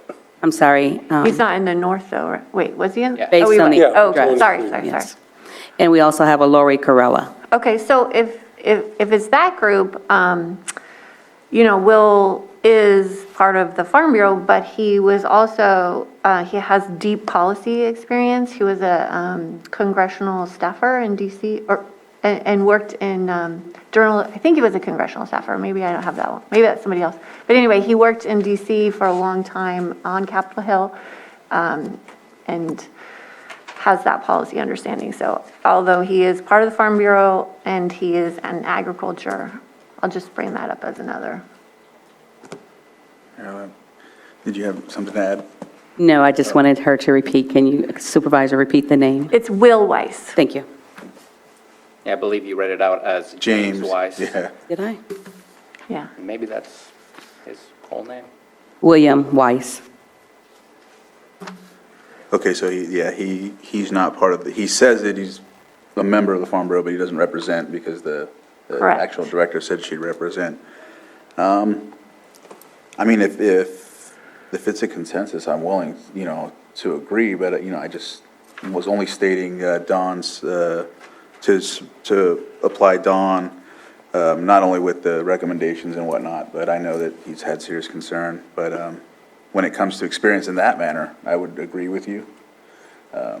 I just know the passion that Mr. Van Pelt has for it, so, and the support that it's given to him, so therefore that's why. Yeah. But if I was outvoted, that's the way it goes, so.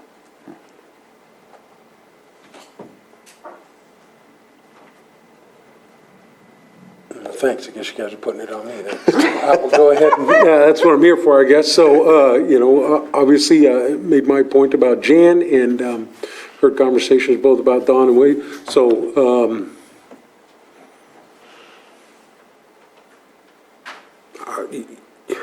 make it a challenge. So, and these are the last two, huh?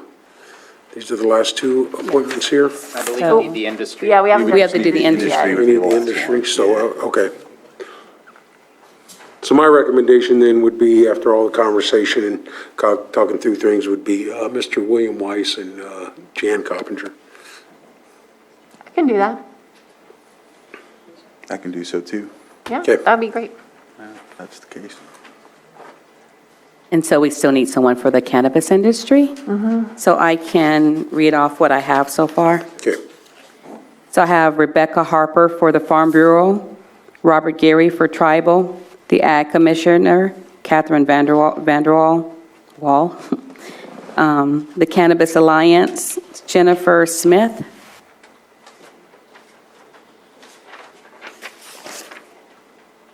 and William Weiss for the North Side, and Jan Coppinger for South.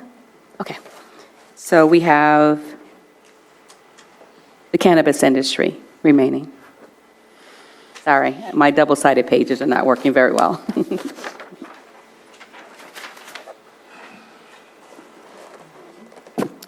The cannabis industry is You got Aaron McCarrick, Kristen Callahan, Autumn Carsey, Chris Jennings, Yeah. James Comstock. I don't know about the others. So my two recommendations would be Autumn and Chris. Is it one or two? It's one, but those are the two people that I put forward. Yeah, my pick was Aaron.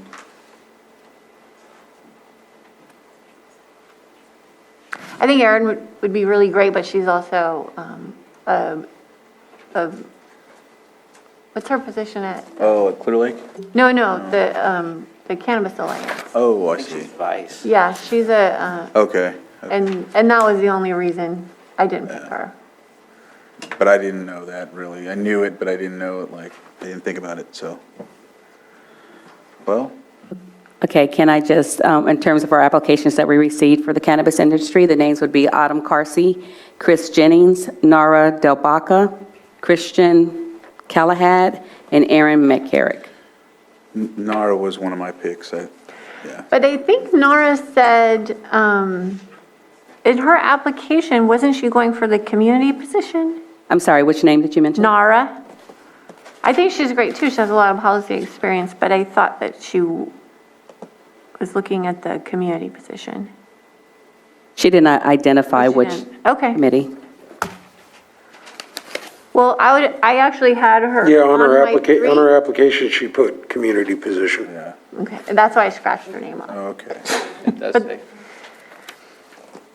Board commission category under which you are applying. She put commercial cannabis task force / community position. Okay, she must have submitted a second application because my application, it is blank. Oh, maybe she filled that part out afterwards. Yeah.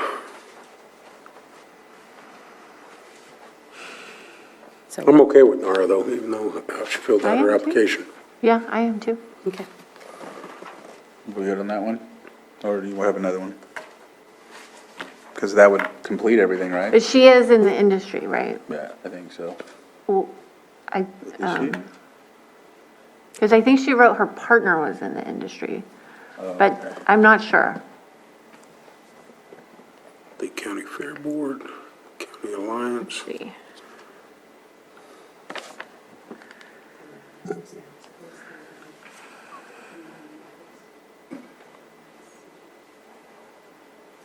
Looks more like consulting. 6 years in local, state, and cannabis policy. And then it does look like consulting, helping businesses and local government work.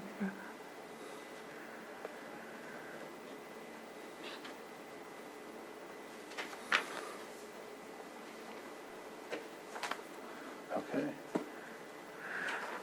I'm still okay with that pick, so. Yeah. Are we in agreement? All right. I think that's the pick. All right. Yes.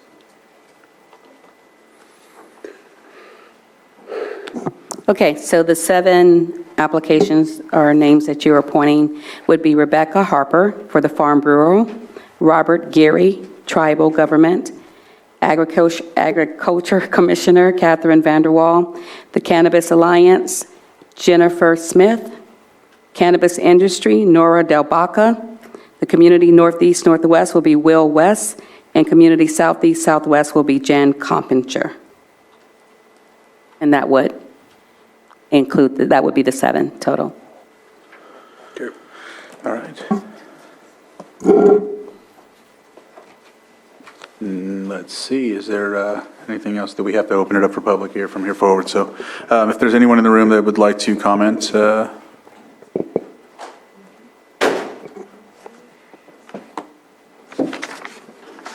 I think they're the participants, and I think I see somebody in Zoom with their hand up after. So after, are you coming up to speak, sir?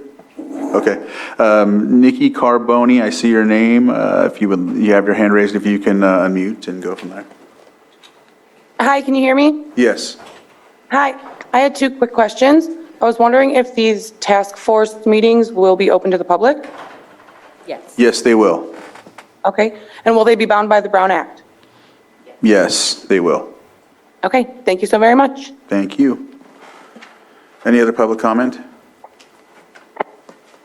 As I do not see any, so I'll bring it back to the board for action.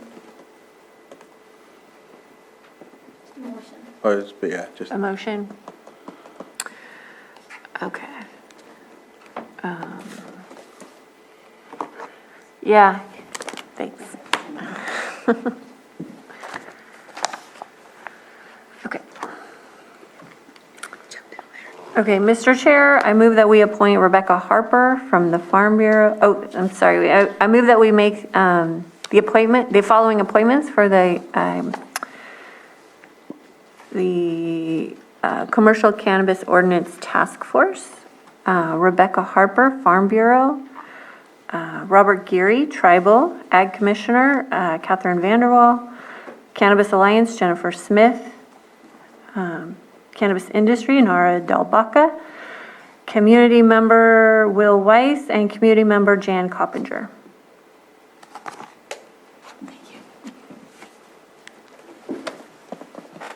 Oh, second. So I have a Sorry, I was reading all the names. I was reading. So I have a motion and a second. All in favor? Aye. Aye. Opposed? Nay. And motion carries 3-1. All right. Thank you very much. Thank you.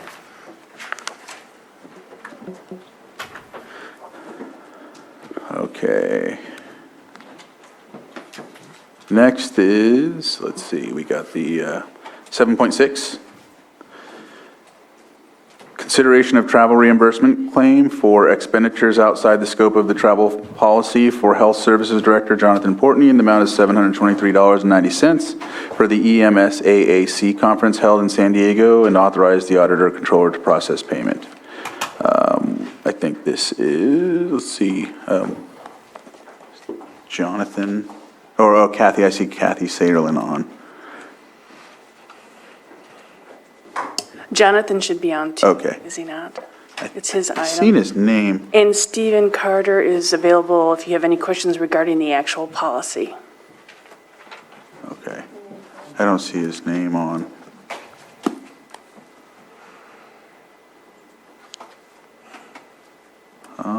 Let's see here.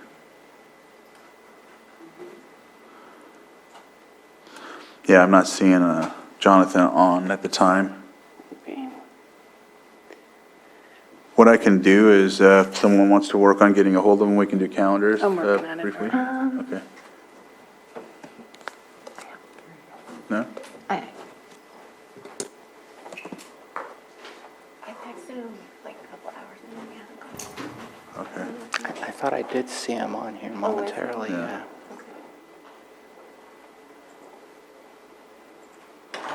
So shall we do calendars while we wait then? Okay. So we will go ahead and conduct the calendars. Is there anyone that wants to start? Supervisor Sabatier. So nothing to report since I've been gone since the last meeting, other than quickly put in some meetings to try and have the conversation with Robinson Rancheria. Thank you again, Supervisor Crandall, for taking that lead and putting that together so quickly and multiple times, and keeping everybody up to date as well. Tomorrow, I don't know what that is, but tomorrow we're going to have an LTA APC meeting, I believe. Yeah, it was canceled and then put back up for a couple, 2 or 3 items I think need to get addresses, at least the email. And then, looks like I'm meeting with NCO later on. Following day, going to Judge's Breakfast, then Lake County Behavioral Health, MHSA, public hearing. And also meeting with some of our fire districts and hospitals to have a discussion about our ambulance medication approvals. We have a doctor who is retiring, and we need to figure out who's going to be signing off for our ambulance to have their medications. So looking forward to that meeting to see what kind of solutions can be brought, both to the EMCC and also possibly to individual groups to get those final approvals. Going to be joining another Lake County Housing Navigator meeting on Friday. And I just have not populated much since coming back from vacation. Meeting with our CAO on Monday and back here on Tuesday. Pretty quick. All right. Supervisor Pyska? Yeah, I was trying to find the email, but I wanted to let you all know that NCO and Tammy Alexei, they're hosting a workshop for how to become a fire-wise neighborhood or a fire-safe council. And I had the email pulled up, and now it is buried, and it is not showing up in my search. So I will send it out to all of you. If anybody has any constituents who are interested in this, here it is. Okay. July 14th, 1:30 p.m. at the NCO Lakeport Conference Room, 850 Lakeport Boulevard. This meeting is geared at those that are interested in obtaining information about fire-wise communities and fire-safe councils. The meeting will include information on what the difference is, tips on how to get started, and best practices for those who have been through the process. This is the next step after Canocti Fire Safe Council presentation. Does anybody want this email sent to them? Okay, I'll just do it right now. You said 1:30 on the 14th? Yeah, I'm just gonna send it to you. Thank you. Yep, and that's going to be a great resource. We have so many people that have been through the process and can do a lot of hand-holding. So the biggest announcement that we have that I know you already know, but I'm going to tell the public, is that we got the Cal OES Jumpstart Grant to fund a Chief Climate Resiliency Officer for 5 years out of our admin office, which is huge, and we are very excited about that. This evening, if I get home, there's a Cobb Farmers Market every Tuesday night from 4 to 6. And tomorrow morning, I have a meeting with a constituent, and then I have a NCO Building Homes, Building Lives meeting with, are you going? You're not, you don't respond to it. I see it on there. Okay.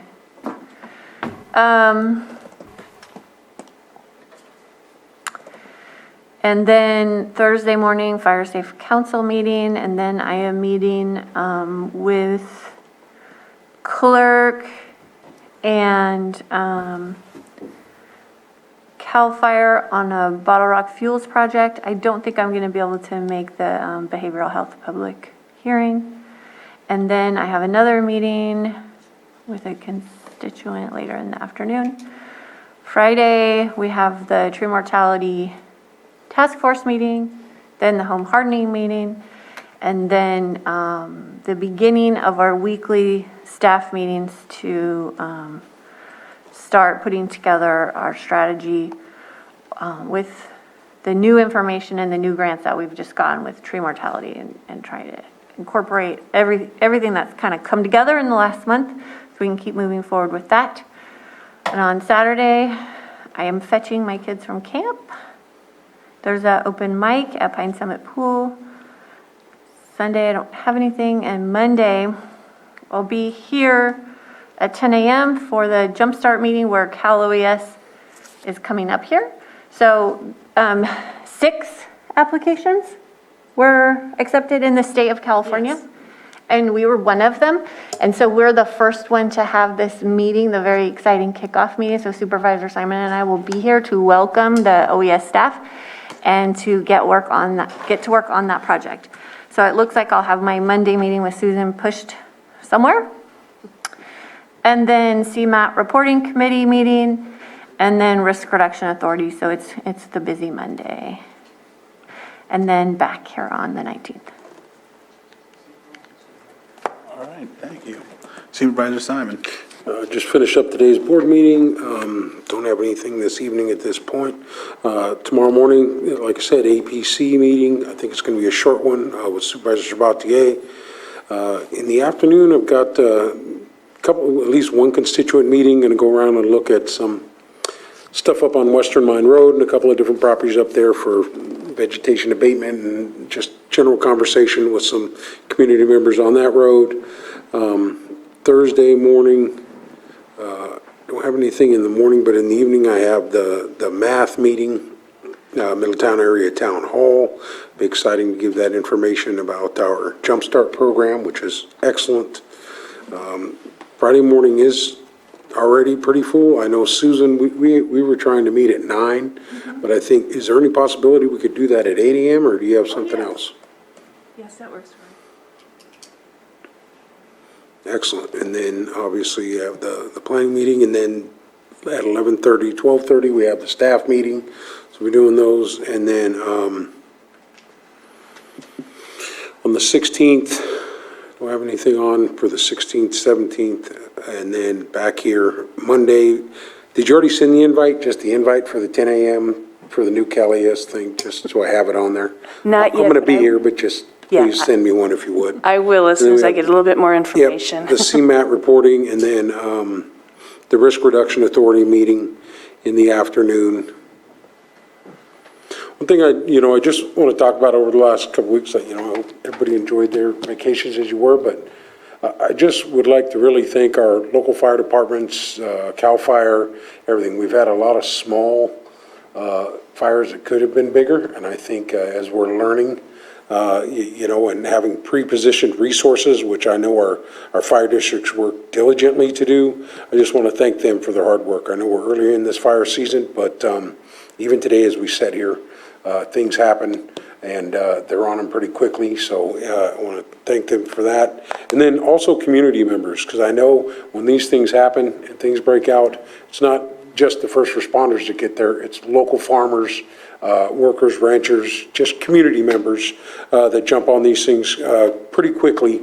And I know we've had a couple of instances of that where folks are already working it when resources got there. So I want to thank that. And then for the hard work over the past few years, it's been a big change with the new helicopter that we got to witness come in, Firehawk. the Firehawk, there you go. I forgot the name. Last year when it landed, myself and Supervisor Pysker were there, but it just increased the capacity for attacking these things. We went from 500 gallons to, I think, 1,000 gallons or something instantly, and just the ability to get that stuff on there is just excellent. And we all get constant phone calls on things that need to be done.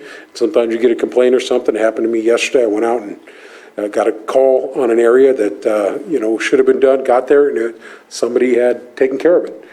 So I was able to reach back out and say, yeah, it was done. I don't know who did it, but it got done. So that's the most important thing when you're starting to get a lot of phone calls and stuff. So just want to say that, please be diligent. If you see something, report it. The fire department as soon as you can, but I just want to thank all the agencies, and I know there's so many that are out there working to continue to just keep us safe. So that's it. That's all I have. Just a lot on my mind because they've just been popping up every day, and even during today's meeting, so. Can I just follow up on that too? Please. Yes, and so South Lake Fire has the Operation Force Multiplier, which is giving community members the water tanks, water extinguishers, and the McLeods. And so last year, this was a grant, and they gave them all away, and on the way home, somebody put out a commercial vehicle fire because they had been trained with those tools. And between Middletown and Hidden Valley, they put that out. And so now they got another round of funding, and they've been giving those out to anybody who's interested and gets on their list in South Lake Fire District. So I went and got mine. I have mine in the back of my car with a pair of boots, because if you come across a fire and it's really small, you're the one that's going to make the difference. So just everybody staying vigilant. And with the small fire that we had in Club the other day, it was a whole bunch of volunteers that showed up with hoses and rakes and everything to get that under control before it got wild and while the resources were arriving. Thank you for that. Did you get yours? Did they give you the tools for your I got test? the backpack thing that you fill with the water. That was my request. So it's a workout and you have to do that. McLeod is my favorite tool. Yeah. So I'll go ahead and do you mind briefly as I see Jonathan has come on. So tomorrow, agenda review. Then I know Thursday, I think pretty much I have a lot of people that I need to, there's a lot of perpetuating issues that have been going on for quite some time. I have to call these people and get some of these things ironed out or get them on a path or direction or something. So that's what I'll be doing tomorrow after that meeting. Thursday is the Lucerne Town Hall. It's usually at the castle, but we also have a Zoom link that will be available as well at 6 p.m. Ad hoc for Committee on Cannabis, which is Advisory Committee on Cannabis, which is RCRC. So that will be on Friday, Monday, meeting with CAO, and back here Tuesday for the Board of Supervisors. And that concludes my calendar. And with that, we'll close calendars. And I see Jonathan's on, so I'll go back to item 7.6. And so, Jonathan, I think you're unmuted. So if you, we already read off the item earlier and kind of went on to what that's about. So if you wanted to start out and give us some insight, we'll go ahead and open the floor to you. Great. Hello, Supervisor. Sorry for the technological difficulties. It seems like the phone is working, but the Zoom is not. Am I coming through clear? Yep. Yes, we hear you well. Wonderful. Good afternoon. So there was a conference, MSAC, and it is the Emergency Medical Services Association gathering. And it was a multidiscipline, multi-county, and the idea of the conference was to come together as LEMSA, first responder, and disaster response cohorts, and brainstorm plan and prepare for the upcoming seasons. So I was late registration, very late registration, because I was encouraged by some peers as we were developing the IRP and other aspects of emergency response through our MOOC to register and attend. So I think I registered, maybe 3 days before, and fortunately, fortunately, there was space, but the space available was limited. So I booked what I could find. What I did do, understanding that the price was somewhat inflated, I believe, because of the limited space, I did end up covering all my ground transport and food. And so that's where we're at, and I enjoyed it, learned a lot, got a lot of information, a lot of contacts, and I hopefully look forward to next year's conference. All right. Thank you for that. And it looks like we have Kathy Saderlin's hand up. We'll go ahead and, if you can unmute, and we'll go ahead and give the floor to you. Hi, thank you, Board. Hopefully you can hear me. We can hear you. Yep. Okay, perfect. So I just wanted to provide you a little bit of additional information, and I appreciate what I just heard from Director Portney. We are aware of some conflicts or some concerns that happened with late registration, but I wanted to let your board know and provide some additional information on why the travel claim is being submitted to you.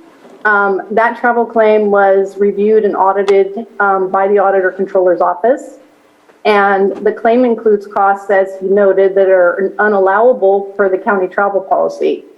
And as your board is aware, the policy is the standard you have set for county travel with the underlying principles of reasonable cost and prudent use of county funds. So the travel claim was audited to the standards of the county travel policy, and the disallowed costs include discretionary personal choice, non-essential costs, as well as lodging rate that was more than double the conference rate. This was explained to the department, and the director was given the opportunity to amend the claim, and he has chosen to bring it to your board. We don't question at all the validity of the travel. But we do have to audit to the county travel policy. That is our duty. And I do have Marcy Harrison here, and hopefully you can unmute her. She has some details on this that I don't have the exact details.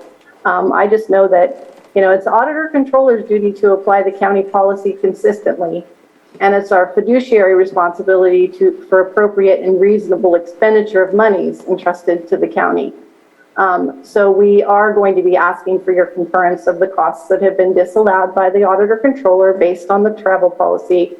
And I just heard mention of additional costs that weren't submitted on that travel, and actually those would be allowable, which might make this a little bit more palatable for the director for what we consider to be the excessive or disallowed cost. So Marcy, if you could unmute, or if somebody could unmute you so you could kind of give the board the lay of the land on this travel claim particularly. Good afternoon. Can everybody hear me? Yes. So I first want to note that the item before you today is not actually an employee travel reimbursement. These charges were placed on Mr. Portney's county PAL card. However, initially, and I believe mistakenly, submitted to our office on a travel reimbursement form. It wasn't until we received the CAL card statement that this was noticed. We believe this is just a misunderstanding of process and not intentional, but wanted to be clear that Mr. Portney is not out of pocket for these specific charges that we're discussing today. As Kathy noted, the travel claim was audited to the standards of the county travel policy. And as mentioned earlier, the disallowed costs include discretionary non-essential travel, such as travel insurance and airline seat upgrade, in addition to the lodging cost. When we're auditing these claims, we really look at policy. And the travel policy allows for reimbursement of reasonable and actual costs that are in the best interest of the county. The costs that have been brought to the board today are considered to be in excess of the reasonable cost based on our audit of the claim when applying that compliance to the standards of the policy.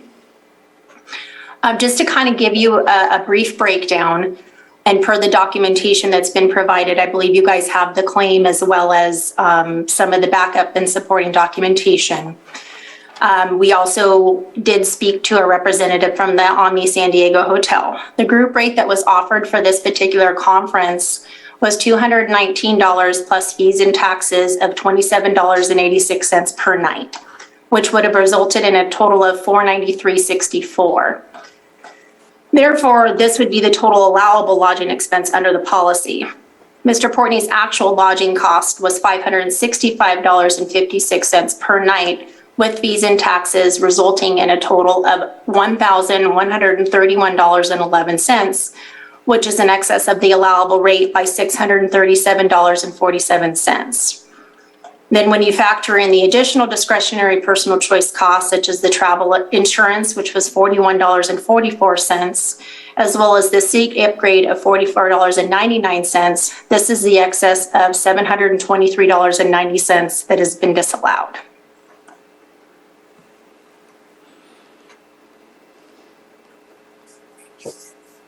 So Jonathan here, and when this was brought to my attention, I was like, okay, cool. Wrong form was filled out. I actually had a representative fill it out for me, but I thought it was the right form. So first, apologize about that, and then secondly, I'm not totally sure why it got brought to the board, but what I do know is like the intent of bringing it to you is how do we make it right? I mean, if I missed a step or if I made a mistake in the rush of registration, I'll own it. But how do we? My point and my mission is how do we move forward so that everyone is comfortable and we can learn. I can learn from this and check all the boxes. I'm complete. Thank you, Jonathan. I think Kathy or Marcy, you said something along the lines of some other charges that can make this more palatable or something like that? Ground travel expenses. Yeah, the mileage. Yeah, okay. So yeah, this is Kathy. Director Portney mentioned that he had some additional costs related to this travel that he did not submit to the county. So if those are eligible costs, then he could certainly submit those, and those would then be included in this claim. Again, we need to make it clear that Director Portney, these costs have already been paid for by the county, and what we are requesting, correct. And to be clear, is that those costs that we've determined are not per the travel policy should be reimbursed to the county. But that could be offset by any additional costs Director Portney may have incurred. Okay, thank you for that. I seen a pen up, but then it got put down, but Supervisor Sabatier? So I appreciate that you went to this conference. I think we need to be up to date on everything that's being discussed statewide. These are good places to network, good places to get informed. I will admit that I've unfortunately have done late registration before, not something that I'm happy about, but it does happen. So I don't have a problem with that. Definitely see that there was an insurance plan put on the trip that says not allowed. That's $41.44. I see an upgrade to a seat that was also $44.99 that says not allowed. So now we're in kind of in $85, $86 range. And then it's the basically the room. It's happened definitely in the past that the rooms do fill up quickly, especially conferences bring in quite a lot of people. I do see that in the policy, there is a possibility of approval by the CAO, pre-approval by the CAO for an extra $175, I believe it is, per night. And I'm just kind of looking to see using this as a learning tool for better understanding on how to move things forward. If we can look at that $175 per night, it doesn't quite reach the $448.04. And then maybe with the mileage being submitted and tracked, that we can reduce that. And that way in the future, we have a better understanding of how things work and things like that, because it could have been something that was submitted, probably unbeknownst to Director Portney, unbeknownst to me at this moment in time until I was reading through the policy. I was not aware of that. So just kind of looking at our CAO, if that's something that we could do retroactively, or how the board feels about that. I see Marcy has her hand up, so we'll go ahead and Marcy, go ahead, unmute. Bruno, thank you for bringing up that section of the policy. I did want to clarify that it's not an additional $175 per night. So section 4.1C states that lodging expenses in excess of the allowable $175 would receive prior approval. I guess the question at hand right now is that, and that prior approval is waived if the lodging is at the location where the conference is being held. So you can see where it could be interpreted that possibly there wasn't approval needed. But the question here is that there was a room rate offered of $219 that was not applied. So that's kind of where this comes into the disallowance of the policy, because in addition to the excess allowable rate, there was a group rate, and then that further exceeded that with no approval. I appreciate the clarification. I'm rereading it now, and yes, that is the way it reads. So I just read that through quickly. Appreciate the clarification.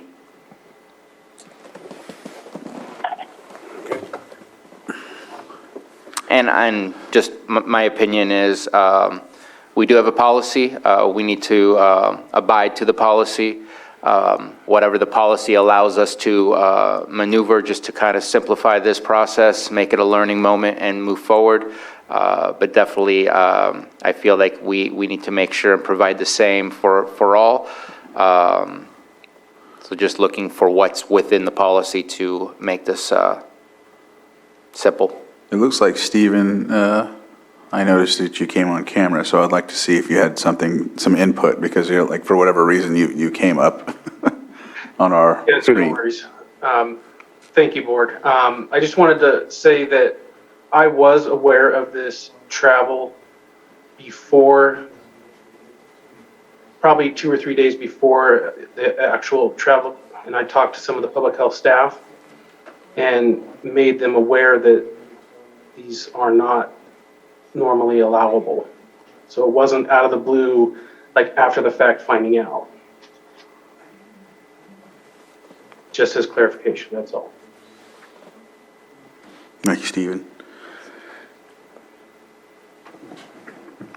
And so it looks like Sheriff Martin, you've came on as well. Yes, thank you for your time. We lost you. Can't hear you, Brian. How about now? There. Is that better? Yes. Okay, so I'm here not only as the sheriff, but also a department head and also a concerned taxpayer with this. And when the auditor controller speaks about making reasonable use of county funds, the taxpayer funds that we're talking about, the county policy on travel is pretty clear. I haven't heard anything that constitutes an exception to that policy that would be applicable. And when there's talk about making this a learning moment, I have a concern that we're making this learning moment at the expense of taxpayer dollars, and that shouldn't be allowable. I think the board needs to be cognizant of the fact that just as the auditor controller has a duty and obligation to ensure that our taxpayer dollars are protected against any sort of fraud, waste, and abuse, your job as Board of Supervisors is to provide that oversight, and sometimes that means making some tough decisions. And simply calling it a learning moment and bearing that burden on the taxpayers may not be the best course of action. When funds are paid out for travel expenses, those funds are paid out pursuant to authority of law. Generally, that law is where the policies by which those parameters are set. And I haven't heard anything that's within those parameters that would legally allow payment of these funds. In addition to the housing, and this part comes from a department head standpoint. When this very public document and this public hearing goes forward, there's no doubt that many people in my department and probably some people in other departments are going to wonder, wow, so if I just make a mistake, can I stay in a $450 king corner room down in San Diego when other more reasonable and more prudent option was available? Is that going to be allowed? You're going to set a very important precedent here, and there's going to be a lot of eyes on you as far as what goes on with this. Additionally, the travel expenses as well.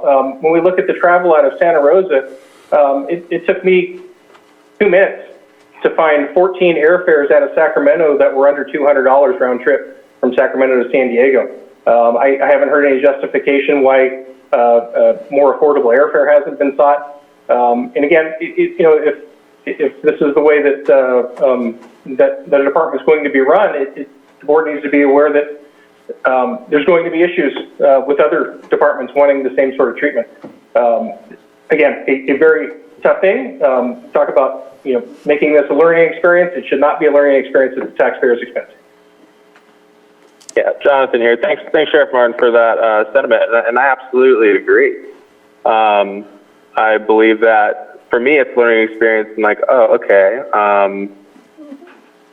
late registration, things of that nature are going to be at a detriment. But one thing that I want to express is, I feel like I should cover the over some. I haven't had a chance to proposition that. And when we look at this from a equity standpoint across the board for all county members, we all should be held to a policy because that's diplomacy. So I would like to work with the controller's office to look at the ground travel and I think it's like a $30 a day lunch deal, and just start summing that up. I think that is a very valuable and fair way to move forward. It's not about, for me, at this point, it's not necessarily about the recovering the cost. It's about I made a mistake with the programming and the structure of it, which that lesson I look forward to learning from and moving forward and improving on that. But it should not be at the taxpayer. And it should be something that I learn from and move forward with and structuring, future travels and conferences. I'm on board. I would like to work with the controller's office and whoever, and the board, and the county, and whoever to square that up. It's not a problem to me. I feel, unfortunately, I feel like this is going in a different direction of potential perceived favoritism, which I do not want, because my mother always told me, while I am loved, I'm not special. So let's find a way to just balance the book, and I'll cover that. No problem. Thank you, Director Portney, for that. And Marcy, I see your hands up. Can you unmute, and then we'll go from there. Thank you, Board. I first wanted to thank Sheriff Martin for stepping on. I think that is exactly our standpoint and our position in this. There is a concern for the precedents this may set for future travel by department heads and employees, and especially when using the county cal card, because it's an expense that we find out after the fact. So there's no proactive response to this. It's generally reactive. And I do appreciate Mr. Portney's willingness to work with us. I do, before we exit today, want it clear as what the board's expectation of reimbursement will be. Will he be expected to reimburse the excess lodging costs that we feel are disallowable, and then offset those with the on-ground travel and possible meal expenses? But I just want to be clear as to what the direction is from the board on this. Thank you. All right, Supervisor Pyska. Yeah, I don't think that we were ever going to not follow the policy on this. So I think having Director Portney submit his additional expenses and have them added against what's owed, I think he's agreeable to that. That's what we should do. We have the policy for a reason. And I think we'll just go with that. I don't see any other way. Thank you. Supervisor Simon, I see you grabbing your pen, so I'll let you go. Yeah. The same way. We have the policy for a reason, so it makes it easy. Everybody's treated the same, move through the process. We're diligent with county tax dollars and moving that through. So appreciate everybody getting on. It does seem like it's, a little adversarial, but I myself was never considering. I saw it on the agenda. Okay, let's have the conversation, but it's pretty simple. We have that policy to make it very clear. And so I'm in complete support of it. And, the only reason for me, any conversation about what's allowable and what isn't allowable, that didn't come from the board. It was a conversation of Director Portner saying, I had some stuff I didn't turn into claim, and then I heard the auditor controller say, oh, well, some of those may be deductible in some way or another. So I would really be looking direction from the auditor controller, what is allowable or not. So it seems like it's almost, this agenda item would have to come back and say, well, this is what we worked out. That's how it was done, unless you guys have recommendations today. But myself would just be following the policy to be followed. It needs to be reimbursed. And at the point of the beginning of the conversation was, can't go back after the fact and try and fix things, just the amount owed is the amount owed. And going forward, it is a teachable moment, as you said, to learn, okay, know that policy, understand what needs to be done, and follow through with it. So, but from my point of view, yeah, I was going to go with the auditor controller. Yeah, I love the fact that at least yearly we're standing in here and getting awards for being a very diligent county and making sure that we track every dollar and every dime. And I know that comes here, like I said, at least a few times I've been on the board that I'm standing here. So I want to make sure that we continue on that path and follow the policy. So those are my thoughts on it. Kathy, I see your hand up. Yes, thank you, Board. And I appreciate all the additional information that has been provided. And this is new. Some of this information is new to us. So I'm happy to work with Director Portney and apply the county travel policy as it's written and come up with hopefully a workable solution for all of us. CEO. Yes, Chair. I don't know if it's necessary if Kathy works with Director Portney to find a resolution to apply it fairly. I don't know if it's necessary that it come back before this board. Okay. Yeah, I'm fine with that direction as well. Ms. Grant, did you have anything to add? No? All right, so I did not open it up for the public, so I'll go ahead and open it up for the public briefly and see if there's anybody that would like to comment on this item on the agenda.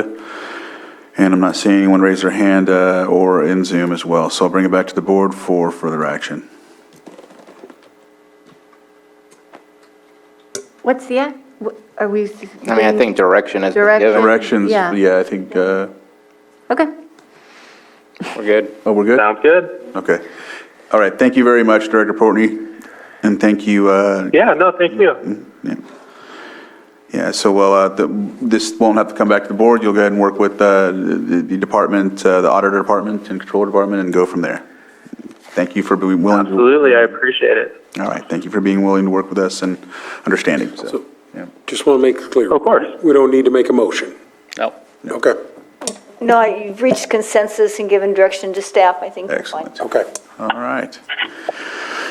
All right, so it looks like we're finished with this item. Thanks again, and I think that covers everything.